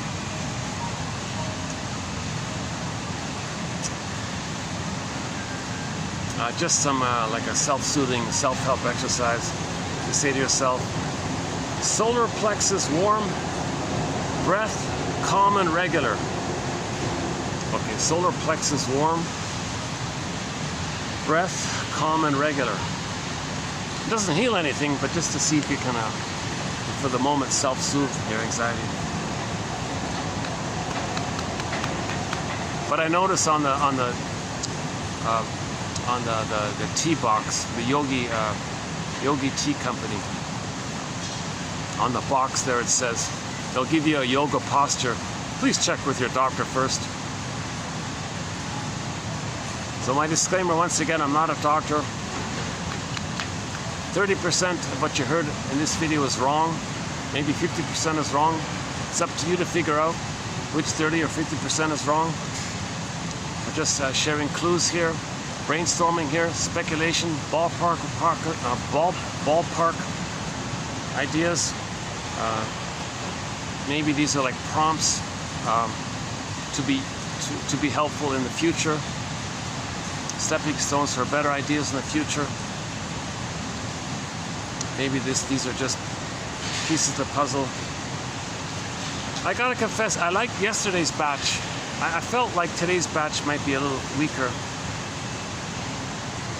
Except for the first two.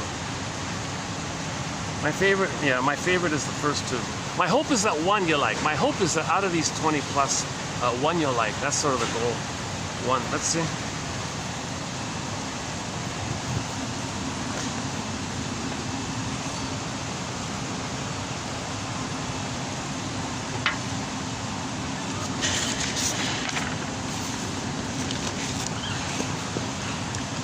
Yeah, my favorite are these first two here. Many an analysis fails because we are not capable of helping the person lose their neurotic, childlike sense of omnipotence. One must expect a rather long working through before the client becomes able to renounce his magical demands. A number of the unsuccessful analytic cases are to be found in those whose magical demands have been analyzed insufficiently. Yeah, that's my favorite here. Okay, so this whole issue of narcissism. If we're gonna grow up, we gotta lose this narcissism. Because the narcissism means you're still in a blissful oneness with your mommy and your psychology. And you feel blissful, but you're enraged at the same time, and you treat others badly because your mother treated you badly, and you feel like stone inside, and you're not loving life, and you're cynical and sarcastic, etc. And you don't want to grow up. You don't believe in time. You're in a state of timelessness. Yeah. So one shrink didn't want to believe he was a bad shrink. It was an example. If the shrink makes a mistake, he's got to admit it. And the importance of free association. The analysis will fail if the client never even began it. A failure to launch. Oh yeah, so I think this idea of failure to launch.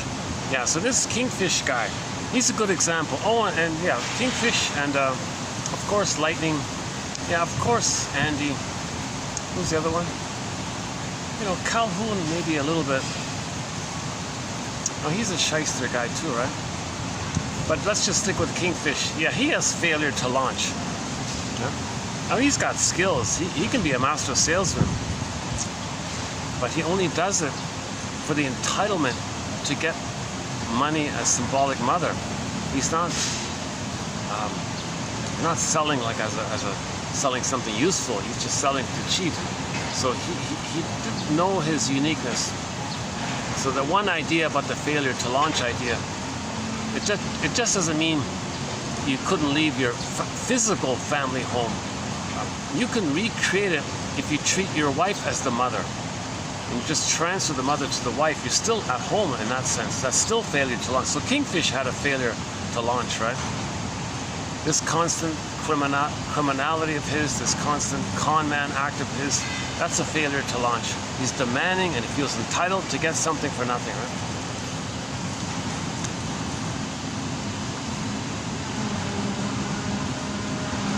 Okay, so many people confuse their unconscious needs and wishes with the defenses they're using to deal with the pain of not getting their needs met.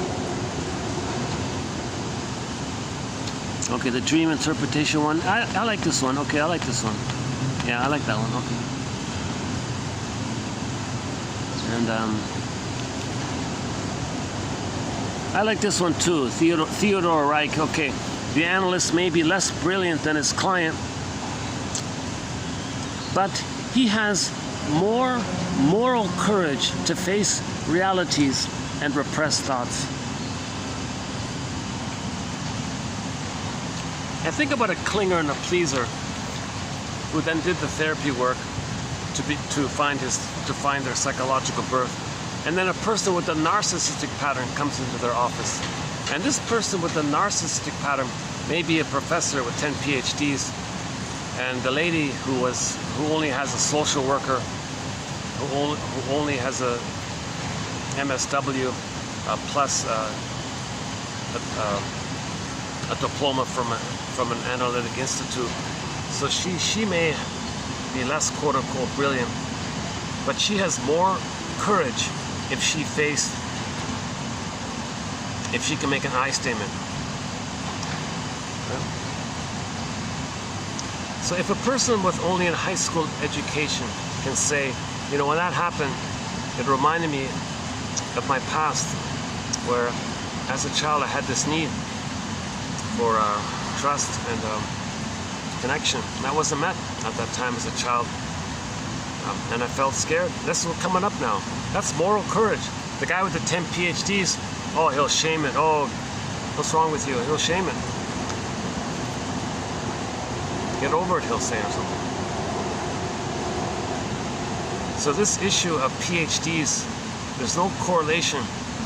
There's no correlation.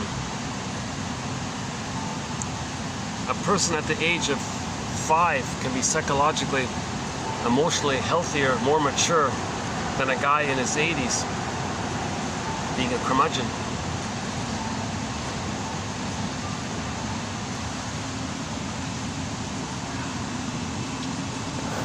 Okay, so we did all the counter-transference ones, right? Yeah, okay. This counter-transference discussion wasn't bad. Yeah, okay.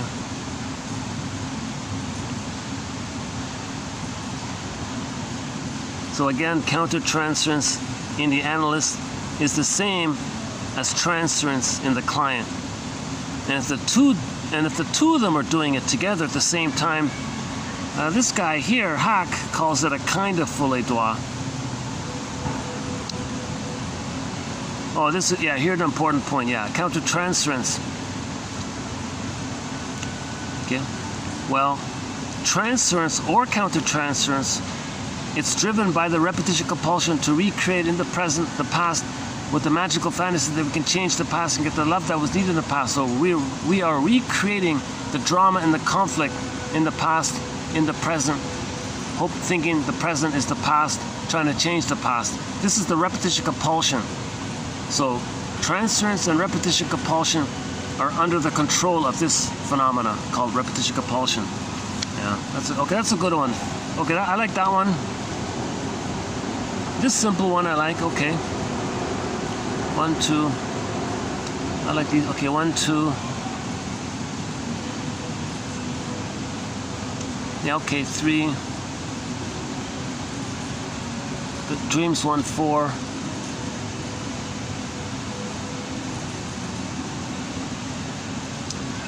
Okay, 5-6, these two. So there's 6 for me. I like 6 so far. What else? Okay, Janus, okay. It's a okay, defense, so that's okay. That's okay. Okay. That's okay. Oh, that's a little humorous, but okay, that's okay. Okay. Okay, okay. I like this one. Okay, so 7. Yeah, so 7.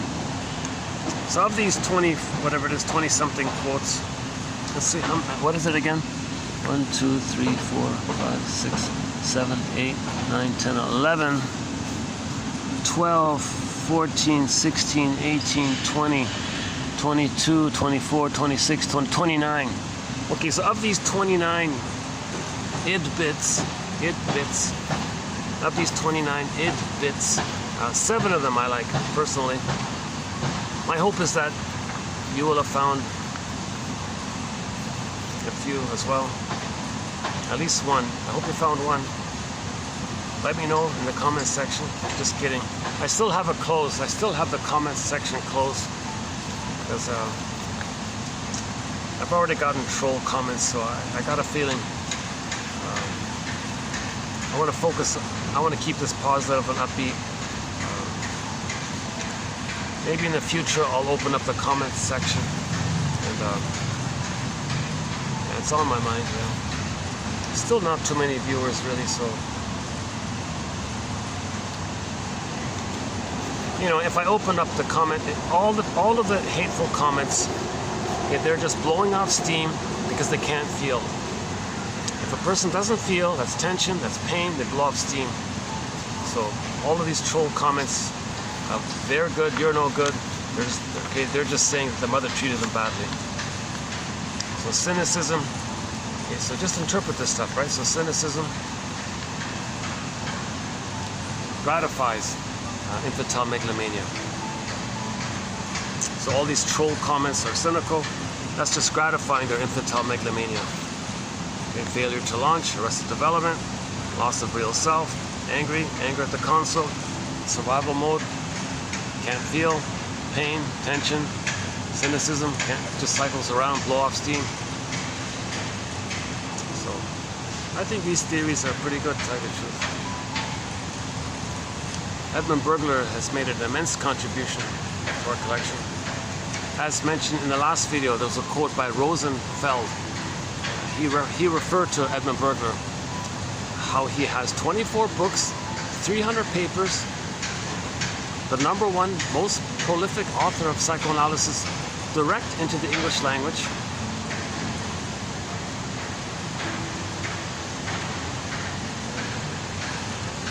So that was in reference to Edmund Berger's book about gambling, yeah.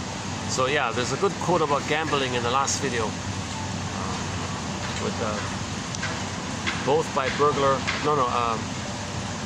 Rosenfeld himself, and Rosenfeld quoting discussing Bergler's idea, yeah.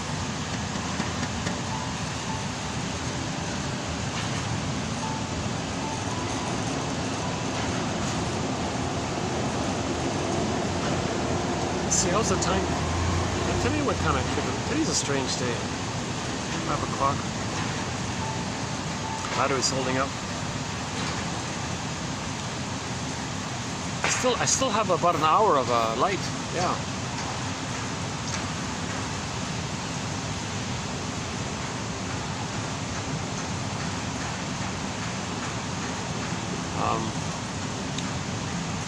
Too bad there isn't much. It's just I could walk on a. Actually, there's a street near here. It's not too busy, like a side street here. It's a sort of a dead end. We could just go for a walk that way.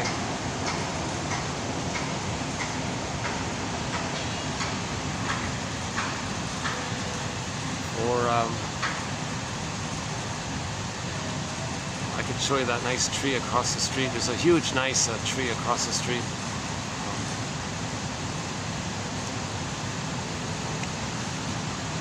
let's check out the swans. Let's see.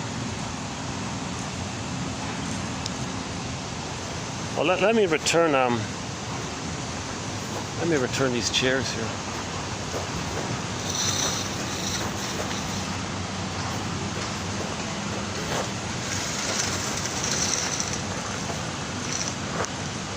Okay, let's just.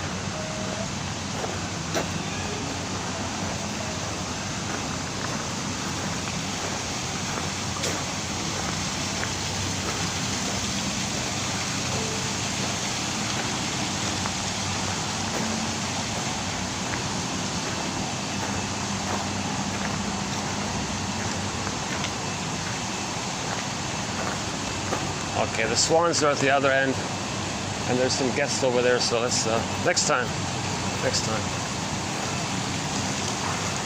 right, that's okay.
Saturday.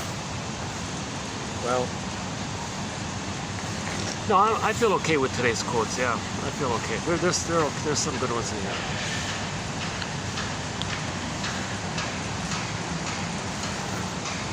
Yeah, the last one.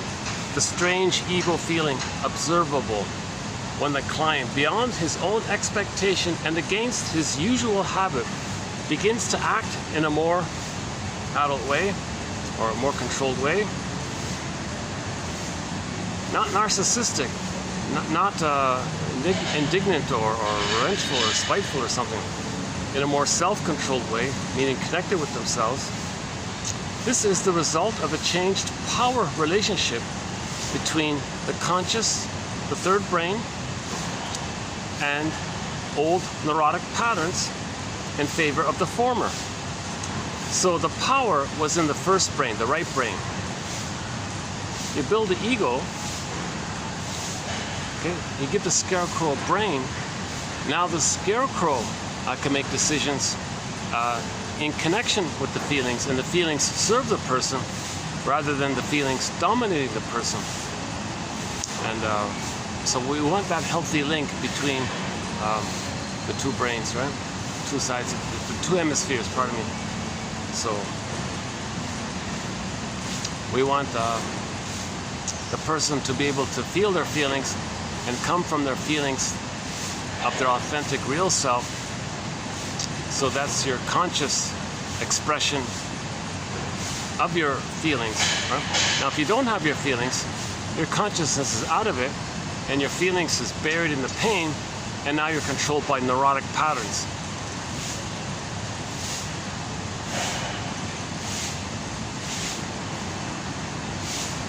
Okay, the couple one.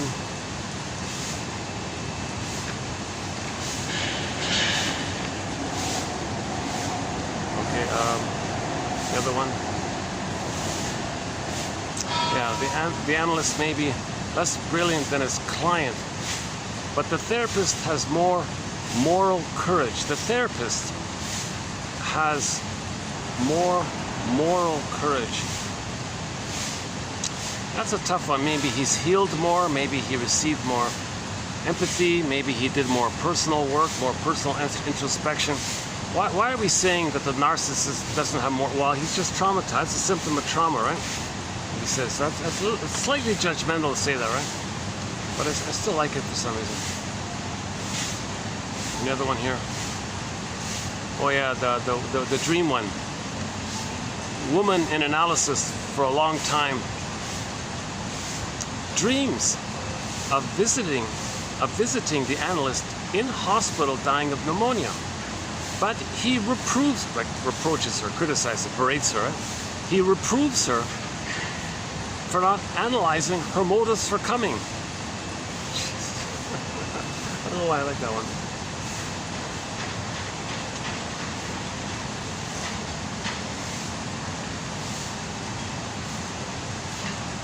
And the first two about narcissism, yeah. That's okay. That is okay.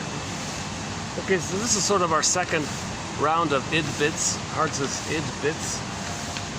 So these are, let's just for the time being call them Hart's id bits. Id bits. In tribute to the comic Psychoanalysis, which had a section in the comic called id bits. There wasn't much in it really, but it was just sort of, they were just starting out. The comic was just starting out. And I remember them saying, you know, we're just starting this section here called id bits. Stay tuned, we'll be adding more id bits. Here's some id bits. Just little tidbits of information about the unconscious. Like there's no time in the unconscious. That'd be like an id bit, just like a little aphorism or some little informative thing. No time in the unconscious.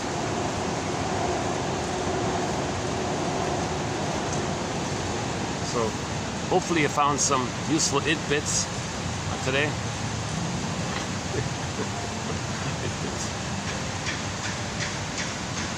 You know, the funniest thing about that show, the Amos and Andy show, is all this wordplay and all this mixing with idioms and,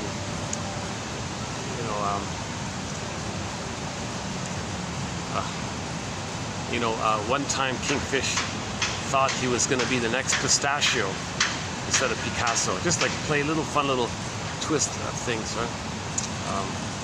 Oh yeah, one guy was going to pay for his, he was going to go to college and start the next semester, but he didn't say semester. Yeah, I'm going to go pay and start the next siesta. He would say siesta instead of semester. Like a lot of little like accidental little things that are kind of humorous. There's a lot of that going on. In every episode, there's like a dozen of those little fun little things. That's part of the comedy of the show. They have very good timing with that show. Like they're really snappy with the scenes. You know, like the little. It's very well done. Like high quality made show, right? Yeah, once again, I think it's a cross between the Flintstones and Death of a Salesman. When will Kingfish realize that he's operating out of infantile megalomania, feeling entitled, supposed to get something for nothing, because the baby's supposed to get something for nothing. The baby's supposed to get love unconditionally. So he's sort of in that mode. Hence he has a mother complex, hence the failure to launch, because to launch, so to speak, means you felt safe with the mother, to leave the mother psychologically and have your own sense of identity, and now you can kind of like express, you know, quote unquote launch, like express yourself, right? I remember there was some kind of comedy film, Sarah Jessica Parker, right? Is that the one? She was hired, some family hired her to help some lazy loafer guy in his 20s or something who was afraid to leave home. And the movie was called that. So how can she coax or taunt or tease or coerce or persuade this 25-year-old lazy loafer guy? Money wasn't the issue, but he was just lazy. How do we get him to kind of like leave the nest, like leave the coop kind of thing, fly from the coop kind of thing, psychologically? Doesn't mean you don't see your parents anymore. Nothing about that. Actually, people can be psychologically autonomous and still live under the same roof. It's not about that, really.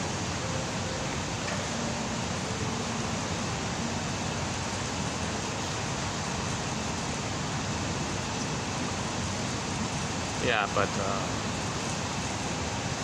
sometimes that's a symptom that the mother is fixing it that way. The mother's not confessing that she brainwashed the child to be dependent on her. Then she plays innocent. Oh, my son is such a failure. But she secretly created it that. She secretly created it like that, so the son will always be around and she never feels alone. Then she complains, oh, my son is a failure. Something like that. So, oh, cunning tale. Oh, cunning tale. A great hope fell, says Emily Dickinson. You heard no noise. The wreckage was within. Oh, cunning tale that let no witness in. Great poem.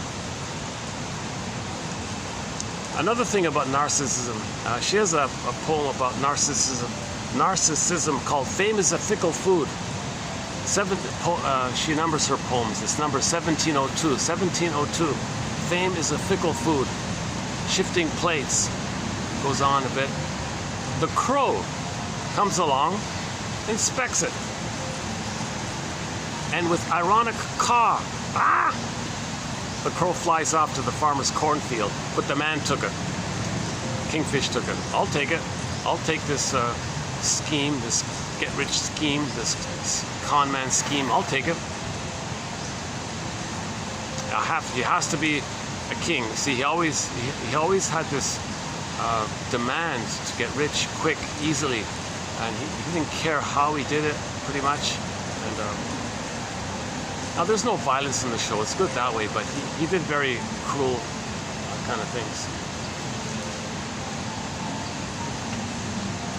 Yeah, a lot of people like that show for its decency. There's no, everybody's well dressed, and people are articulate.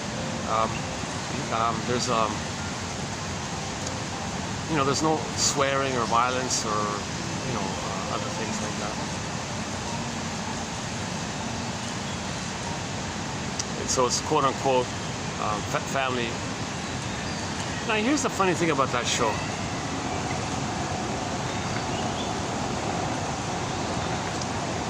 I'm not so sure if it really had a good influence on people. I'm talking about the radio, the earlier radio show. I'm not talking about the Amos and Andy. That Amos and Andy show is the television continuation of the prior version of that show called Amos and Andy, the radio show. So there was a radio, an audio radio show before that TV show called Amos and Andy, played by the two guys who created it. And in the TV show, they're proxies for those two guys, Amos, Kingfish, and Andy. So before the TV show, it was a radio show. It was considered the first, #1, original first syndicated radio show. And I thought, and it's sort of like this, like the TV episodes. And some of the TV episodes were like TV representations of the audio, of the original audio, right, the radio. And it ran for decades, apparently, like from the 30s to the 50s. It ran for 2 decades or something. I thought, you gotta be kidding. You mean people sat around, before TV, that people sat around the radio and they would listen to some cheesy, aggressive, bullying con man scam innocent people out of their money, and week after week, year after year, decade for 2 decades, that was sort of the main syndicated #1 radio program. That's depressing. That's pretty gloomy and depressing. Aside from the wordplay, which might be funny, I can't imagine how that would have been a positive show for people.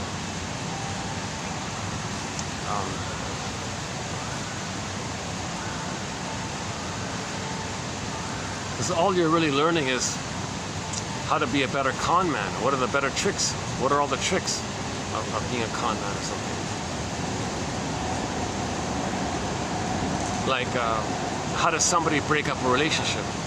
Like at one point, Kingfish wanted to make money, and the way to make money would be to break up an engagement.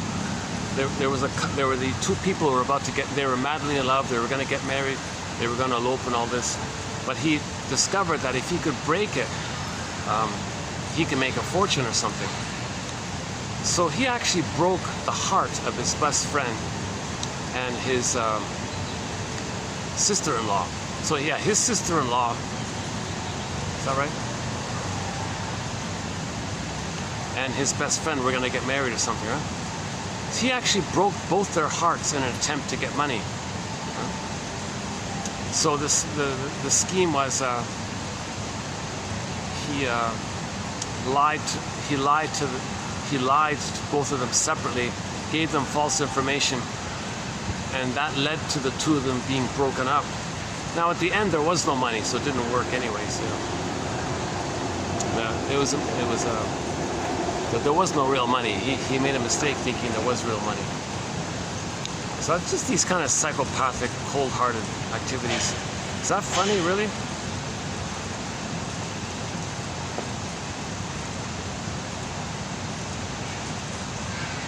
It's well crafted. Like it's crafted well. Like the TV show. I mean, the TV show is very well, like crafted well in terms of sitcom production. It's really, it carries along perfectly, like scene by scene, sequence by sequence. There's never a dull second. Like it's really well done like that, and it's snappy and it's witty and that kind of thing. Oh, little puppy dog here. Oh, let's not get these guys in the camera here.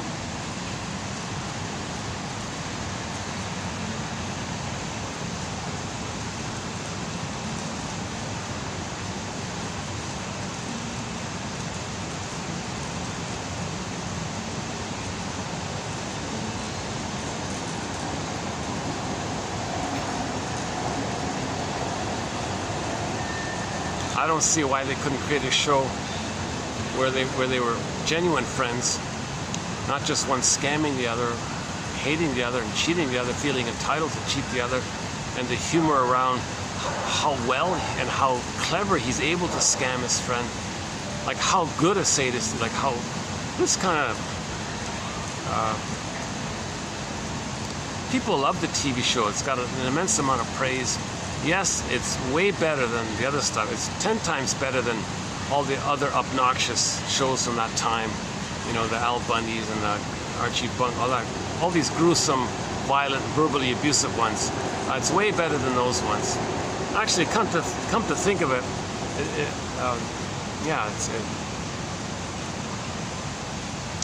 come to think of it,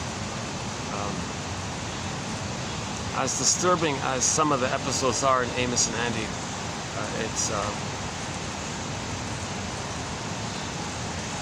it doesn't have that violent tone to it that the other ones have, like the Honeymooners and the Bunkers and all these ones.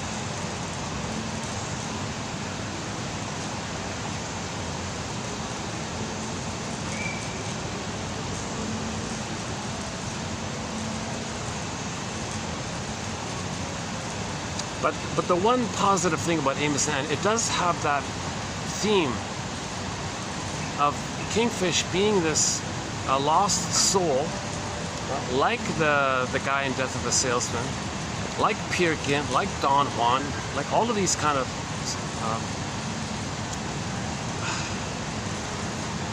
narcissistic entitled things. And yes, they can be charming and funny and all that, Peter Pan. That's sort of the pathos of it all. To identify it, to see it, how can they heal, how can they find their soul, how can they find their inner home, how can they connect to themselves, how can they get rid of this entitlement, how can they get rid of this infantile omnipotence, how can they get rid of this attitude that they're on the throne, that they're entitled, that they're self-sufficient and superior, that the world owes them, this constant attitude that the world owes them, this idea. So this is sort of the Death of the Salesman attitude kind of thing, and ambitious, regardless of feelings of others, lack of empathy for others. It's just a utilitarian kind of thing. And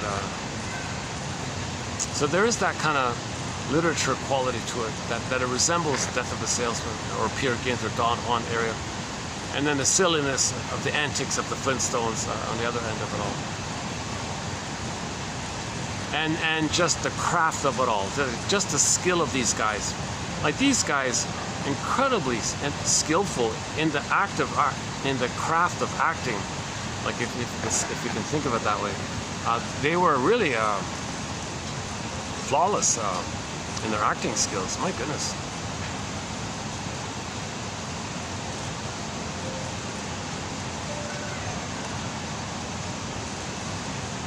Kingfish gets all the credit, but I think Andy is really quite a clever actor.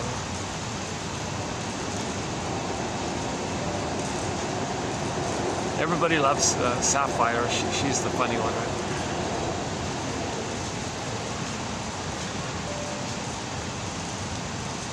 She's got impeccable manners. She's really a delightful woman. But then she can shout like crazy at Kingfish. But she's very articulate when she does it and all this. In the comments section, she gets the most praise all the time, right? I didn't know this, but apparently there was a lot of complaint about the show of its sort of stereotype overtones or something. I don't know.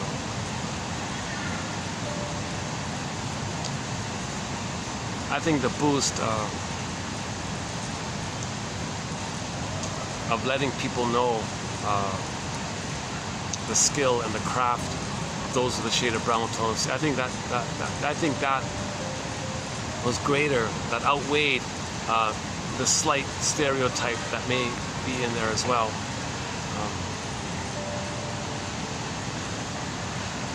Because they showed a lot of people,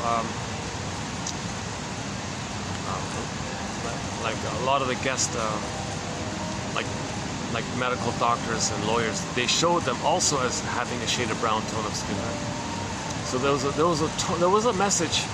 There was a general, broad message of the show that those with the shade of brown tone of skin are intelligent, they're resourceful, strong, resilient, all that, right?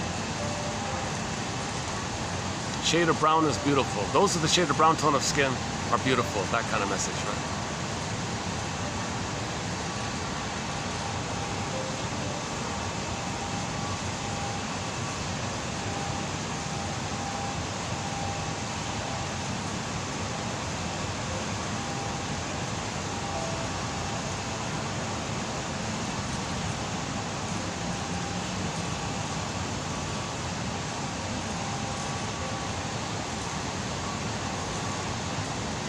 Well, let me show you the tree.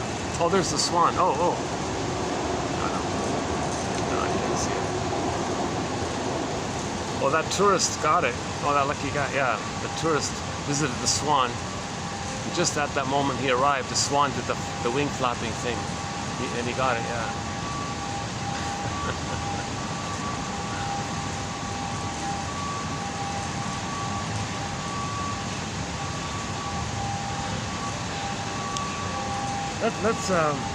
Let me show you a cool tree nearby here. Hold on a second. Let me get the quotes here.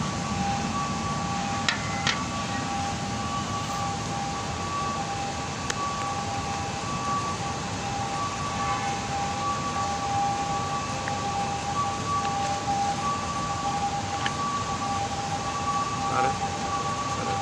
Hold on a second.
check out this tree here across the street. A little bit. Hold on a second.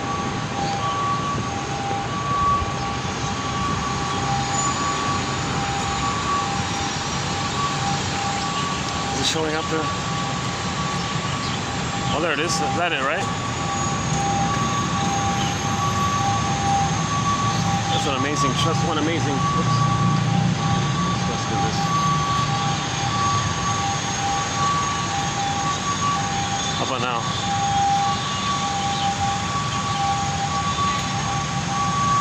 I'm not sure if you're seeing it too well, but well, that's wondering. Yeah, I love that tree. Look at that.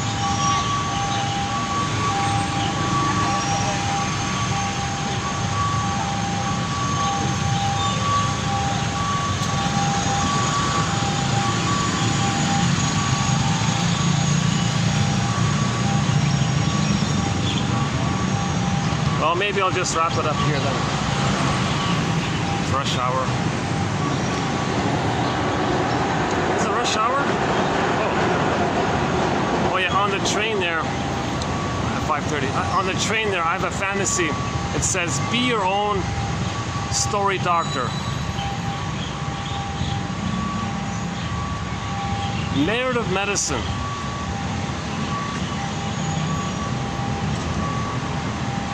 For some narrative medicine, for some healing narrative medicine, go to www.buymeacoffee.com/psychoanalysis. It's for a minor admin fee. It's for less than the price of a little coffee. Actually, it's for half the price of a little coffee. Half, can you believe it? It's just a trivial, minuscule minor admin fee, a couple of bucks, right? Just a minimal fee. I think it's €4 or maybe less even, I'm not sure. One can have this encyclopedia of insights. I highly recommend it. Nothing like it out there anywhere.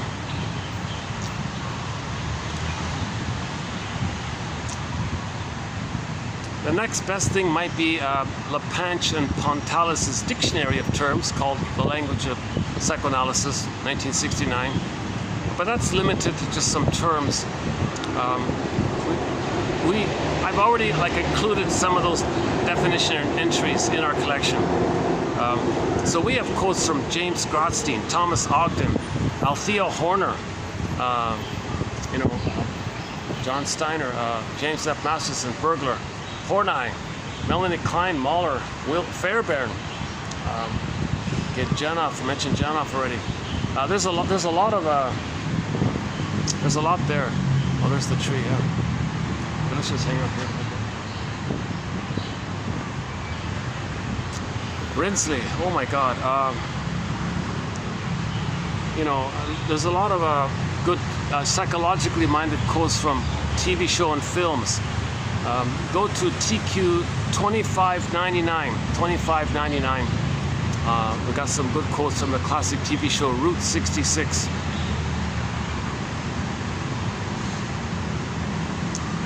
Paul Libby-Russell gives us sort of a pillar, some filler material here. 2119, beginning from 2119 onward, Paul Libby-Russell about repetition compulsion. Yeah, see, that's a good quote from today. Actually, that's a good quote. That's a good point by today. That this transference that we're doing, or the other person's counter-transferring, like the therapist is counter-transferring. So you transfer to your friend and they transfer to you. All of this transferring going on, all this recreating the past into the present, this is due to the repetition compulsion. That's the push of it all. Now, the energy is from those old childhood needs that were met. That's the push of it all, right? The child's life force is to get mother's love. Okay, Fairbairn's line is life force is object seeking. So that all of the baby's life force, all of his energy is to find mother's love, right? To latch, to attach.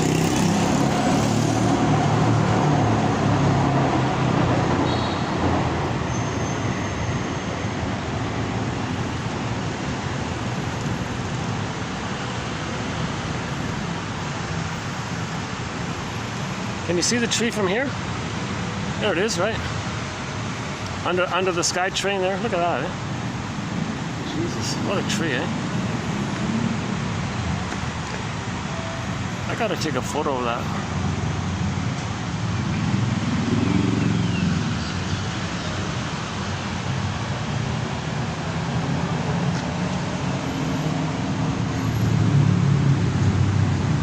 Yeah, look at that tree. Oh my God, what a tree. Maybe it is an unconscious breast symbol. Maybe the curvature of it, the large size of it. Maybe there is that kind of aesthetic. So when people say aesthetic, we might say, well, that's aesthetic. Sometimes, not always, or maybe always, I don't know. It's in reference to, does it remind you of this of mother? Does it remind you of mother in a positive way? The missing mother. So it's aesthetic. Ooh, yeah. Just a fancy way of hiding something, right? There's still so much resistance to the idea that the mother failed the baby. That's the painful truth. Nobody wants to admit this. Nobody wants to admit, or most people don't want to admit, it seems, that their mothers failed them. That's a defense mechanism. That's a defense mechanism. Oh, where'd I go? Oh, some dried out baby coconut.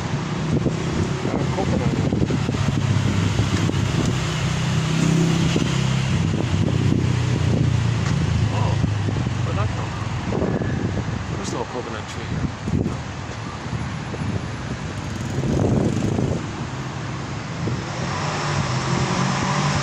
Oh, maybe it was a toy for the dog or something.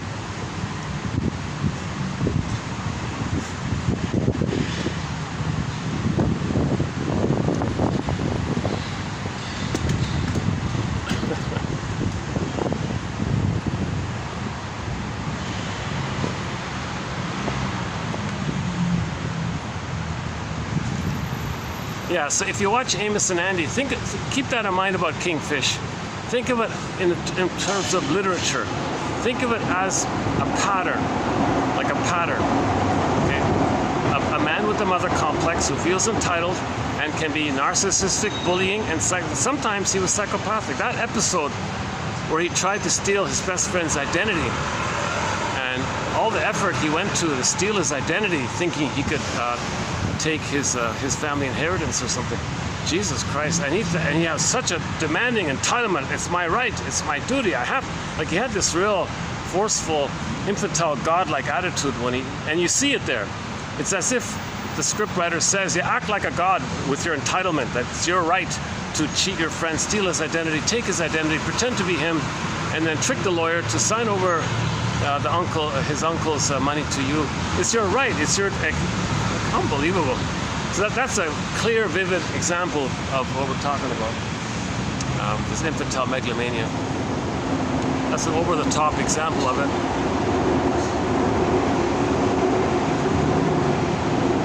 Geez, I wish there were some other place I can take it to.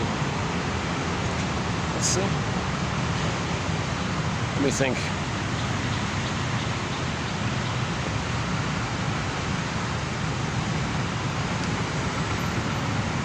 Oh yeah, we can walk down that street. Yeah, there's a street, the next street over is a dead-end street. We can walk down that one maybe. Yeah, let's do that.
Unless, let's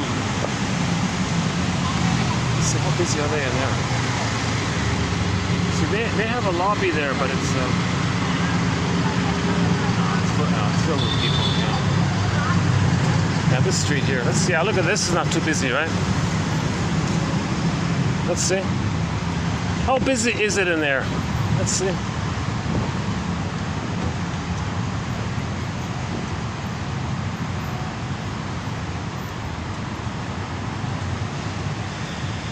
I see one sofa. There's one sofa there. What's your vote? Go to the green sofa or walk down this street?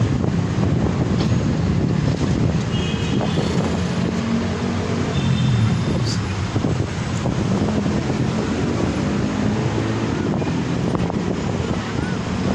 Yeah, okay.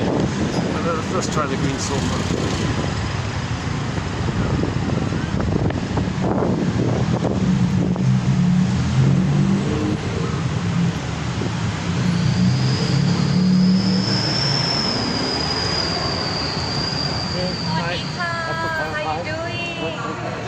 Maybe 10 minutes? Okay, sure. Yeah. Okay, thanks.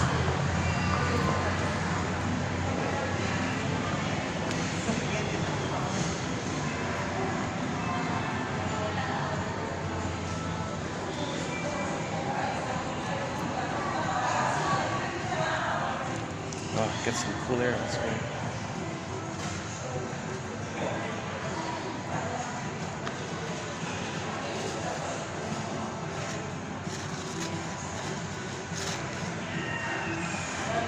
Okay, let's just wrap up the video here. Yeah, they do a different thing here when people check into this hotel. They do it like sitting at these tables while they're waiting, instead of standing at the counter. Let's try this. Is that better? I can see everything from here. Nice and cool, yeah. Nice to get some AC here. Any final thoughts here? Try to wrap up this video here. They've been nice, yeah. They've been welcoming. I don't stay here too long, just like 10 minutes, just to close up, kind of thing. I love these green, nice green sofas here.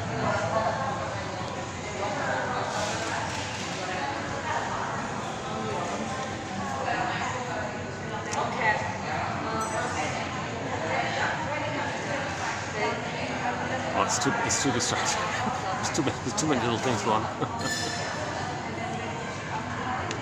Yeah, what's his name? Harry Hart, right? No, Henry Hart. Henry Hart. 8?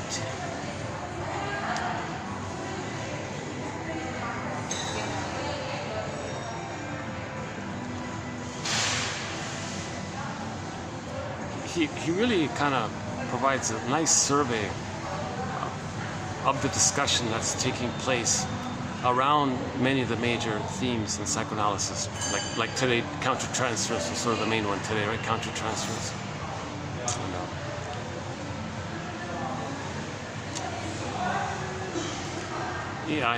One quote was, in the beginning, like prior to the 1960, let's say.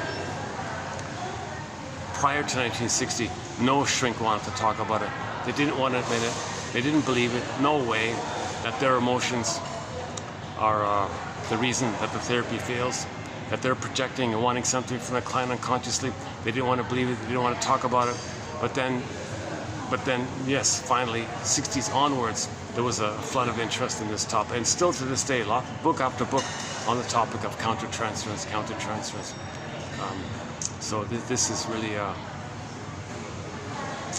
The more the therapist can be aware of what he's projecting, the better of a therapist he will be. You see, the more anybody owns the projections, the more complete they'll be, right? And usually they say if the therapy fails, it's because of counter-transference. Right? Like the client's gonna clam up if they sense the therapist is acting out their childhood trauma using them. Like, how does he feel safe to talk about himself if covertly the therapist has a negative attitude towards him, or is using him, or or in some way So can the therapist reach a level of empathy in himself, to have empathy for others?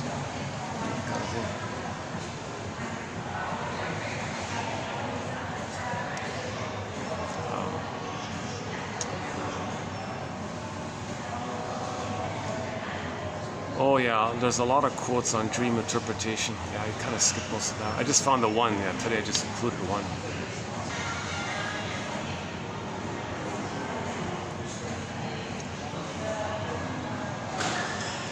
Janus says, yeah, just when you wake up and get a dream, identify the feeling, ride the vehicle of feeling, stay with it, and let it take it. Let's see what comes up from the past about it, and make it specific to who that feeling is in relation to. So memories are relational. So once again, if there's too much pain with the mother, it gets disperses all over the place. Then you say they this and they that and they this and they that. Well, that's called the generalization process. That's a defense against the pain of the specific. So the belief in the they is a defense against the pain of the specific. That's sort of my shorthand aphorism for it. The belief in the they is a defense against the pain of the specific, meaning specific relationship, the pain between the person and the mother. That pain, as a defense against the pain, you disperse it, see it everywhere, and then say they. Then that keeps you deflected away from the pain with the mother. Because if you admit the pain with the mother, you got to admit you didn't get her love. Then you got to give up the grandiosity. That brings up all kinds of pain. There's such a thing. So if people are still clinging to mother, it's because they didn't get enough love to let her go.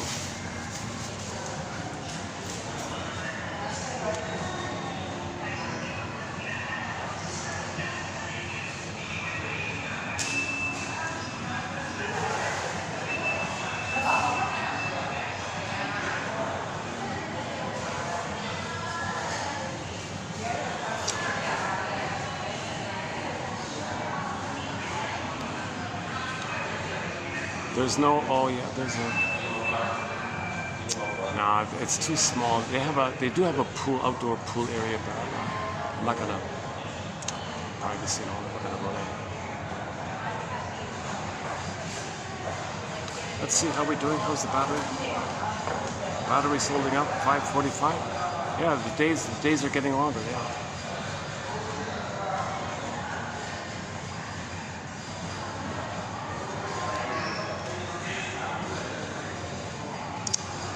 That slogan rhymes.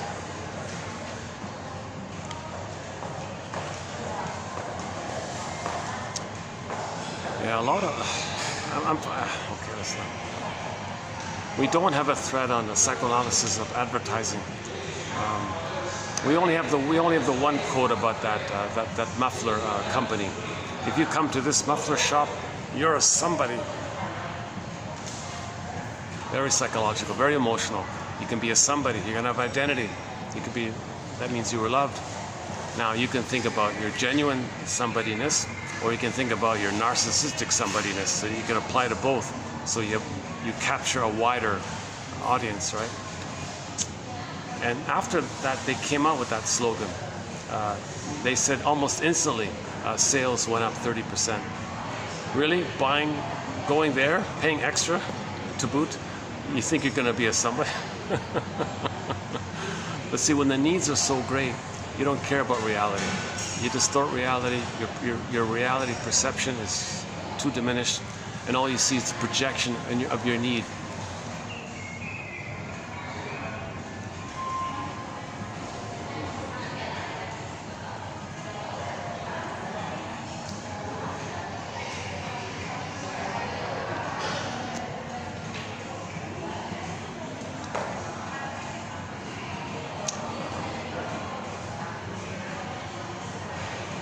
Oh, that's great.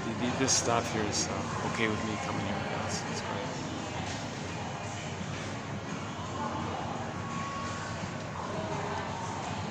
If this lobby were a little bigger, and there was more privacy, I could do a whole video here, right? But it's just too crammed. You got the front desk, you got the concierge, you got the deli bar thing, whatever it is there. Restaurant, part, the food drink part, the doorman, concierge man, and the front desk. You're like you're so surrounded. It's a little too distracting. This lobby is nice, very nice, elegant lobby. Yeah, look at that, nice, elegant lobby. But it's too bad they couldn't have.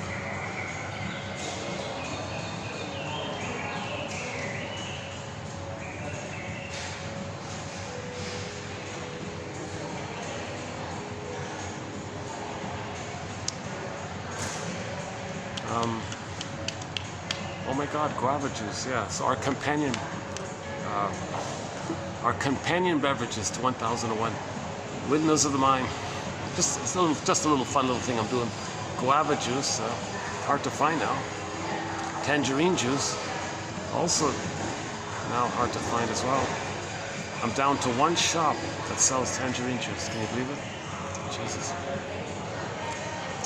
Egyptian licorice mint tea by the Yogi Tea Company. That particular flavor is hard to. I don't mean a licorice mint. I mean Egyptian. You need the three words there. Egyptian licorice mint. That specific flavor. That's a companion beverage. That's been a real support. Polleners 0.0% non-alcoholic beer by the Polliner Company out of Munich. Those guys. That's a great beverage. Yeah.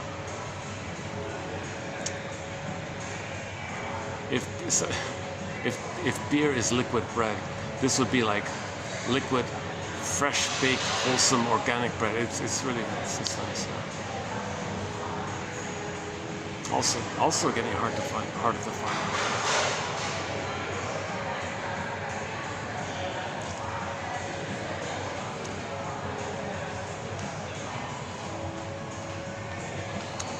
What else?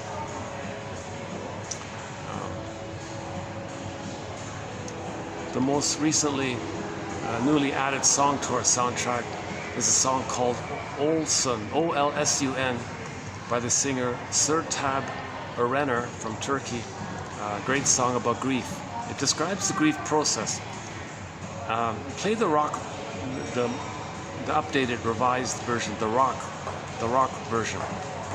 Play that once through, read the lyrics, and then play it again. I think you'll get a good feel of the whole grief work process. Like when the breakup occurred, a lot of emotions. Well, the third brain is a rushing river trying to attenuate, process, understand. Or if it can't process, find ways to repress. So the left brain is busy with all sorts of thoughts, right? To deal with the emotions. At one point, she goes to the store to buy a cat. But the main message is, it's about acceptance, to accept the loss.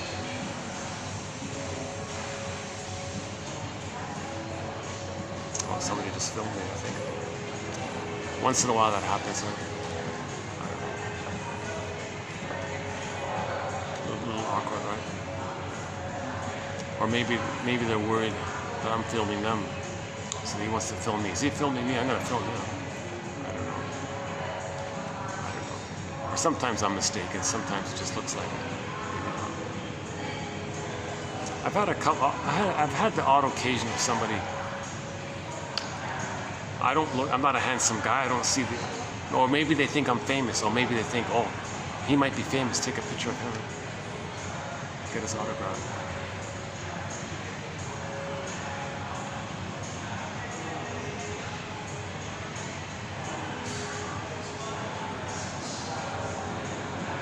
I would love for this collection to be translated into every language, into everybody's iPhone as a resource.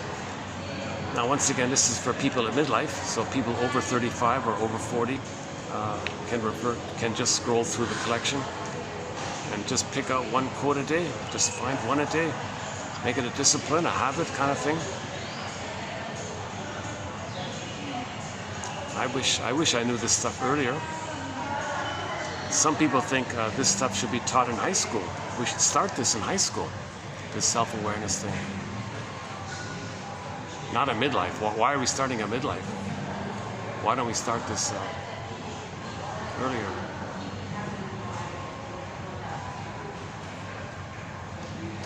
Or at least in high school, teach people basic kind of empathy skills, like communication skills, relationship skills, or teach people some like better life skills kind of thing,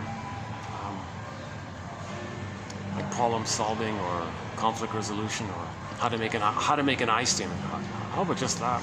Just do that one thing. How to make an I statement. Oops.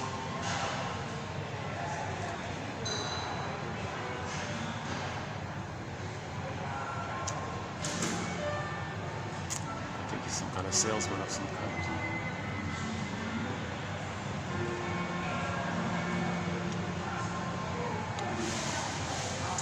Talking about salesmen, oh, the guy keeps staring at me. Jesus Christ. Let's do this. Talk about salesmen, yeah.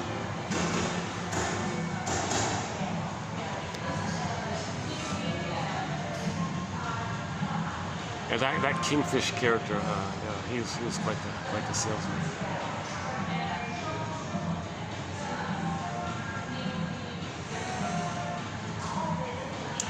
Well, maybe I'll wind it down anyways.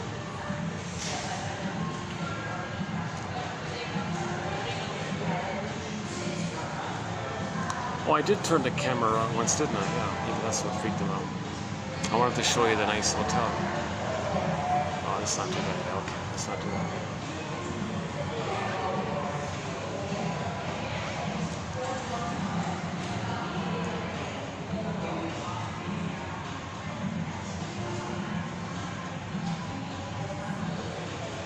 We have one self-help exercise called "What's the hardest thing about?" That's from the cognitive therapy people. What's the hardest thing about? And you fill in the blank. It helps you to free associate. It's a very good. It helps you to free associate. It prompts you to say what you want to say. So whatever, if you're triggered or something's on your mind, something concerns you, just preface it with those 5 words. What's the hardest thing about? And you fill in the blank. So, okay, Marcus, what's the hardest thing about doing the video here?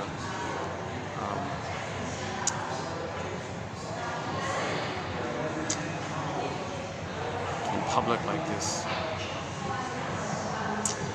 Well, I don't want anyone to think, I don't want anyone to be uncomfortable with my doing this. Okay, go on. Well, it's a public lobby area, you got permission. Well, yeah, that's besides the point. I don't want the guests to be uncomfortable. Well, they're talking, they're living their life. Why can't you live your life? Yeah, okay. So it's already a little calming a little bit. Just a simple thing like that. It can help you to calm down. It's a self-soothing exercise. It doesn't cure, it doesn't heal anything. It doesn't change your psychic structure. It doesn't change your neural pathways. But for the moment, it can help you to free associate and brainstorm a little bit to get you to think more reasonably.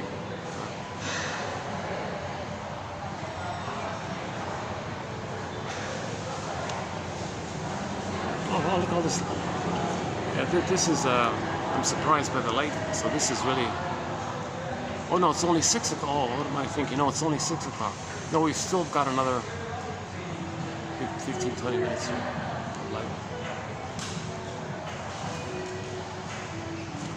Okay, once again, TQ 2745 to 70 are the Janus quotes. I'm very proud of that batch. It's jam-packed with important points. He calls repetition compulsion symbolic acting out. His approach to that is helpful, I think. Okay, once again about like the original first primal response or defense to stress. Okay, the first time we use it. We may go through life reusing it every time we feel stress, and that could be dysfunctional. So that whole discussion.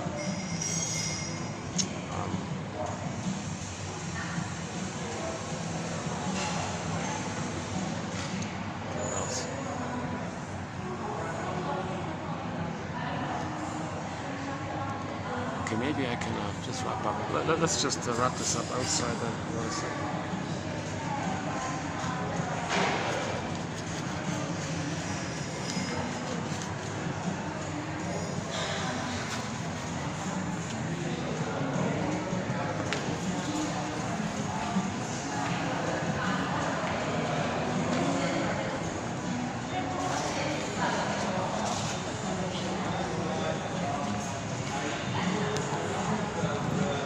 Okay, thanks guys. Thanks, see ya. Thanks.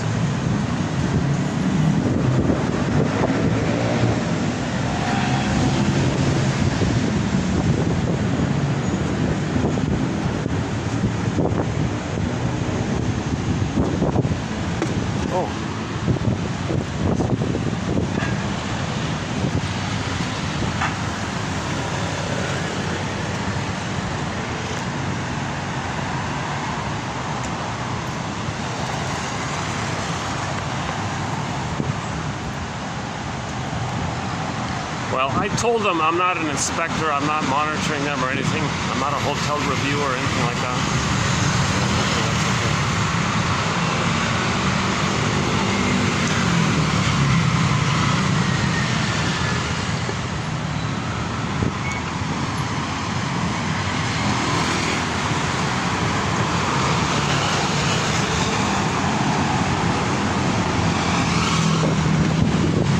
You know, I've never been. There's like a little mini mall across the street. You want to check it out?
I walked by this spot and never realized it was sort of a mini mall underneath the condo.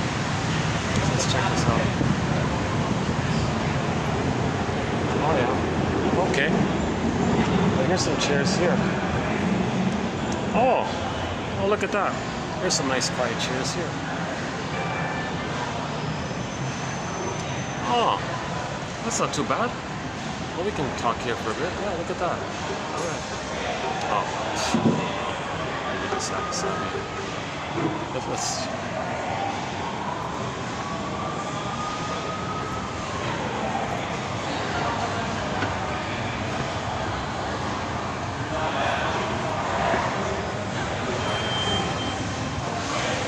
Okay. All right. Okay. There's a famous. I know. Okay. I see. There's a discotheque on the top floor, way at the top. Yeah, one of those thumping, techno thumping things. Oh, it's nothing.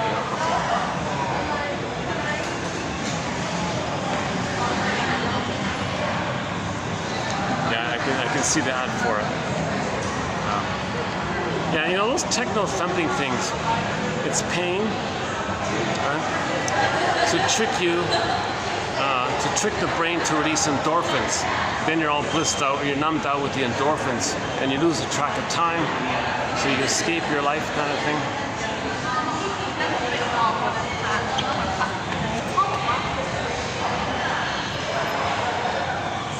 Oh, is that it?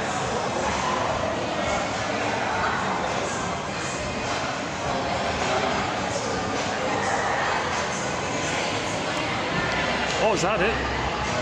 Just this? What's here? There's a restaurant up here.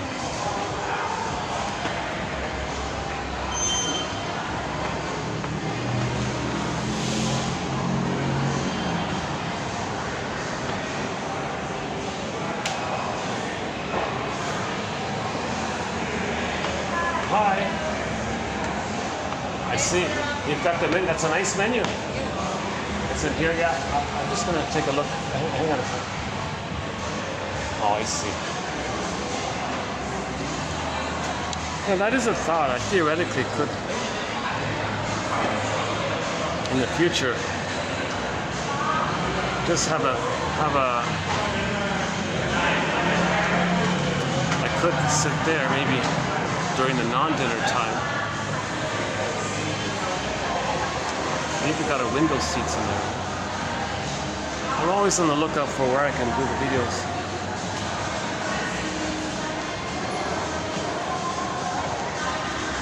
Okay, great. That looked great. Looks good. Thanks.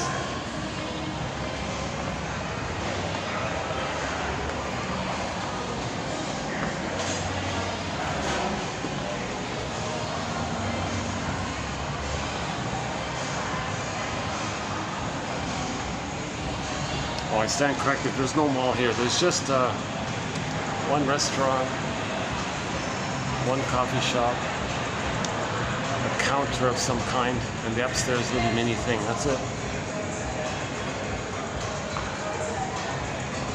And this is the entrance for the disco thing.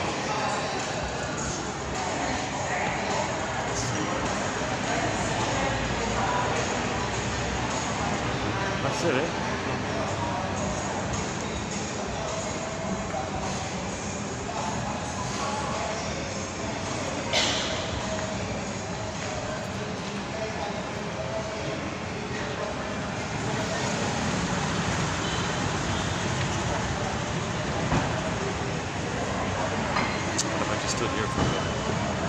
I'm trying to look for any kind of funny ending, some kind of humorous ending.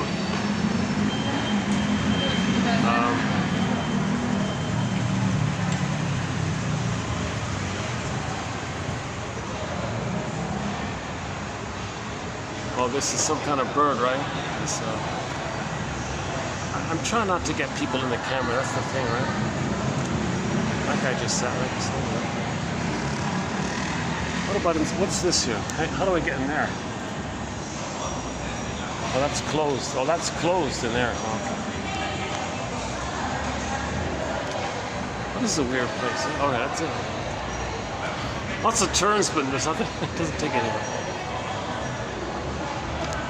Lots of dead ends.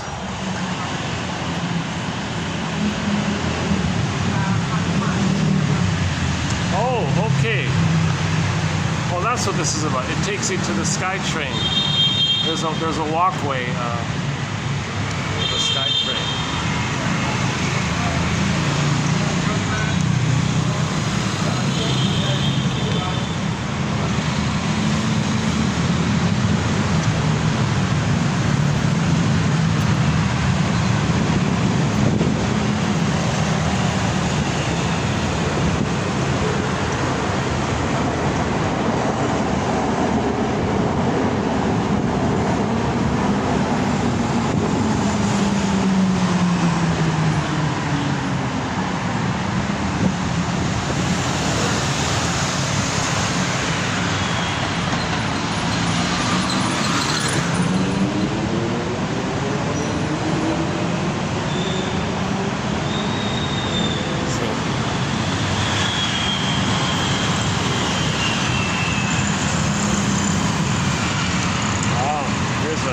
Residence here.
配給かなと思って中入ってた。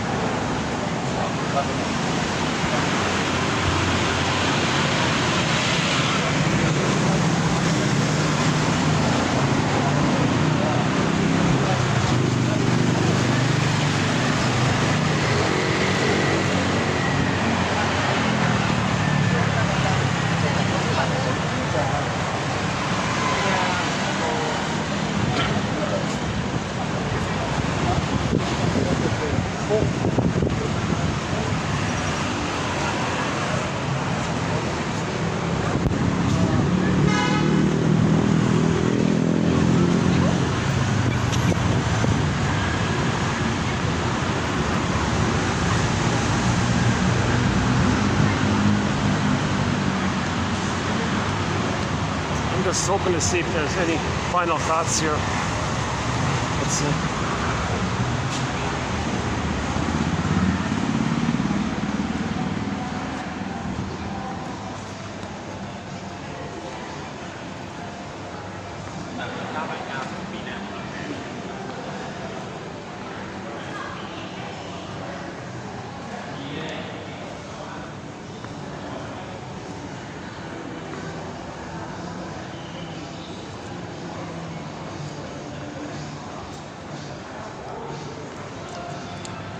The seats are taken here. Well, okay. If I come up with a funny thing at the end, it would have been worth it.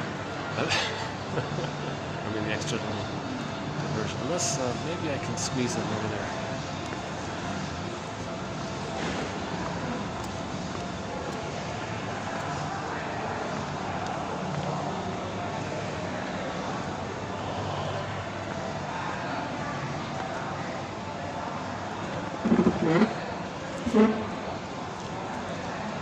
Let's wrap it up here. Yeah, I think so. That's okay. It's another good spot, this place here. We've done a lot of very good videos in this hotel. So for this end of town, for this section of town that I come to, I got two good places. This one, the one we just came from, I mean the outdoor place. And there's actually a third place that on occasion I can use down that way. And there's even yet another place that away. So I've got four possible options. At the other end of town, I only have I only have the one now. So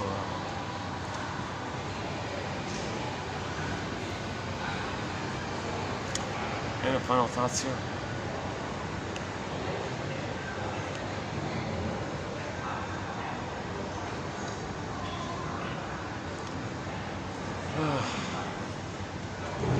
I did a couple night videos in this lobby here once, yeah.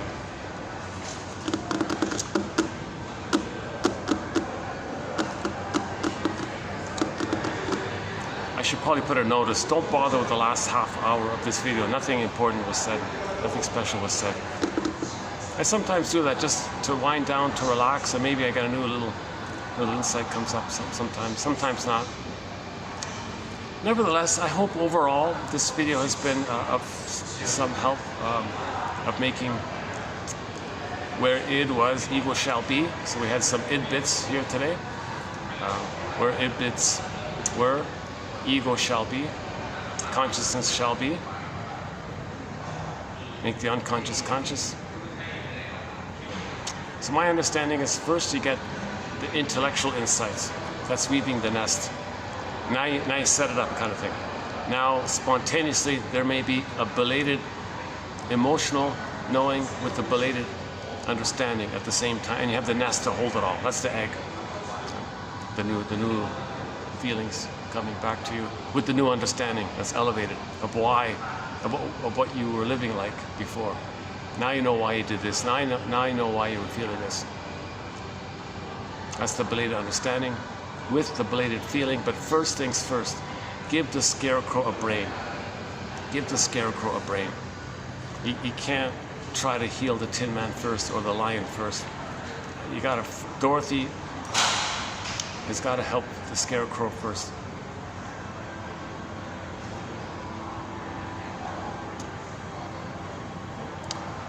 You know, it ballpark fits the theory of the three brains, right? Not exactly, but the lion is like the embodiment, the visceral sensations, the embodiment, right? The Tin Man, okay, missing the heart, that's the mammal, the feeling, right? The main feelings, the joy and sadness, the feeling self, that's the mammal. Or mainly the mammal, the feeling from there. And then the sensation area. Okay, so the sensation area in the visceral area, that's the lion area, the embodiment. The golden ball area, that's the missing heart, the Tin Man. And the scarecrow, that's more like the human brain. That's like the understanding, right? So, and those three characters all have their own memory system. They all have their own line of consciousness. Okay, they're different brains, but they're all part of the one brain, three in one brain, three brains, the triune brain. So it's that idea. So Janus focuses mainly on the lion area, right? And the embodiment area, the first line consciousness, the visceral embodiment area, physiology and all that, right?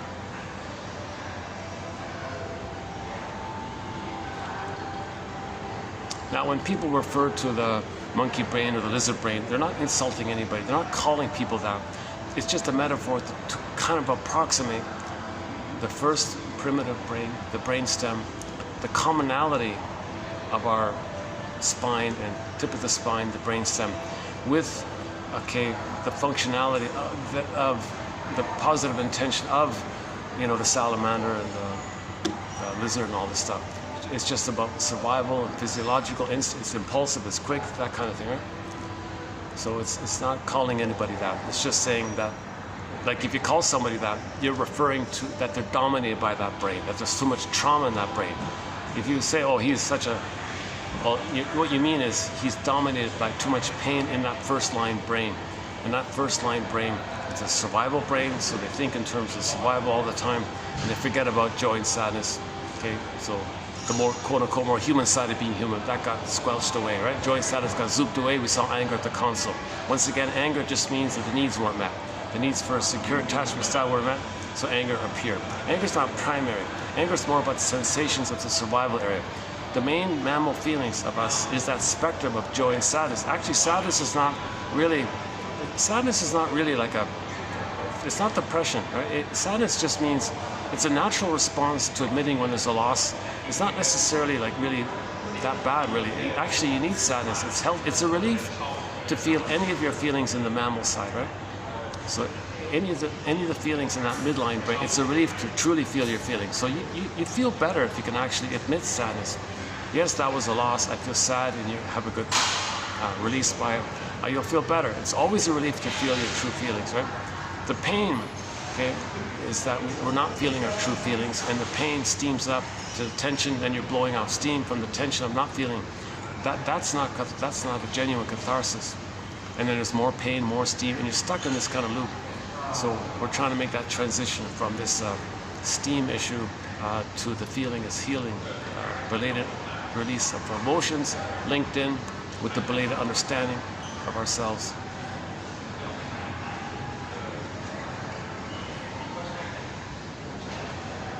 Yeah, it's nice here. I missed this, but I haven't been here in a while. Oh my God, yeah. It's been at least 2 weeks, I think.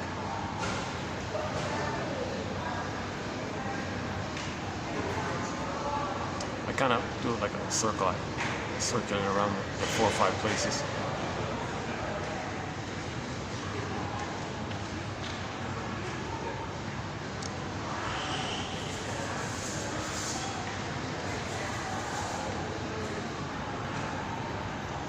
Well,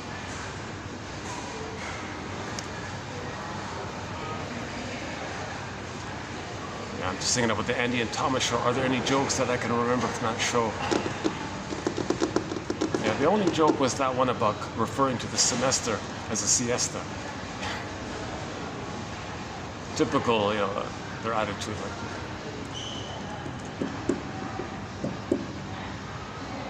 I'm pretty sure he said siesta, but in the comments section, somebody said he said fiesta. What? I think it's siesta.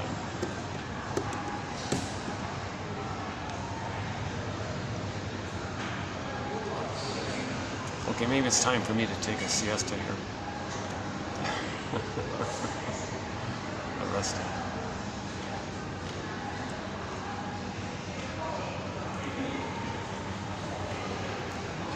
Rakia Su Kataman is another song that's been recently added to our collection by the band called Altın Gün, also from Turkey. Yeah, look at that. Yeah, also a lot of great songs from Turkey on our soundtrack.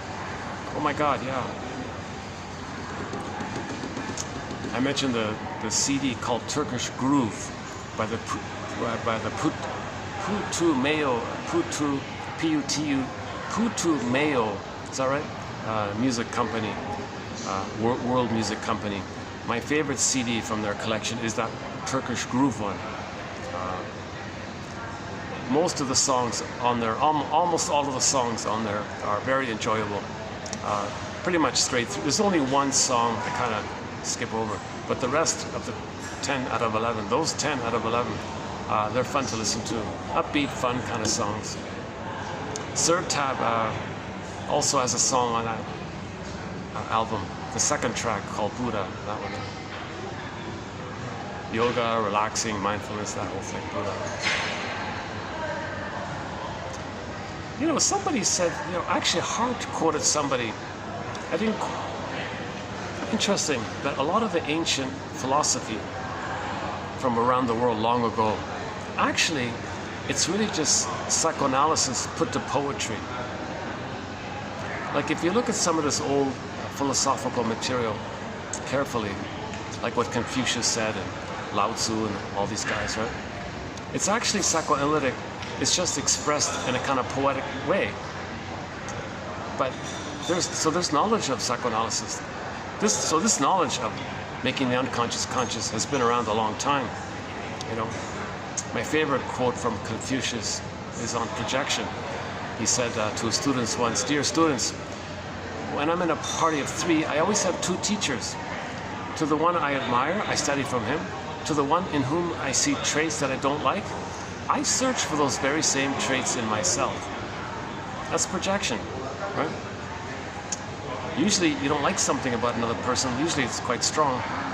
There's a good chance it's a mirror and a means and a method for you to know that you possess those things that you're saying, but it's too embarrassing or too hard to know it. So to not feel it or to not know it, you flip it, you say others have it. But that's a mirror to know that it's within. Laughlin calls projection a mirror defense. So we look in the mirror. So back to Michael Jackson. Yeah, you want to make a contribution outwardly? Well, start with the man in the mirror, or the person in the mirror.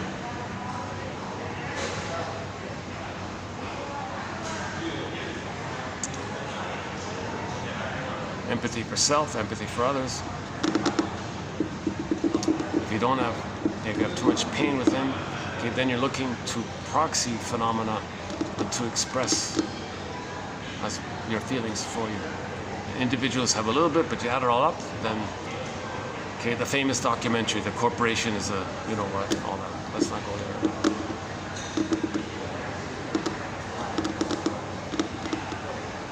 Yeah, see, sometimes individuals in a group, individuals look fine, right?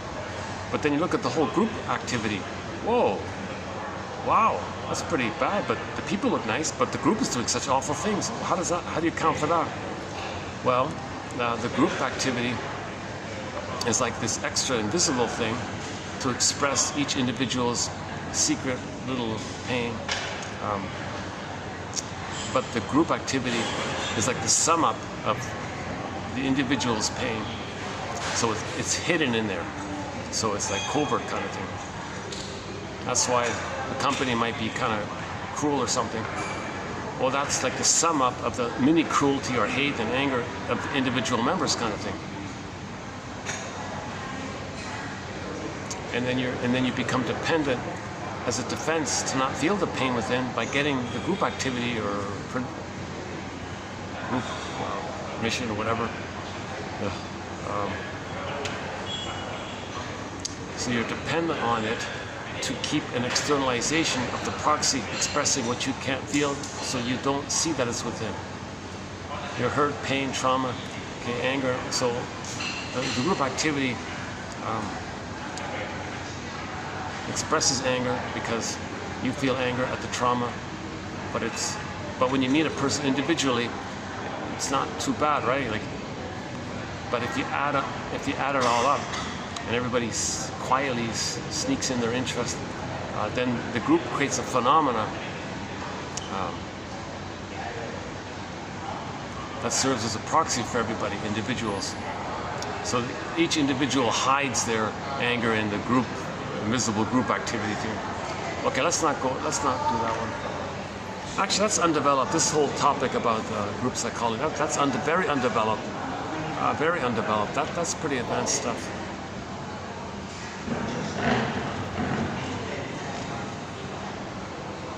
Not too much information about it, actually. Yeah, there's not much about it. There's not much information about the psychoanalysis of groups, because what is a group? It's just a bunch of individuals, right?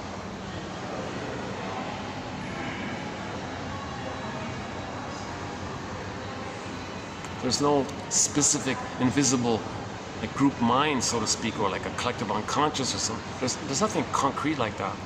It's just so that's a little bit misleading. Then you blame that like something separate from you. Well, heal the man in the mirror. You want to heal the group? Well, start with the man in the mirror.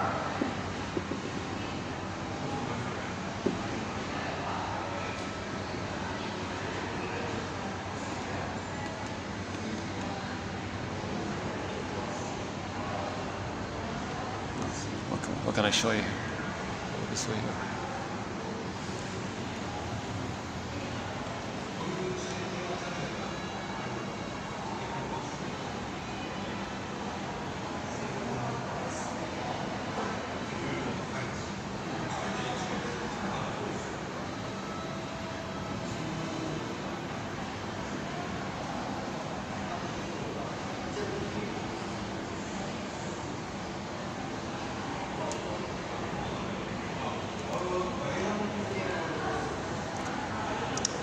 When I hit the stop button, what's on my mind is the guava juice.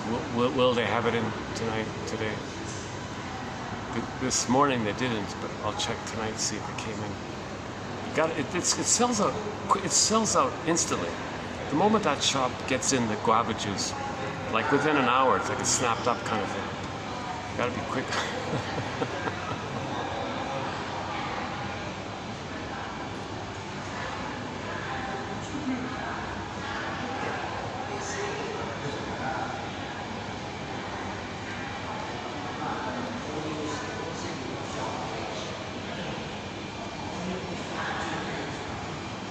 Kind of gives me an idea. Maybe I can be a guava tree farmer or something.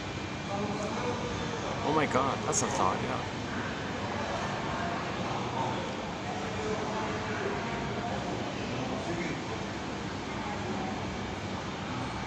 You gotta find soil that hasn't been damaged.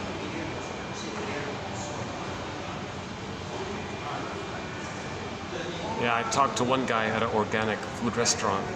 He told me a story that like he bought an organic farm and a restaurant to sell his products directly, like farm to table kind of thing. He told me a story. He bought the land, not here, not in this area where I'm in, just like a number of years ago in another place. He was disappointed and surprised that nothing grew. He dedicated 7 years of tilling, and he said mushrooms was the secret. He kept adding mushrooms to the soil. Finally, after 7 years, he could be certified as an organic farmer. And the truth was the vegetables were okay. It wasn't truly it still wasn't fully. So I gotta stop damaging the soil, my goodness.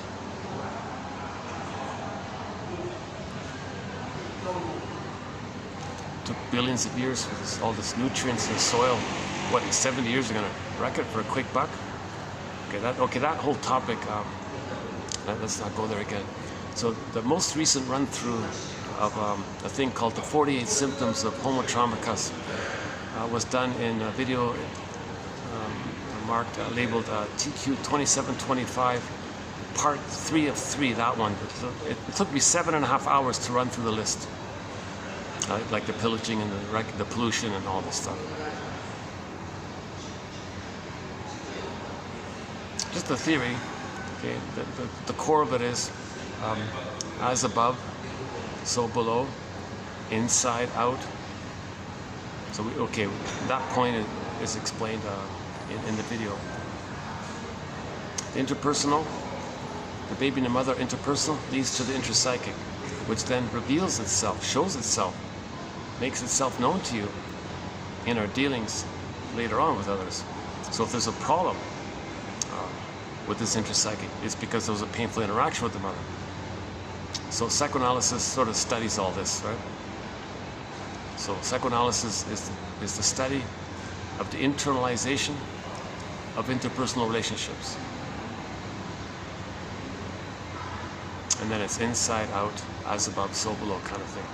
Plus repetition compulsion, symbolic acting out, cry for love, identification with the aggressor, a benign one, or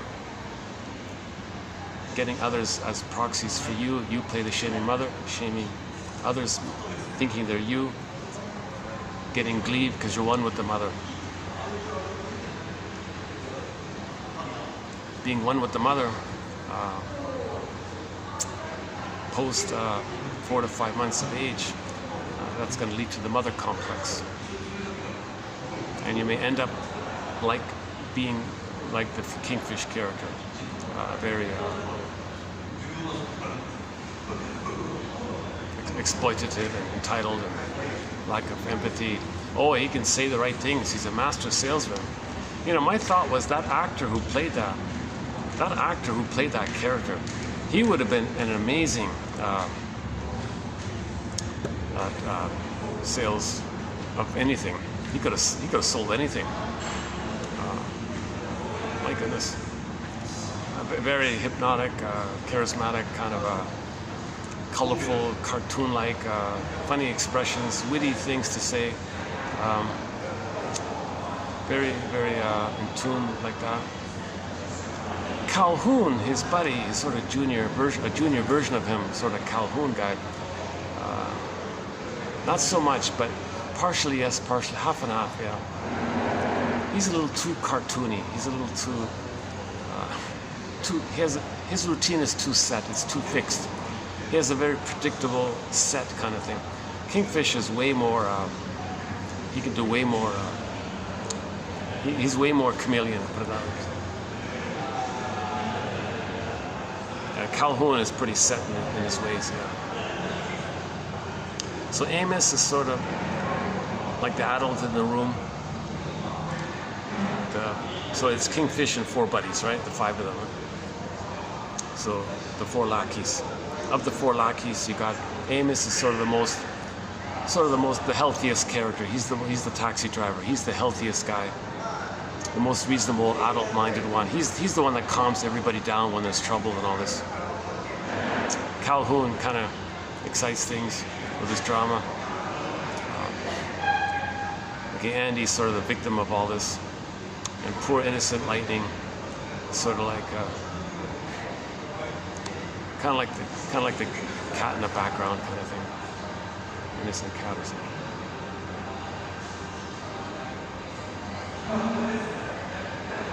He's like the innocent child who's been left out or something, left behind kind of thing, but wanting to belong, trying to please others, that kind of thing. So we could almost say that those 4 characters are parts of a psyche, right? So Calhoun's like the adult, reasonable part, the strong ego, the healthy ego. And then, okay, so Lightning, Kingfish, and Andy, and Calhoun, the other 4, are variations of the mother complex. Calhoun might be considered the trickster energy a little bit. He comes up with wise, tricky little things. And Kingfish is the same, but he's the protagonist, right?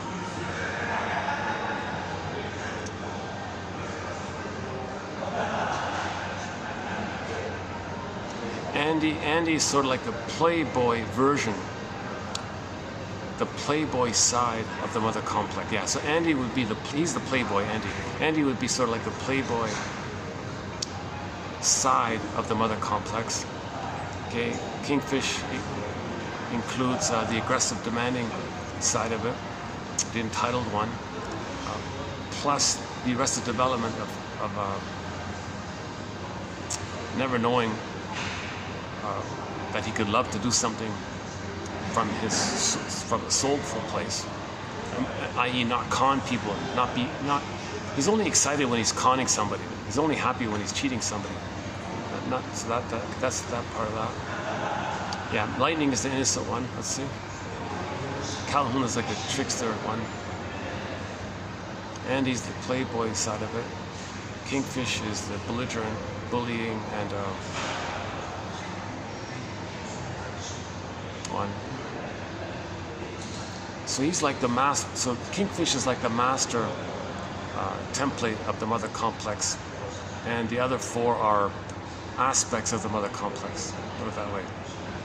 And with the exception of Amos being the healthy side. Is that right? Okay. Let me update that one. I'm just experimenting there. Just discovered the show recently. Hey, doing okay here? How's the lighting holding up here?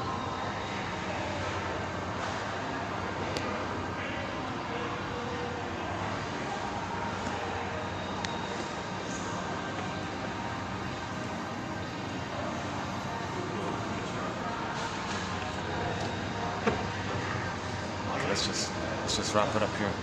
I don't think I'm gonna have any funny kind of thing.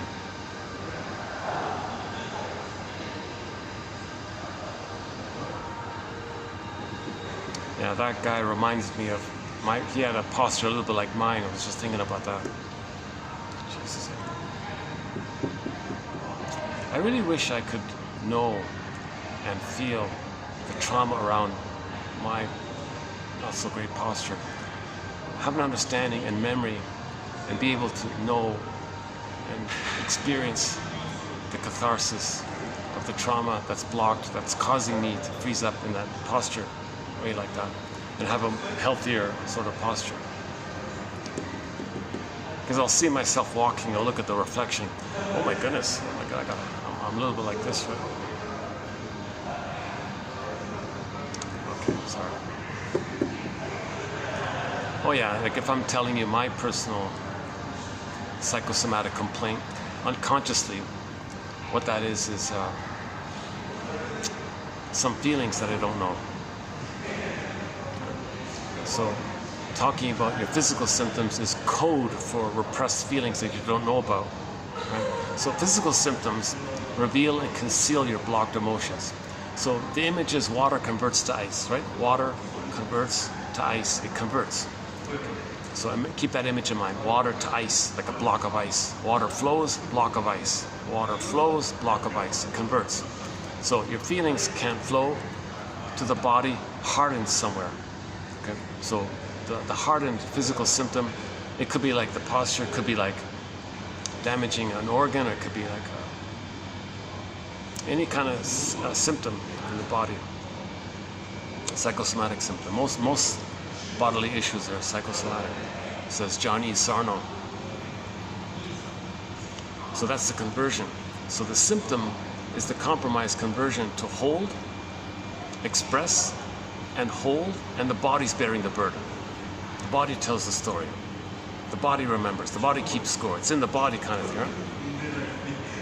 Right? So if I'm telling you about my poor posture, really, I'm unknowingly trying to talk about some feelings that couldn't flow. It's blocked in the symptom, and I'm telling you about the symptom, but the symbol represents the feelings that couldn't flow. Right? Yeah, okay.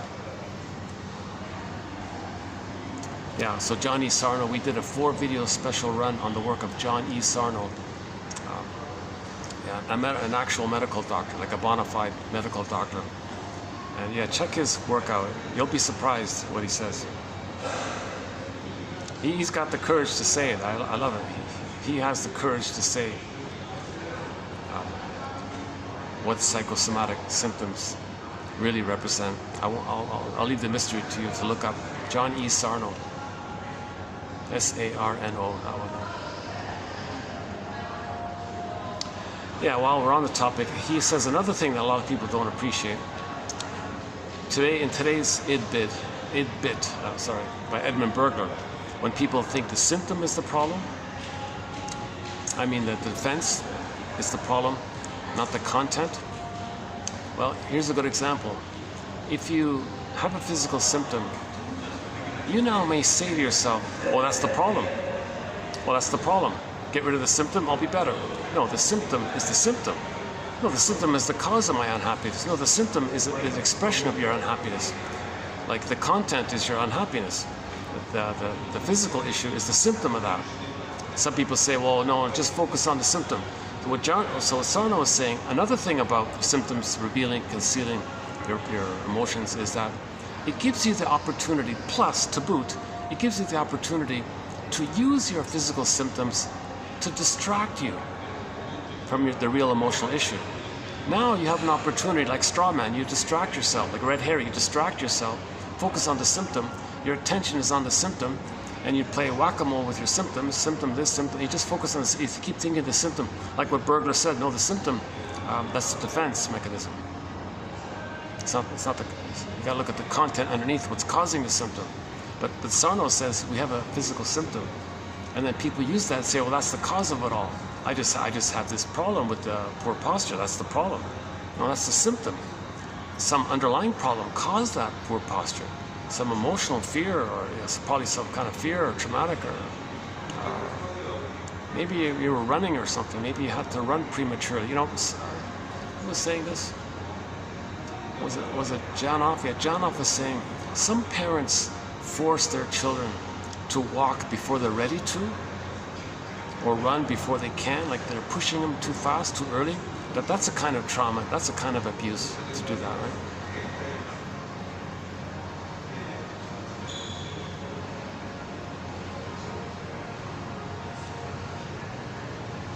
It's nice to be back here. Nice people here. Nice crew here.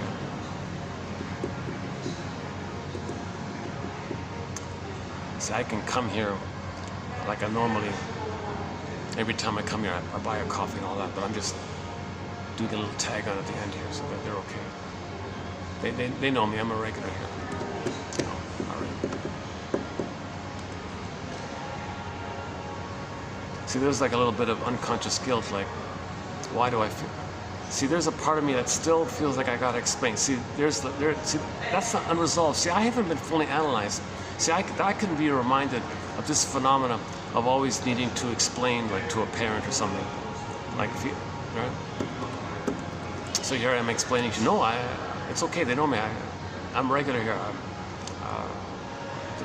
Just a one-off kind of thing where at the end I'm just doing a little, I don't have to buy a coffee here because I'm a regular here. So I'm explaining myself to you. That's because this interaction in this moment maybe triggers the old unresolved issue of, yeah, why did I have to explain so much to one of the parents? So I didn't, that's unresolved, right? See, I want to do an analysis. I would love to do a full analysis, like a full, complete analysis. And get my posture back for the first time. Maybe for the first time, who knows? I don't remember if I had if I ever had proper posture. I don't remember.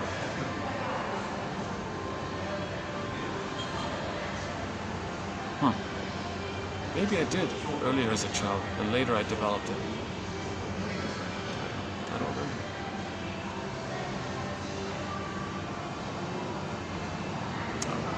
All right. Self-analysis. Oh yes, there's a section on self-analysis in Hart's notes. Usually it's just a continuation of what you did with the therapist. You and the therapist interacted with each other. You have this pattern, this habit.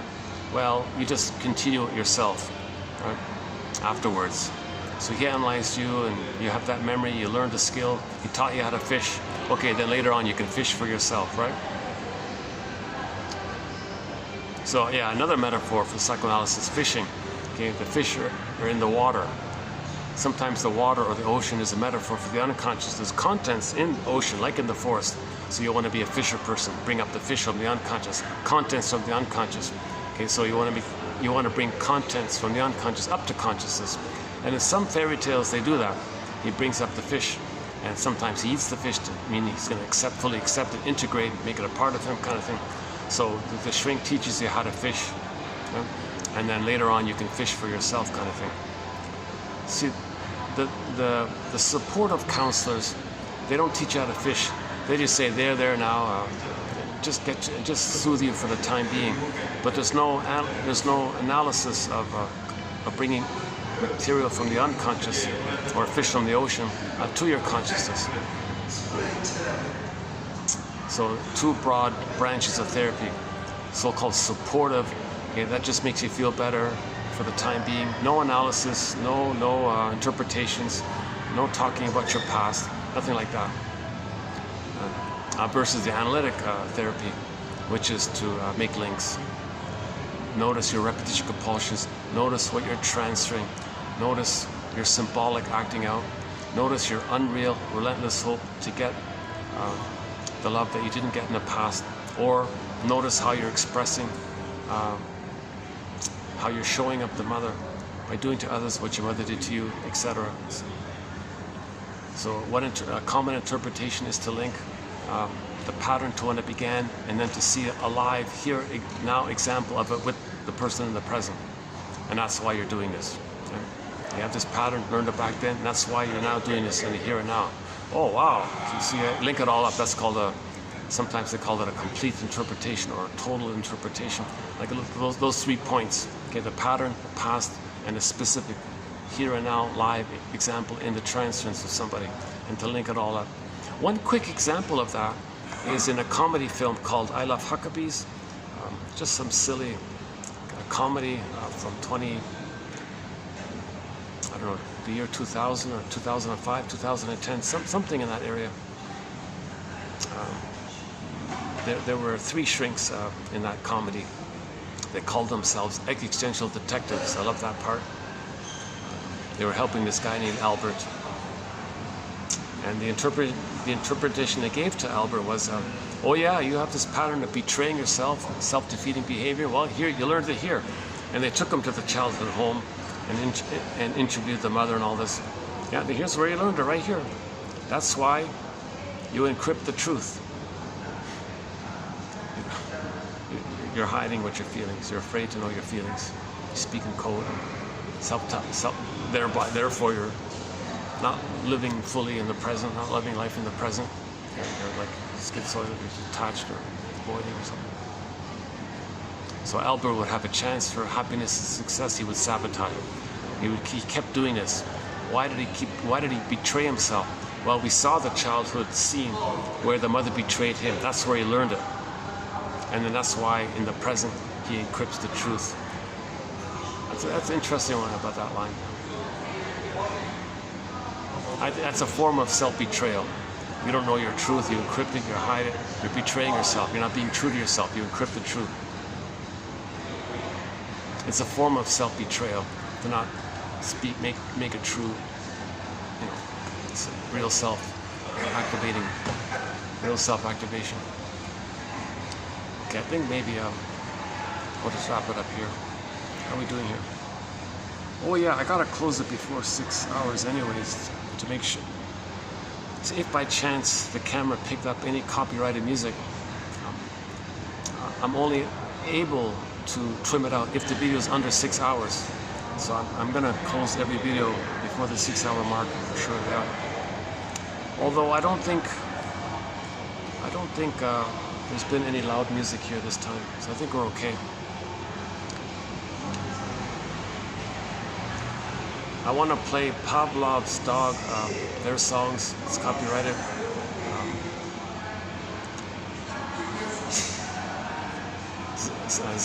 I want to play more Ziana Zane songs. I got 1 minute left here. One Way Ticket. That song's copyrighted. One Way Ticket it was just a one-hit disco pop song in the 70s called One Way Ticket. I use that song to emphasize the point that the child's development from birth to 3, that's a one-way deal. That's a one-way ticket. You can't travel back in a time machine and redo it. You got to accept that kind of thing. But that's the issue with trauma. We keep on trying to go back and no, it's a one-way ticket. You can't go back. There's no return ticket to your childhood. You can't redo it. Now you can. Okay. Okay, I'll see you in the next video. I hope some of this has sparked anyone's curiosity to know themselves. Know thyself, right? Famous and John. Know thyself. Know your conscious self. Know your unconscious self. The more you can make most of your real self is in the unconscious self. So if you make more of the unconscious conscious, you're getting back more of the real self. I'll see you in the next video.